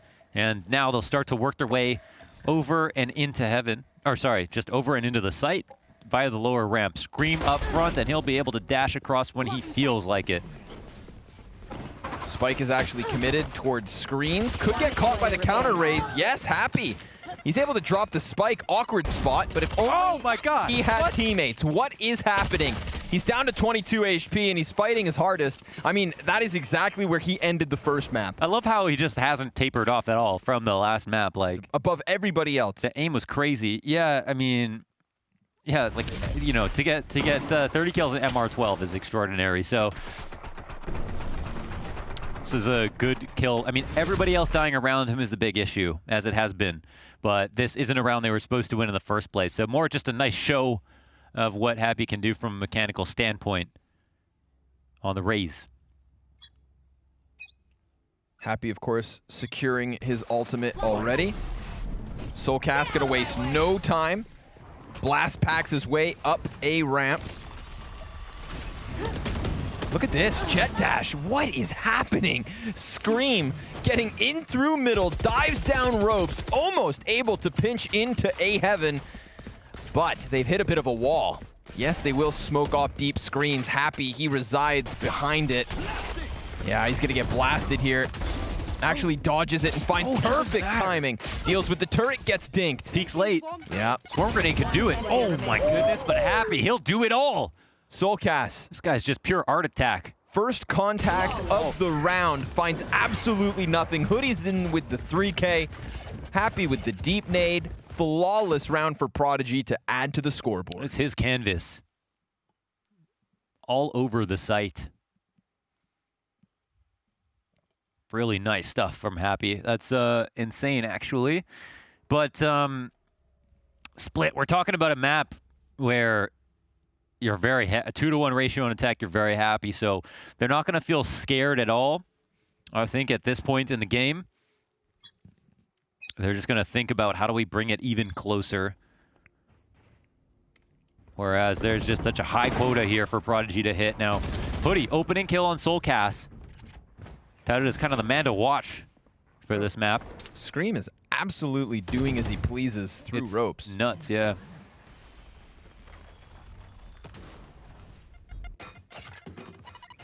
I was really impressed by his composure and just how valuable he was at different parts of the round. Early on opening kills, entry fragging, not dying, finding verticality to get a transitioning player. Found a way to be useful all the time. Really used a Jet to her maximum abilities. And then, after all of that aggression, He just sulks back through the sewers. Gonna be 4 players to push out A main, perhaps. What lies in wait? Well, oh my god, we've got DeLazy still hiding back alongside Hoodie, who seems to be the one-man army so far. He is already caught up to Happy. In fact, the 12 kills across Prodigy, 6 for Happy, 6 for Hoodie. It's a 2-man team. DeLazy's gonna try to hold the line here. He gets bested as Scream and Eccles combined for the double entry. Spike planted 3v3. 3v3. How key will this ult be is the question. Raze could pop it. Scream could push in, try and cut off this retake before it really gets going. Happy, he gets denied. Absolutely shut down. A wasted showstopper. And Pipson, he has way too much to handle at this point. All 3 of his opponents sitting on the site comfortably. Still 3 members of Prodigy with 0 kills. That is a keyboard slamming moment for Happy. Could have made a world of difference to be able to get that showstopper off, because the post plants are not going to be a big surprise. There's not a lot of great spots to stand on the site itself without having control CT or the big flank. And so you would have almost certainly been able to get someone or do tons of AoE. And he had a teammate knocking down screens as well, so... Eccles had a really rough first map, just from a pure fragging perspective, but clearly his head's still in the game.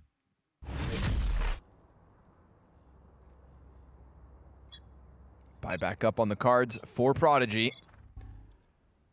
This is a different look. Haven't seen it since the pistol. Liquid looking to hone in on B. What can Boo do? Maybe some voodoo. Ooh. Oh, yeah, that right there. A little black magic. Finds the random headshot into Scream. Soulcast looks to take the space as he did give it up. Paint shell on the mark. Absolutely dismantled. It's the zoning. And they're already shut out here. Oof, they're gonna have to push through another Omen smoke. Soulcast, he wants to go deep. Happy holds his ground, welcomes him in. The audacious pushes by Soulcast. Yeah, but he knows better. Oh, that's a big stun. And damage done. Eccles getting softened, flashes his way out. The jet dash gets by. Eccles looking to hold the line. This could be the crossfire they need. Soulcast still alive, but it's Hoodie and Pipson each with a kill apiece, and the retake connects. The defuse comes through at a second for Prodigy. Oh, they have it. That's incredible. Honestly, the jet dashing away is enormous. Staying alive after getting blind and half sprayed down. Shocking to see that. And Breach does so much. Whole kit on the middle of the site there. And this is after such a strong push here from Soulcast to deny that initial point of retake and delay it for so long. Scare him from coming back in. Tough situation. That's not one you want to throw away. Again, these, getting it close, it's not going to happen very often. So it looked like just a standout opportunity to lock one up, but we see signs of life here from Prodigy. Makes you wonder what the value of holding deep defender spawn could have given them.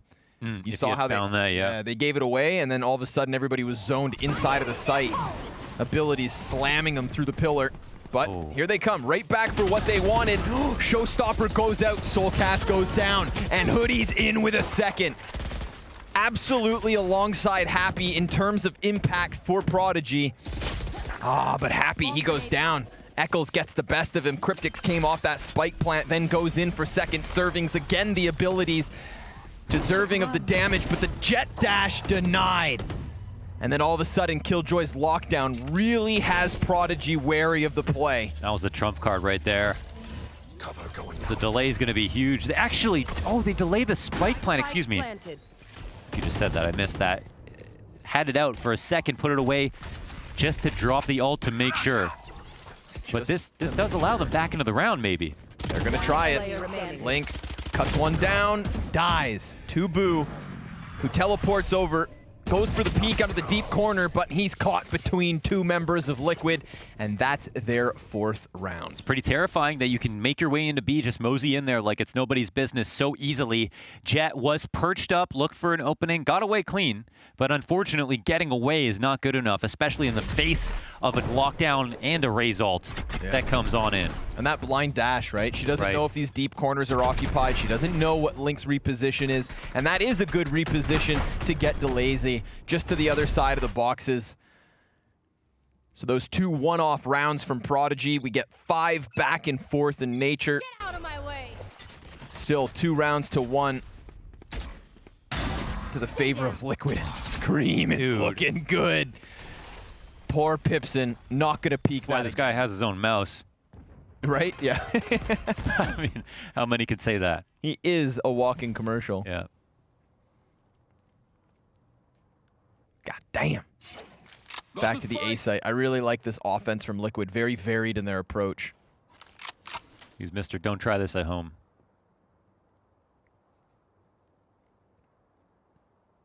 They're facing forward towards site. This is not an announced execute at all, but there's still 3 players here in position. Rolling Thunder comes soaring forward.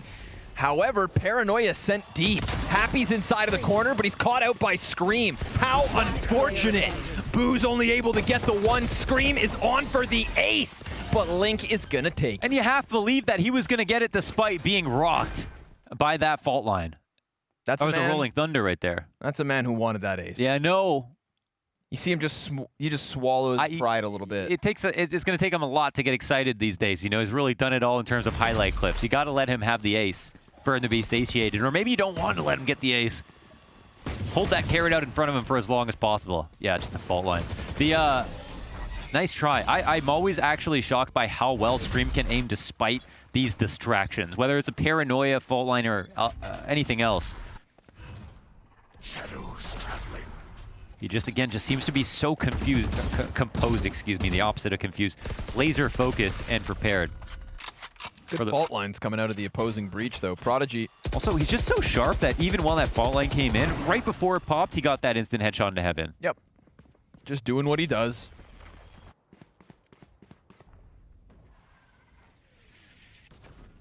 Let's see what else he can offer. Drops down into ropes and right back up again. Uh-oh, better run. Just gonna get out of dodge. Still the 4v4. Who needs a dash when you've got game sense? Walks out of there nice and early. Burns the Brim ult. True. Big one. Oof, that could be costly. To think as well, I mean, that's, you know, if they're hoping there's more player inside of ropes than just Scream, then maybe I see its value. But hell, if you've got to rock ultimates to try and kill one man, you are in a world of hurt. And in reality, they are. Pipson, he's going to get caught in too many a direction. I love that teleport from Link. That causes Pipson up on that heaven shelf to have to keep his eyes in 3 directions. And that's just impossible. Got many eyes, that many eyes, yeah. No, doesn't look like the spike defuse will get denied, but it might get, the player who planted it might get caught off. Ooh, see him waggling that around. What gun barrel sticking out. Hoodie's just honed in on it. When does he just try the wall bang is the question. Okay. Yep. Happy gets the 1, and he's done. Hoodie falls back. Misses his shots and needs to retreat. Or does he? He's got the dash available. Still has 1 cloud burst. They're not going to give him anything. We're seeing, we definitely see a lot of unlikely retake attempts for sure. So you're kind of just like, oh, will he give it a shot? But it just looks like he wants an exit with the operator in hand, and they'll move on forward. So far, so amazing for Team Liquid. Whether it's been A or B, it seems like only the low buy rounds are rounds where Prodigy have had any success in trying to hold. And yeah, if that keeps up, it's only going to get worse, of course. Just tasteful use of the ults as well. Omen going to the back of the site in a round where they pretty much had it locked up. They got that opening trade where they needed it the most, but that just cements it. Gives his teammates confidence that they can move in quickly. Scream, as usual, nothing but good things to say about how impactful he's been throughout. I think in reality as well, you know, Link burning an ult, so be it. You already got 1 ultimate out of your opponents. That Brimstone, you know, did nothing. So worth it to just absolutely secure the round. And it did. Removing that player off of the catwalk, that was massive. He's like, this damn turret, man. They're like a... There's like a... It's like a new boy band is in town. All of the fans are coming in the form of defenders. They've crowded the A site. It's like someone spotted Shroud at TwitchCon. They want a photograph. And they'll start to become sparse again, as Omen has pushed through B while they retain some control over on Heaven as well. Definitely justifies the stack. Oh, stunned by the fault line. Hoodie, he's still hanging on to it. That's Boo with the TP. Gets into the site, so they just immediately stack this as much as they can. It's a man advantage even for Prodigy, looking to hold on, and look at this diversion, or rather divert through the ropes. They'll go, and there is nobody elsewhere. We had that Omen ultimate go from B to A, and they're just left scratching their heads. Oh my god. But they actually stop for a moment inside of Heaven. That is so tricky. They've got 10 seconds left. 1 HP for Scream. And here comes the showstopper. Oh, Scream with a single point of health. Link with the two-piece. Hoodie, what are you going to do? You've got the spike planter pinned in the corner, but the nano swarm keeps him in position, and he has no way out of what is a tricky spot. Scream walking forward inch by inch. Hunted. Goes to the execution. Cryptic's gonna take it. How does Scream survive I don't know. Yeah, I love that you shone a spotlight on it, because what the hell, man? He just doesn't scare at all. He doesn't play differently when he has different levels of HP or there's utility available on the other side. I mean, he's just not scared.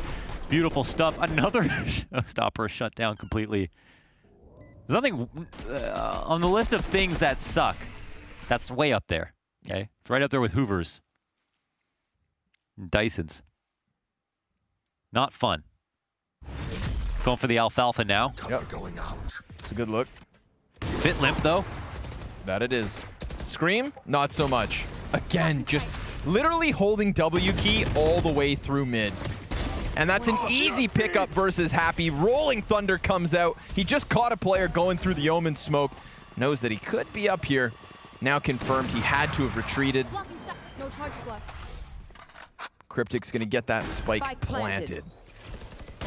Ooh, I like it. Hoodie gonna get a little bit aggressive here, knowing that they're already on the back foot, knowing they're trailing by 5 rounds. How are you just gonna let them hold in a 5v4? You can't. Pilsen tries to give chase. Link shuts that down, getting the better of him. Fault line on the ropes. That one's a little bit awkward, but here comes Boo. He's got himself the double. Only 10 health left over. Eccles on this late lurk from Heaven. Perfectly It is timed. the Lazy going for the defuse, but they're able to clear the board. 3 kills coming in from Liquid's last couple of players, and that is a 6-round lead. I do feel bad for Boo, because he even had the presence of mind to look behind him for a second. And Eccles didn't know that he would be watching the flank there, but he only held it for a moment, and Eccles came through right after. And this is just the ceiling point of the round. Beautiful stuff, just to make bad go to worse. This is such scary stuff with how fast Scream can get up into Heaven through Mailroom, as if it doesn't exist. This man's faster than FedEx. Oh, yikes. The Bucky has gone down empty-handed. That's not the only lesser of weapons for Prodigy. Happy he's playing with the Sheriff. Bulldog on Pipson. 15 kills, 6 deaths for Scream. And it's not Happy, but Hoodie, who's trying to be the counterpart for Prodigy. But as we said across that first map of Ascent, it's just Liquid are the better team. Prodigy trying to keep up, but just steps ahead. Just the dry running that you can see on the executes, making it so difficult. Yep. Even with no kind of like rotational, oh my god, give the man a chance. Element, yeah. In the head in a position he's never been in, just because. He's gonna get another. free B. He's so aware, man. Yeah, every single engagement. Oh, I swear he looked away before he was done. Finish your food. Man's a laser beam. Scream. Absolutely dismantling it. I mean, tell me this isn't Liquid's map pick, man. Like you said, the dry running into the executes. The fact he has the audacity to run rampantly through middle round after round, and now he's hunting. They're planting on the last player. They could go to A for free, but Scream's gonna get the ace. Nasty. Yeah. 7 rounds the lead. Long time coming. Should have had 2 in this map. Probably should have had 3 in the series. 19-6. What a player. How can you be so handsome and talented at the same time? God damn. I don't know. Ain't fair. I wouldn't know. Look at this one. What on earth? Hey there. It's like before the round started, he told him to play there just so he could spray him in the head. Dude, just Headshot machine. Beautiful. Oh. And it's more than that, right? He always useful with the ults on the ecos, everything. Oh, they showstop into the back of the A site. Man's trying to find a little bit of cover. Hoodie is here. They're getting a little bit rowdy. They're getting a little rambunctious. And there will be a cost to this. Link on for the 1v3. Hey, if there's anybody who could do it. If there's anybody who's already done it in this series. It's the dude looking for Zelda. To give them their 12th round on Ascent, this man went massive. The pressure of the situation, obviously not nearly comparable. And right now, he just got a smoke up, so that's going to help him make his move. He's got Happy back at the base of ramps. And he's got Pipson over on screens. Fake plant once, both players getting drawn inwards. There's the fight, but it's just the distraction as Happy comes swinging wide. But let's be real. That was a little ridiculous. I thought he would win. I don't know why. 2 ultimates flying in there like madmen.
burning ultimates to try and get that last round on the board. It was ballsy to go running into A so quickly, but hey, it could have worked because everything else they did had worked. Across that entire first half, Liquid in control of the situation.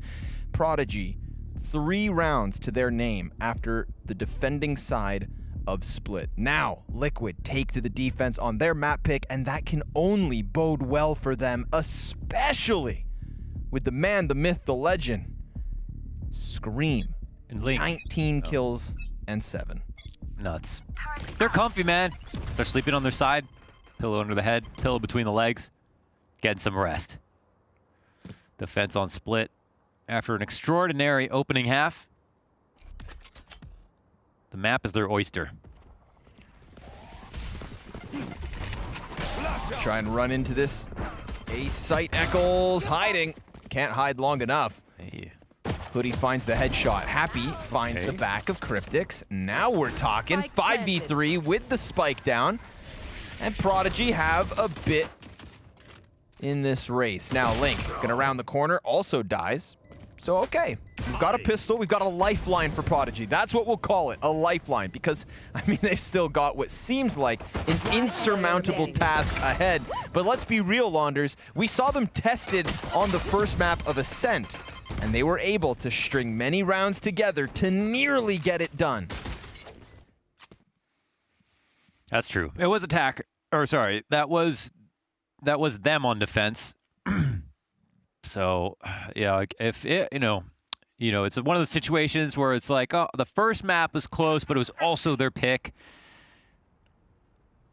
If they have more clean executes like we just saw, then we can talk. But we'll let the play talk for itself and see if they can, first of all, put a muzzle on Scream, because he is going to be their biggest issue and already has been pretty much the worst nightmare of the server.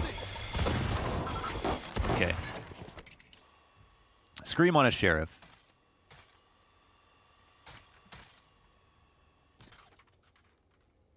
Even in the situation, Liquid don't buy down to 0.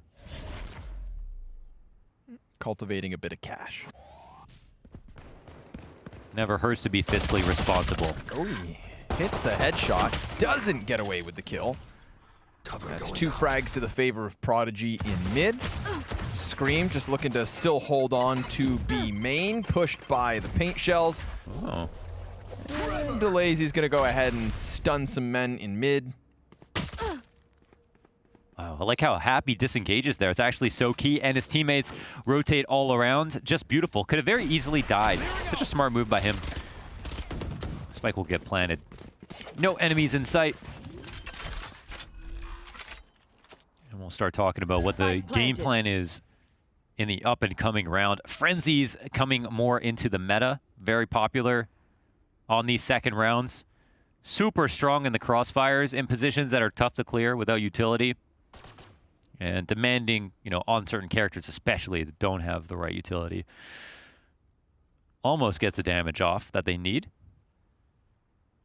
Only a dink. Now Happy will try to punch the saves, make the next round easier for himself, and he's doing a fantastic job of it. Excellent, man.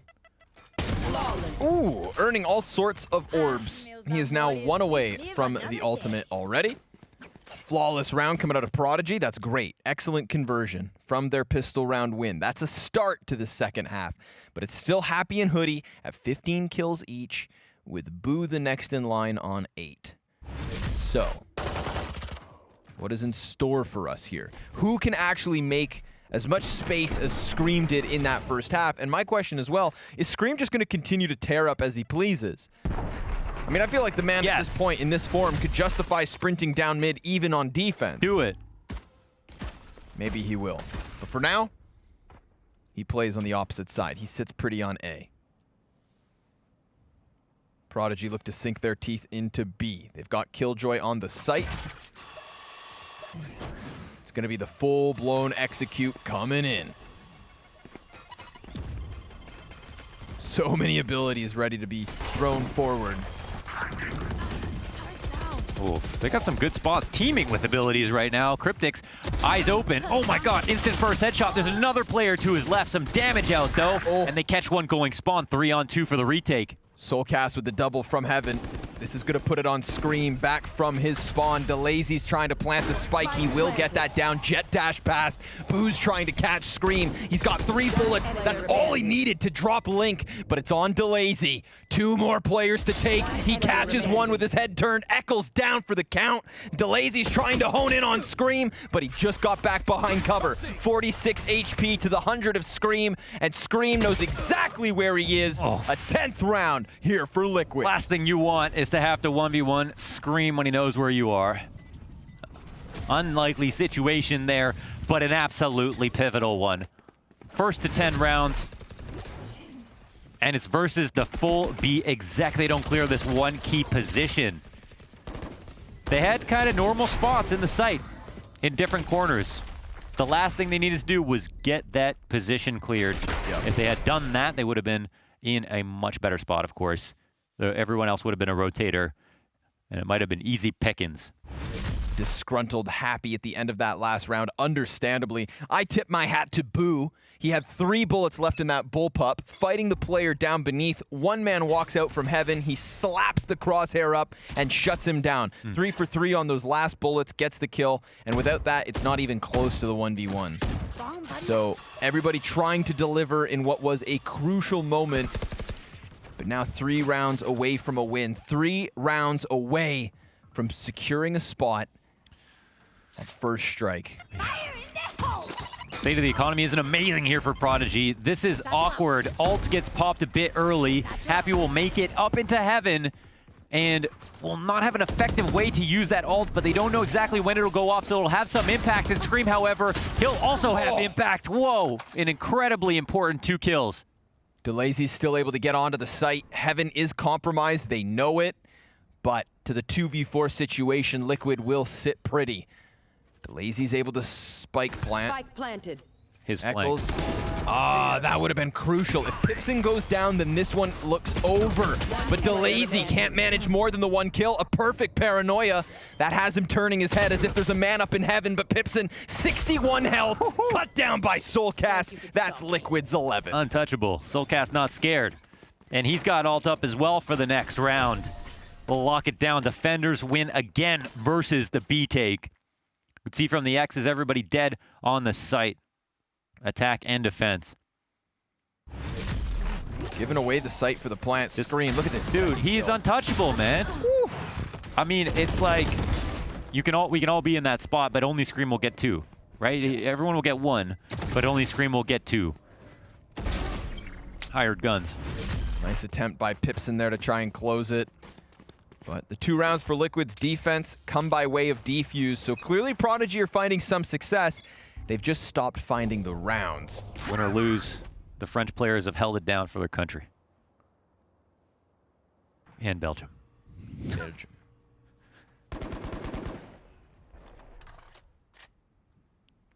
Walk contact mid. 3 players here for Prodigy. Nobody actually really holding it. I mean, Link is back here, beyond the ropes. Boo picks up Scream. That's a huge scalp to take. This actually draws Jet, or Hoodie, into ropes. If he comes up, yeah, right into the crosshair of Link. That's what he was hoping for. But of course, Link doesn't know how many players are there or how many players are not. In the meantime, they're going to send their attention towards that B site. 2 defenders in position.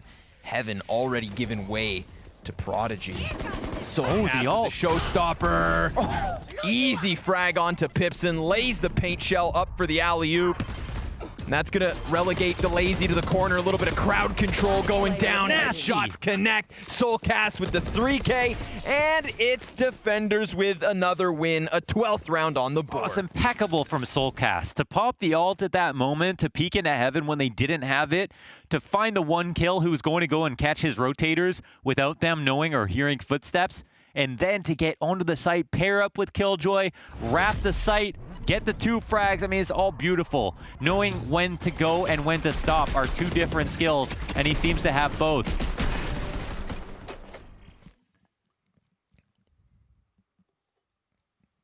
Step by step, round by round. 12-5 now.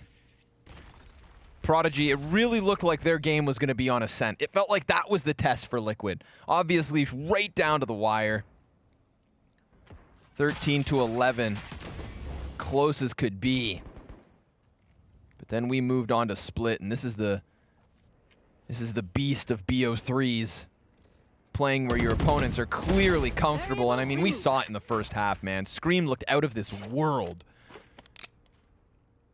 As if they had prepared for him to take his opponent's heads round after round. Now the skies will open, deep B.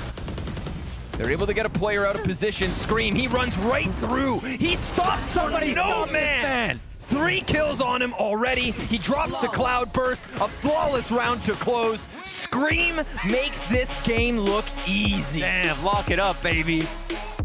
This guy hit the gym on the server. And Him and Liquid, Vincent. your second team from the European region to secure their spot at First Strike alongside G2. Now again, this first map looked like a test for them. Prodigy had something to offer. Happy had something to offer. And despite Hoodie's best efforts here on the second map, nobody could keep up to Scream. And I would argue that even with his teammates performing behind him, man, that's a one-man army. Yeah, at this point, I mean, he was such a two-way player on both maps, like MVP of the series, just incredible. What a jet. What a jet. So, day 1, week 1, done for the First Strike qualifier. Put a bow on it. Almost done, in fact. We're going to have the analysts after the break to unpack that second map. Stay tuned.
One more, 2 more danger. Nice. Stun in danger.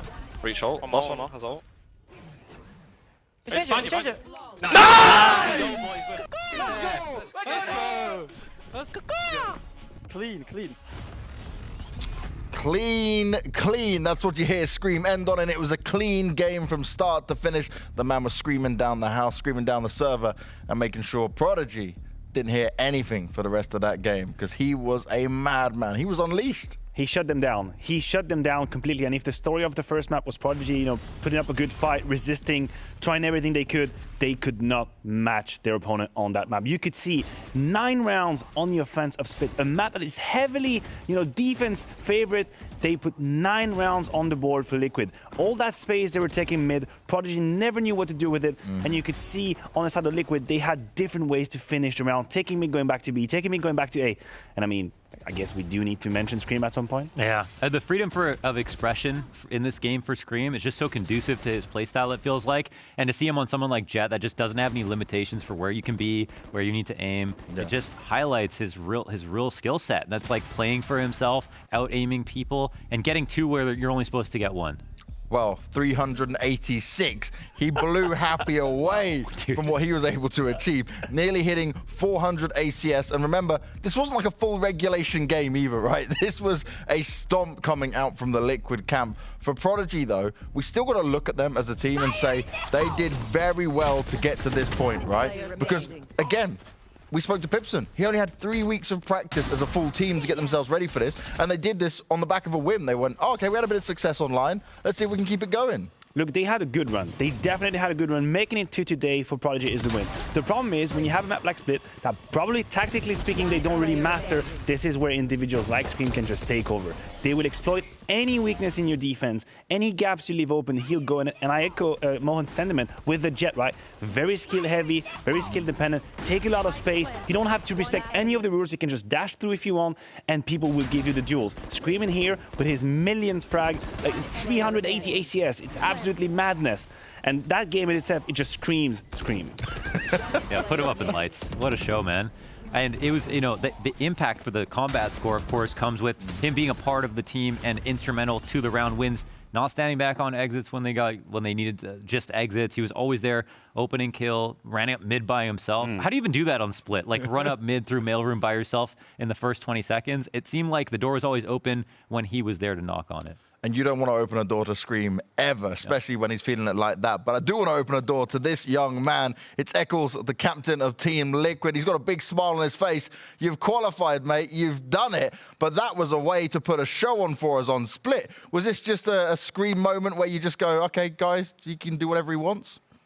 Nah, I mean, a lot of the stuff we do is structured to be around Scream. Like, obviously, he's like has the best aim in like Europe in the world in Valorant. So like, we set him up perfectly. And like I heard you mention about that round. It's like a set round where we do set flashes to get him like in these positions where he can pop off, and he does it perfectly. And that's one thing, right? We compare you guys, right, to the other teams in Europe, and FPX certainly very strategical as well, but it's yourselves, you, Sliggy, you're working out every little detail. How hard is it, though, for you guys to keep up with that, and also the agent swaps? Because you guys approach the game differently compared to anyone else right now. Yeah, I mean, the game's always evolving. It's so new. And like, even today for this game versus Prodigy just then, we played versus a Brim and an Omen, which we've only played versus once before in a practice, and that was like yesterday. So it's like, maybe it's a new thing coming up. So it's like, oh boys, like what we're going to do here. So as soon as we see it, we like me and Sliggy talking like, what we're going to do, how we're going to combat it. Like they've got no sentinels, like stuff we can abuse. Listen, first of all, congratulations on qualifying, of course. That second map was domination. I want to take you back to the first one and to that 11-11 scoreline. Talk to me about, the emotions. Talk to me about the tension on the communication when it's 11-11. Yeah, I think this is something our team's improved on a lot. We were calm. Even if we are 11-11, we're starting to throw the game, like we had a high lead, then we started losing rounds. Everyone here is so calm and confident. Like, of course, when traveling around, everyone started screaming, but like in game, we're cool, calm, collected. Everyone's helping out today, especially like the comms, the calls. Everyone's like helping each other out. It's great to see. Amazing. Now, if you had to pick one department, one area where you need to improve, where do you think that is? Adapting. I'll put my hand up. I did pretty bad at adapting there on the T side of Colin. I'll take the blame on that one, but we'll watch the demos and we'll see what we could have done differently. I have a general good idea because I think after we lost a few rounds, I was like, why didn't I do this? This was the right call. So just adapting. My only question for you, Eccles, real strong punish pick was Split. Was there any hope in your head that you could actually lose the map? It seemed like there was a lot of tension, but you always had full control. Is there any point where you're like, you weren't sure how good they would be or thought they could win? Is this for a split or Ascent, sorry? For a split, yeah. The split, our split, no, we're really, really confident at split, especially our attacking side. We got 9 rounds this half, I think, and that's something that's like quite common for us recently. So we're full confident in split, like we can beat anyone on split at the moment.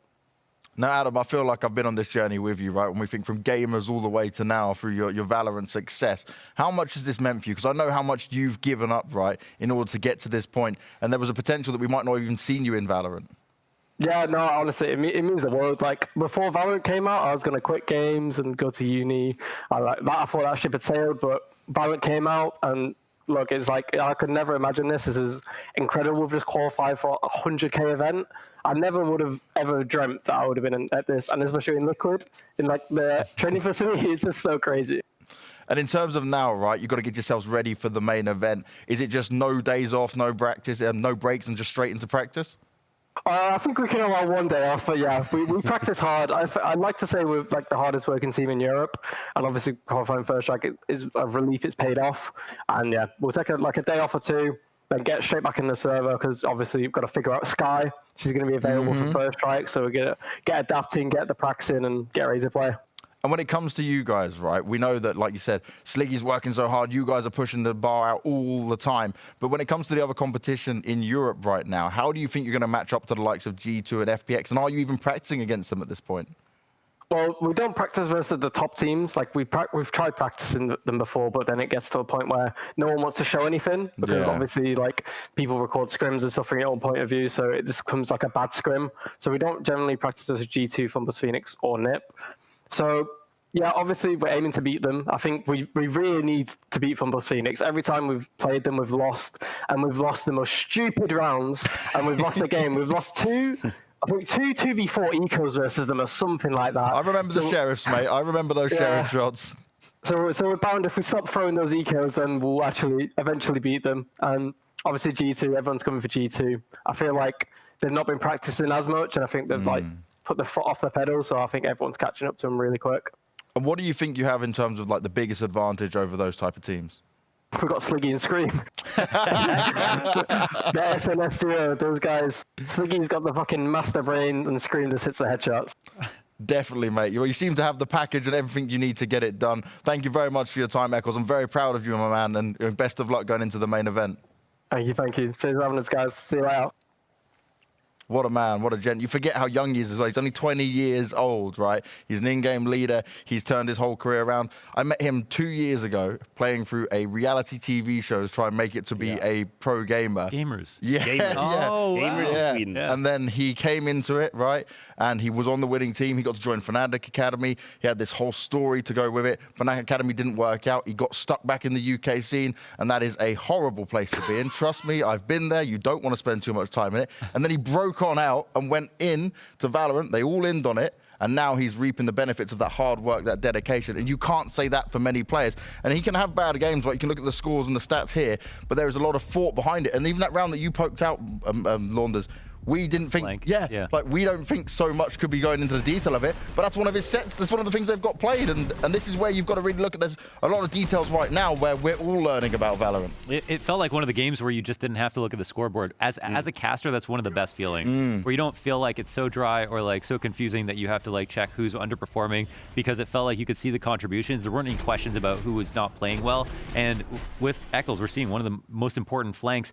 And as Sliggy actually pointed out recently, it's like you could be having the worst game in the world, but you could still have a game-winning play at any moment. Exactly. And he did have a couple of those. And we're looking at game-winning plays, game-winning performances here. Happy was not able to deliver the 30 kills this time around, and it was just more of the team not being able to show up their stuff. But Pipson on that Brimstone, we spoke about it, we got excited about it, but it was nothing to scream or get happy about. No, unfortunately, Brimstone kind of missed the mark on that one, let's be honest. And I was hoping to see Brimstone bringing something else to the table. If you're going to divert from the Cypher, then try and be a little bit more aggressive. His ultimates were not that inspired. He didn't find any of the kills. We had some of the event room, but it was off timing. Scream could see it coming. But you know, you talk about Happy, and we talk about Scream. Obviously, you know, I very deserve. He had 48 kills in that series. Happy had 46. He was only 2 kills behind Scream. He did the best effort he could. Granted, Raze is the character that you want to have all these kills, but the impact he was finding was insane. So I feel like if Happy can work with these people around him, because some of them are very new, very rookie to the high-level competition, if he can mentor these people, give his experience, then we can have Prodigy. Looking at the next qualifier next week, Prodigy is going to be a team that we have to follow. They've proved that they deserve to be here. They definitely made life hard for Liquid on that first map. They qualified beating things they should not have. Need more DM, obviously, no Penky. So next week, they're not a dark horse anymore. They're favorite for me to make it to the weekend at least. Plus, they're literally a talent agency, so if it doesn't work out, they'll just get someone new.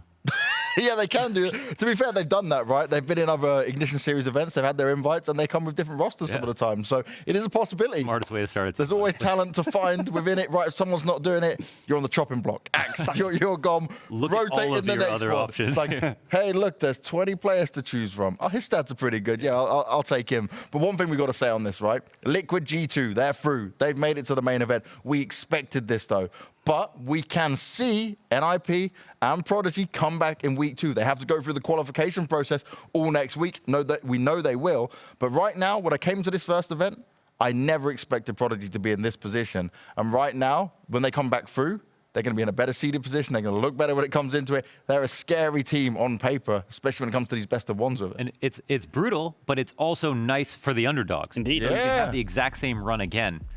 Technically, the overdogs won. So the next week, we'll have another underdog potential run. And Prodigy will have some game tape to look back on as well. I just think their status changed now from one qualifier to the other because they've had that run and because they've made life for Liquid hard. Now they're not, they're a middle dog. They're not an underdog. They're like a middle dog, just a normal dog, like a Shih Tzu or something, like a normal. Just a dog, yeah. Just a dog, basically. Just a dog, just chilling, just like getting on with it. All my dogs coming into play.